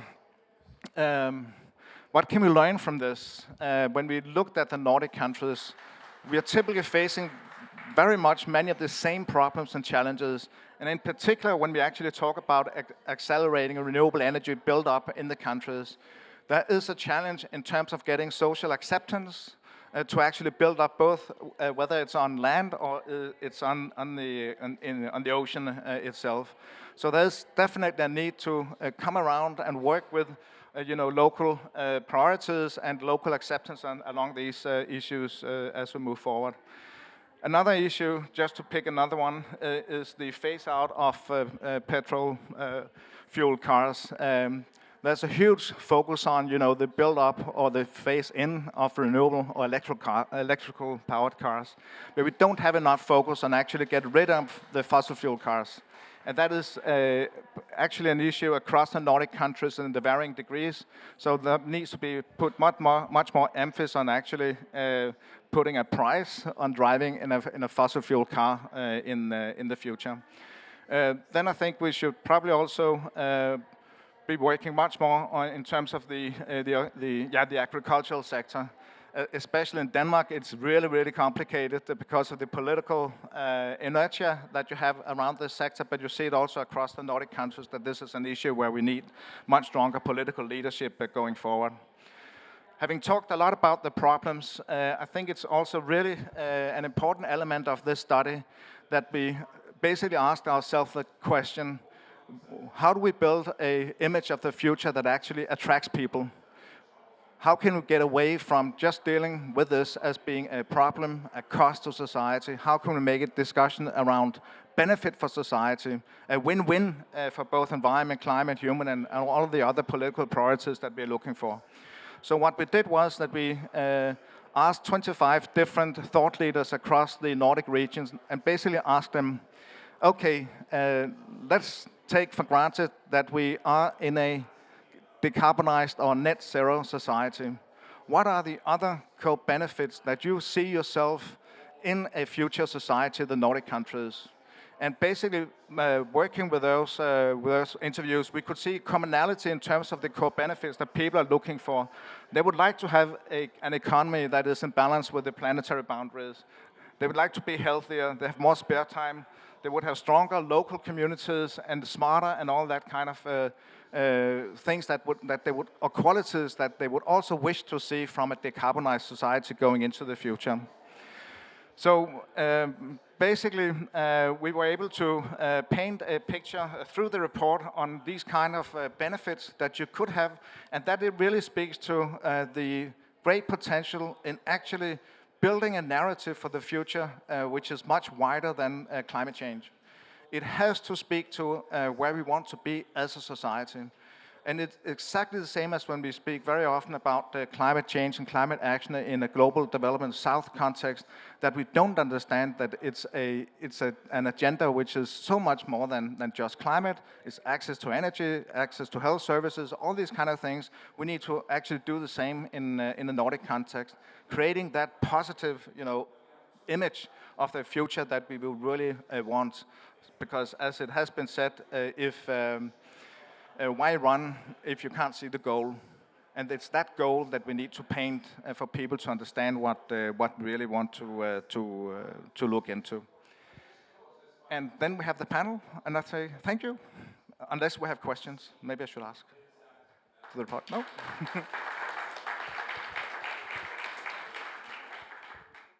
Thanks very much, Jarl. And yes, let's see if there are any immediate questions to you before we turn to the panel.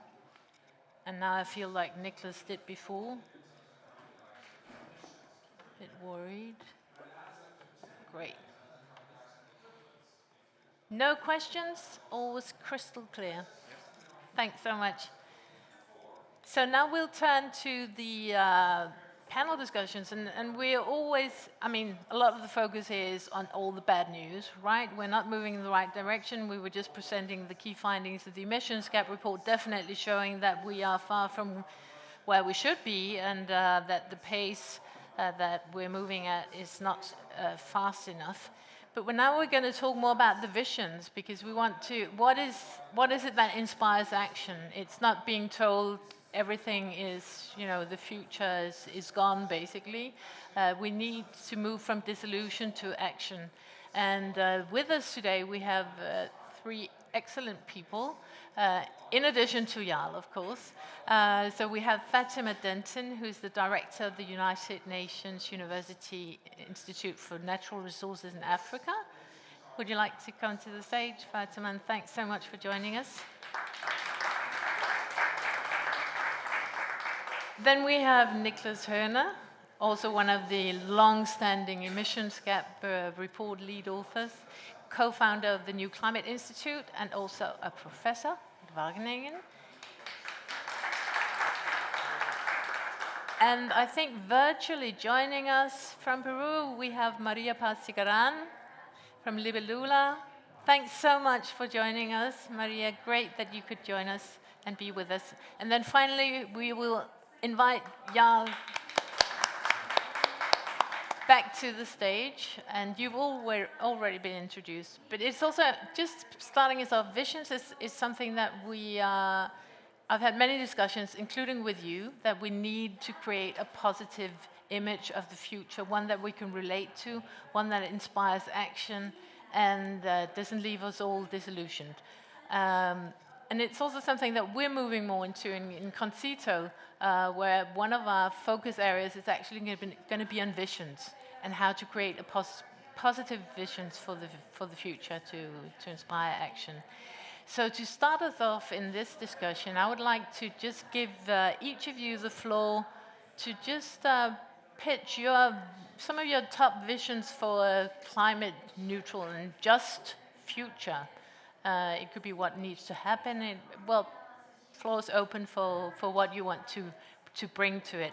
And I think if you're okay with that, Fatima, we will start with you. Thank you. Okay. It's on. Okay. Thank you very much, Anne.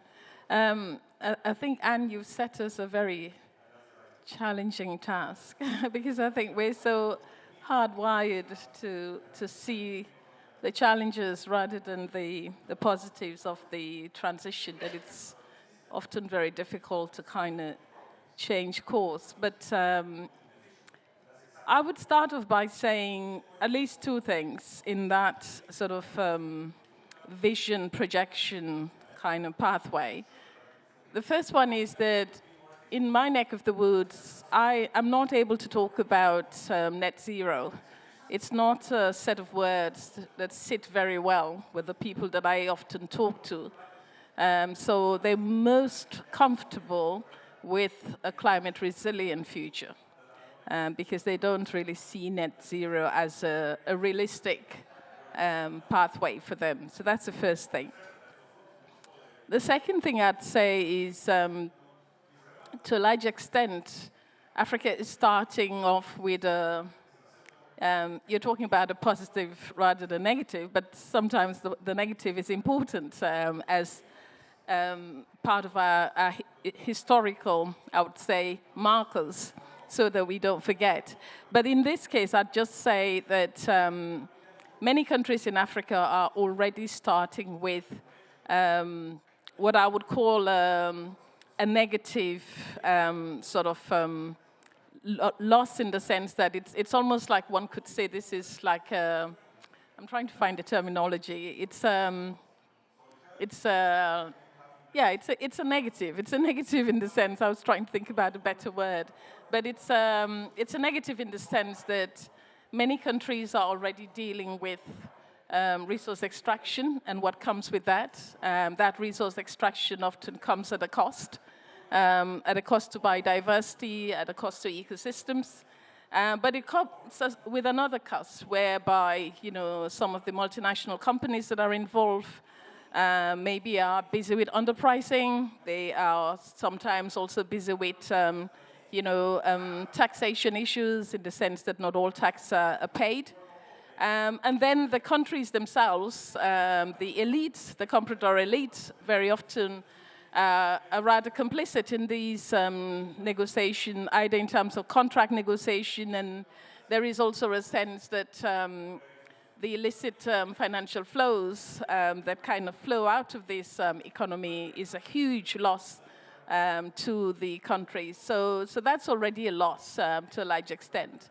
But I think in addition to that loss, there's also the sense that one could also say that Africa contributing only 4% to global emission to a large extent is a positive. It's a net positive in the sense that many other countries are way ahead in terms of emissions. Now, my vision is, how do you get Africa to stay within that sort of range of low global percentages? How does Africa avoid emissions, I'd say, in key sectors? There are three sectors that I think are very carbon intensive and have a lot of implications for Africa's development. Cities, it's a huge challenge. Many African cities are becoming mega cities, and we need to find ways of curbing emissions from cities, from transport. Agricultural land, mainly because of our farming practices. We are depleting our soil cover on a daily basis, not to mention also the problem related to deforestation. I don't have the figures off the top of my head, but a huge amount of deforestation taking place in Africa. So all of that is really been done without replenishing.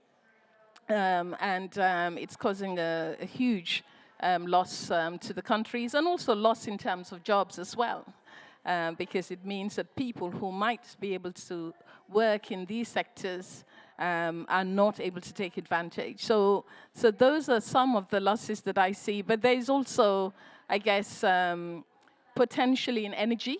And energy, as you know, is a bit of a paradox for this continent because there are so many different range of energy sources.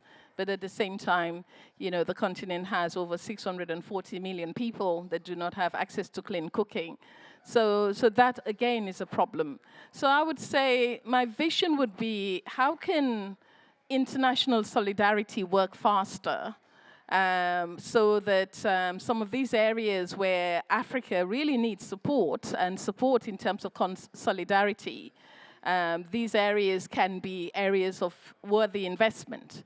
I'm saying worthy investment because I think northern countries also need to realize that I saw in the presentation earlier said something about early movers. So northern countries can become early movers in the sense that if they invest in some of these areas, it's investing in institutions that will ultimately work towards emissions reductions. And that, in the case of a global solidarity, it reduces it's a collective action, but it does mean that it reduces emissions as well, which is what we all want to see. So they're working to their advantage. You know, it's enlightened self-vision and self-interest, rather. And so I think that that early investment would pay, especially if you invest in areas where that support is most needed. I'll give you one quick example. Many countries in Africa are looking to green their industrialization. And it's a no-brainer. So rather than take the route that other countries in the north have taken, it would make a lot of sense to really start reducing that carbon intensity that goes into industrialization so that these countries could also gain firsthand and become early movers in terms of green industrialization. So that's just one example, but there's several other examples where I see supporting countries in Africa as part of that larger ambition of acceleration, you know, but also supporting in terms of skills, in terms of knowledge, and also in terms of research. You know, this transition is not going to happen without research. It's not going to happen without scientific knowledge. It's not going to happen without the understanding of how some of these skill shortage that we see could be boosted and enhanced. And all of that comes with knowledge. So again, I would say the more we can lay out a just transition process, and I will just say this and end, the better. I think just transition can be somewhat of a mobilizing tool to really enhance climate action. But I would say it needs to be more than a tool. It has to be a whole assembly point where you have different production sites that are all supporting sustainable outcomes. At the moment, we have so many blind spots, and some of us do not even know whether certain actions are unjust or just. We haven't democratized just transition well enough within our societies. We are all adopting a Western approach of what just transition means. We're not going back to indigenous knowledge systems to understand how people, societies, have actually viewed the issue of justice and how they can also adapt. There's a lot to say, but I'm aware that I'm hogging the mic too much, so I'll hand over to you. No, thanks very much, Fatima. And I think, to me, it also comes across as a vision for what needs to happen in the very near future in order to give Africa also the space and the freedom to really think about what Africa wants in the future, what the visions look like for the future. And one of the great things, apart from these people actually being some of my favorite people on the whole earth, is that we're also covering different regions here. So I think we should turn to Maria now and see if your visions or visions look different from your perspective. Over to you, Maria. Thank you, and thank you for the invitation, and thank you, Jarl, for your presentation. That was very, very interesting for me. I will take one word that Fatima said that is, I think, very important for any process that we need to take in the future, and it's solidarity. The problem that we have in the world is yes, we do have a problem of climate change, we do have a problem of impacts, but the cause of those problems is the way we have developed our societies that is very unequal. No? So I think if we don't target that that way of being, solidarity, then we will achieve not much. No, in the case of Latin America, if you see the polls that we do with enterprises and about the future and what is the actual concern of people, of course, climate change is there because now it's affecting everyone every day. No, and it's the clothes that you wear that normally you're wearing your summer and it should be winter and now it's summer, which is very light. It's not important, but a lot of people I have been really struck many times these 2 years after the pandemic, very hard. So climate is now felt as a personal issue, and people need that to be resolved. The second thing is that if we are thinking about the future, we need to think about something Jarl said, no? The aspirations. And people need hope, no? And when we're talking about aspirations and hopes, we cannot see everyone the same. Maybe Anne, you and me and Fatima, and Niklas and Jarl have the same kind of access to everything in the world. We are on the top of the people that we have everything. It doesn't matter if we live in Peru, we live in South Africa, or we live in Germany. We have education, we have a job, we have everything to live well. But in the case of Latin America and in Africa, it's also like that. Poverty it's very, very high. Energy access is still pending, and people that are not living the way they should live with dignity are living in rural areas. So if we're talking about the vision has to include those that are always left behind, always. Otherwise, what kind of world are we, like, even though it's gonna be net zero, what kind of world are we building for us, for them, and for our children? No? How are we really being relevant to the people? Why is that we're doing this? We're doing this because we want to be happy. We want to live in an harmonic world. Net zero, just the target of net zero is gonna lead us there.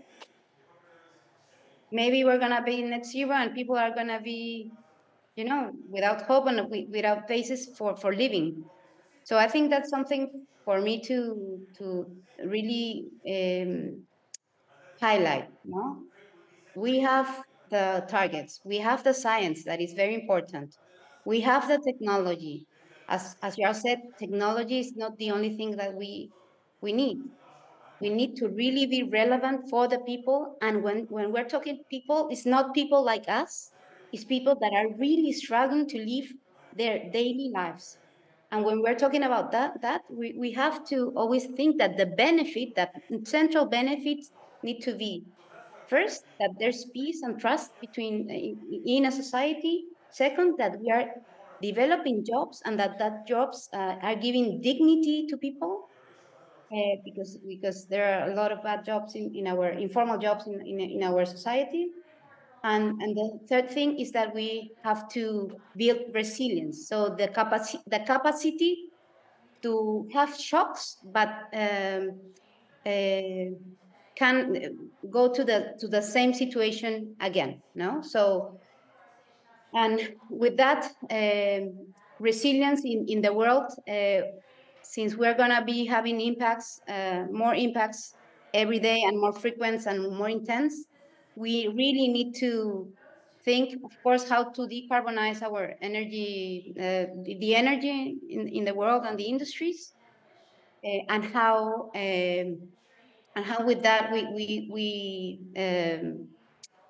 can address the gap for the most the poor people, but also how can we accelerate the pace in the investments in nature, no? Because the pace of the impacts are too high, and now what we need is to be resilient, and resilience in our bodies when you're healthy, and our ecosystems need to be healthy and regenerated. So the question is, how do we increase the pace where we invest in nature?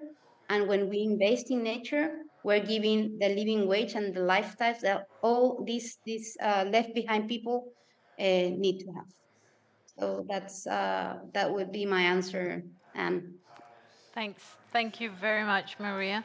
So I'm actually not feeling that optimistic. So I'm hoping that some of you can bring us up on the... But I think what's really important is to point out that this is about development. It's about addressing fundamental development issues, not just in developing countries, but within all societies, and that we here are all part of a very fortunate group of people compared to most other parts of the population, no matter where we are in the world, and that we need to take into account. And I think that's a very good point. So that visions for the future are really development visions. And with that, over to you, Nicholas. Thanks. I really like the approach to these positive visions here, because, I mean, there's even research from psychologists now saying that if there's doom and gloom, it basically paralyzes and people don't do anything.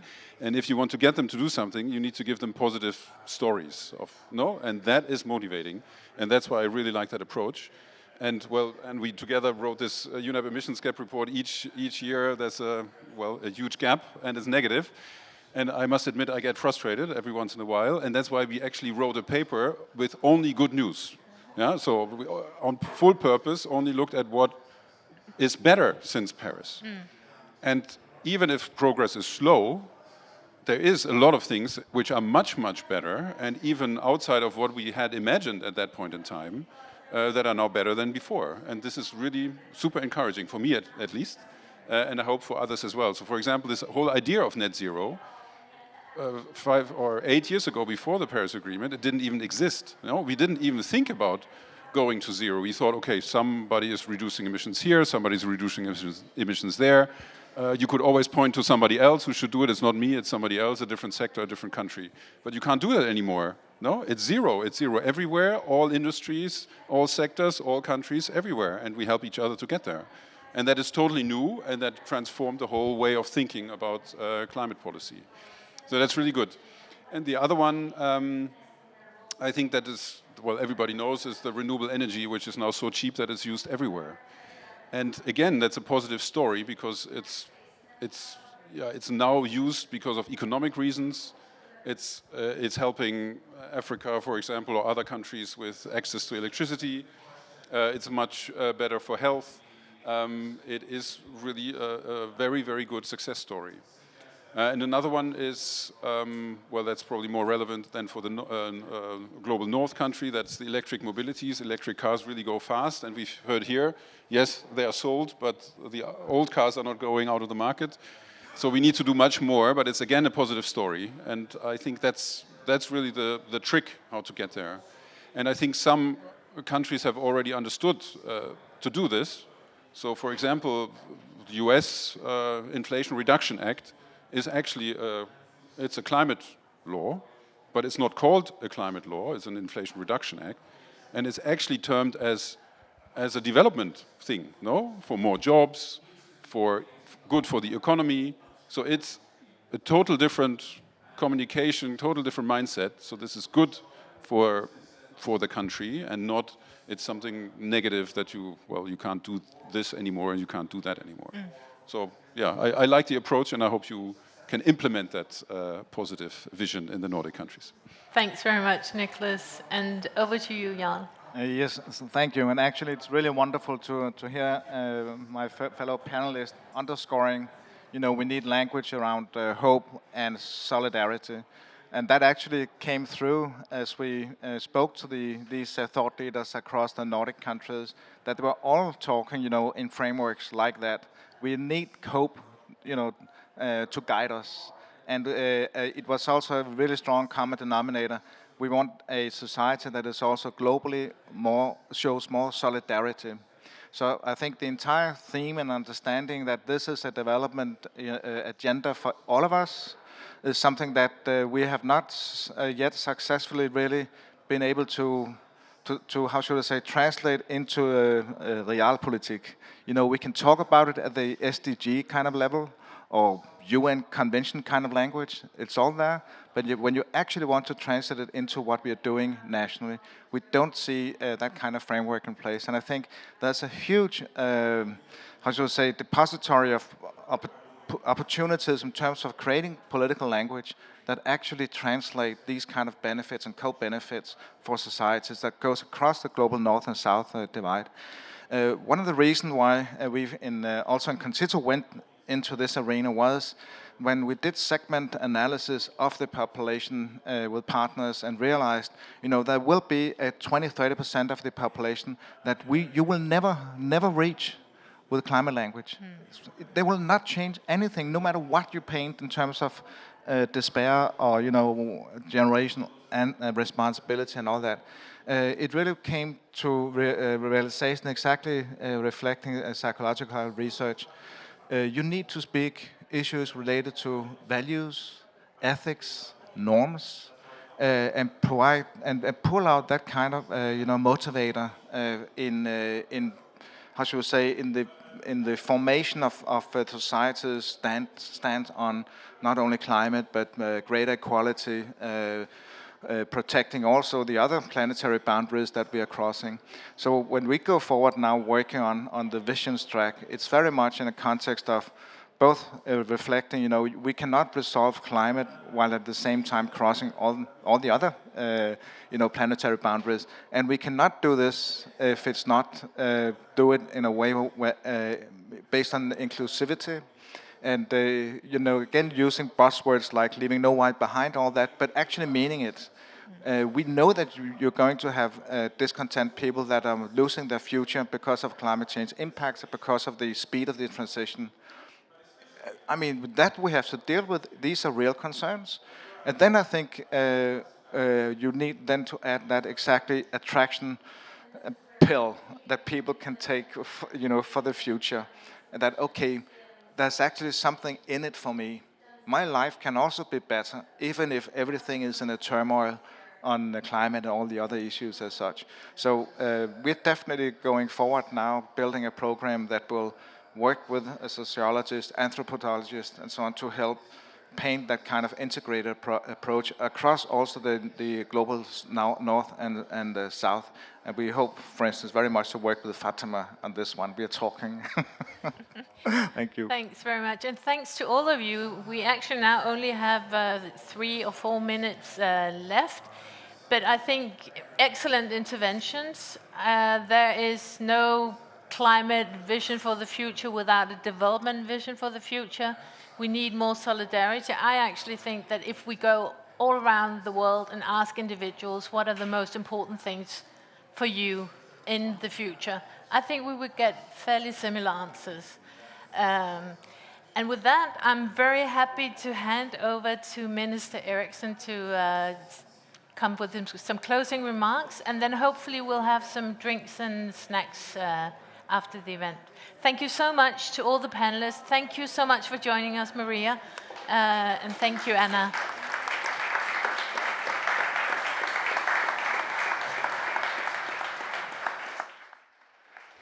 Dear ladies and gentlemen, it's always terrible to stand between someone's drinks, but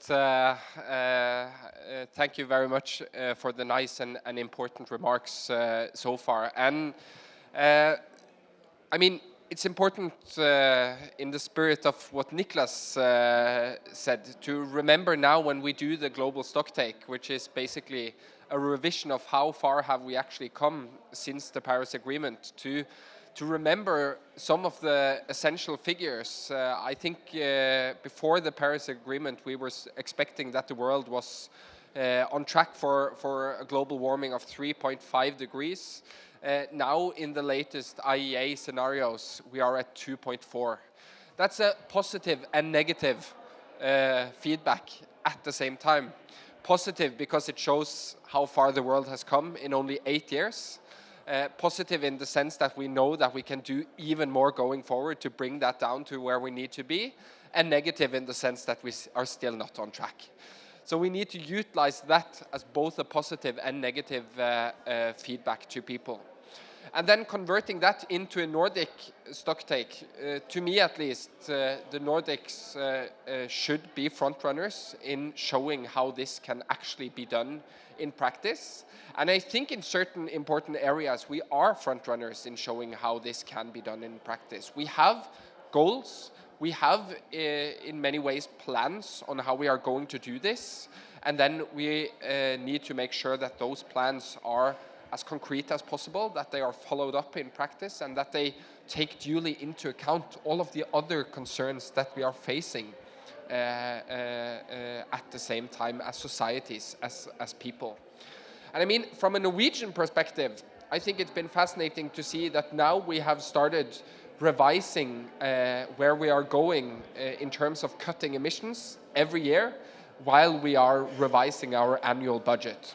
So now we know both our monetary budget and our emission budget for the next couple of years in many ways.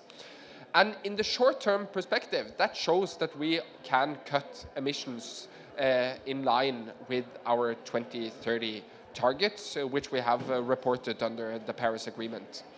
But then it's very important to note and to remember that the 2030 targets are only one milestone on the long-term track to becoming a net zero society in the future and to go where we need to go by 2050. And I had just a couple of weeks ago delivered to me a report by the Norwegian Climate Commission for 2050, who say that when you think about the 2050 perspective, the question is not which emissions should we cut, but which emissions should even be left in 2050. And that's a giant social planning project that I think that the Nordic countries can take the lead on how to do. Because if we are going to be successful in that planning project, designing our societies for 2050, we need not only to solve the climate and nature crisis, but we need also to solve the issues we have with an aging population, with digitalization and how that is going to change the way we work and the way we live our lives, and the increasing inequality that we also see in our societies. And I think that the Nordic model can be sort of an example to the rest of the world that how all of these difficult challenges can be united in a way that can gain positive feedback, that can stand over time, that people can salute, and that actually can take us to where our targets has been set. There is a very good statement in the report, I think, stating if you not know where you're running, why would you even run? I think that's sort of very duly. I think what we lack is not only being able to set targets and talk about policies, but also talk about how are we going to design that society that can be mutually beneficial to all, not only in a Nordic context, but in a global context for people in Africa, people all over the world. How can we design that together? And I think the Nordic countries have a great opportunity in being first movers, showing how that can be done in practice for the benefits of many others. Thank you very much for the attention, and thank you very much for the report and for the session.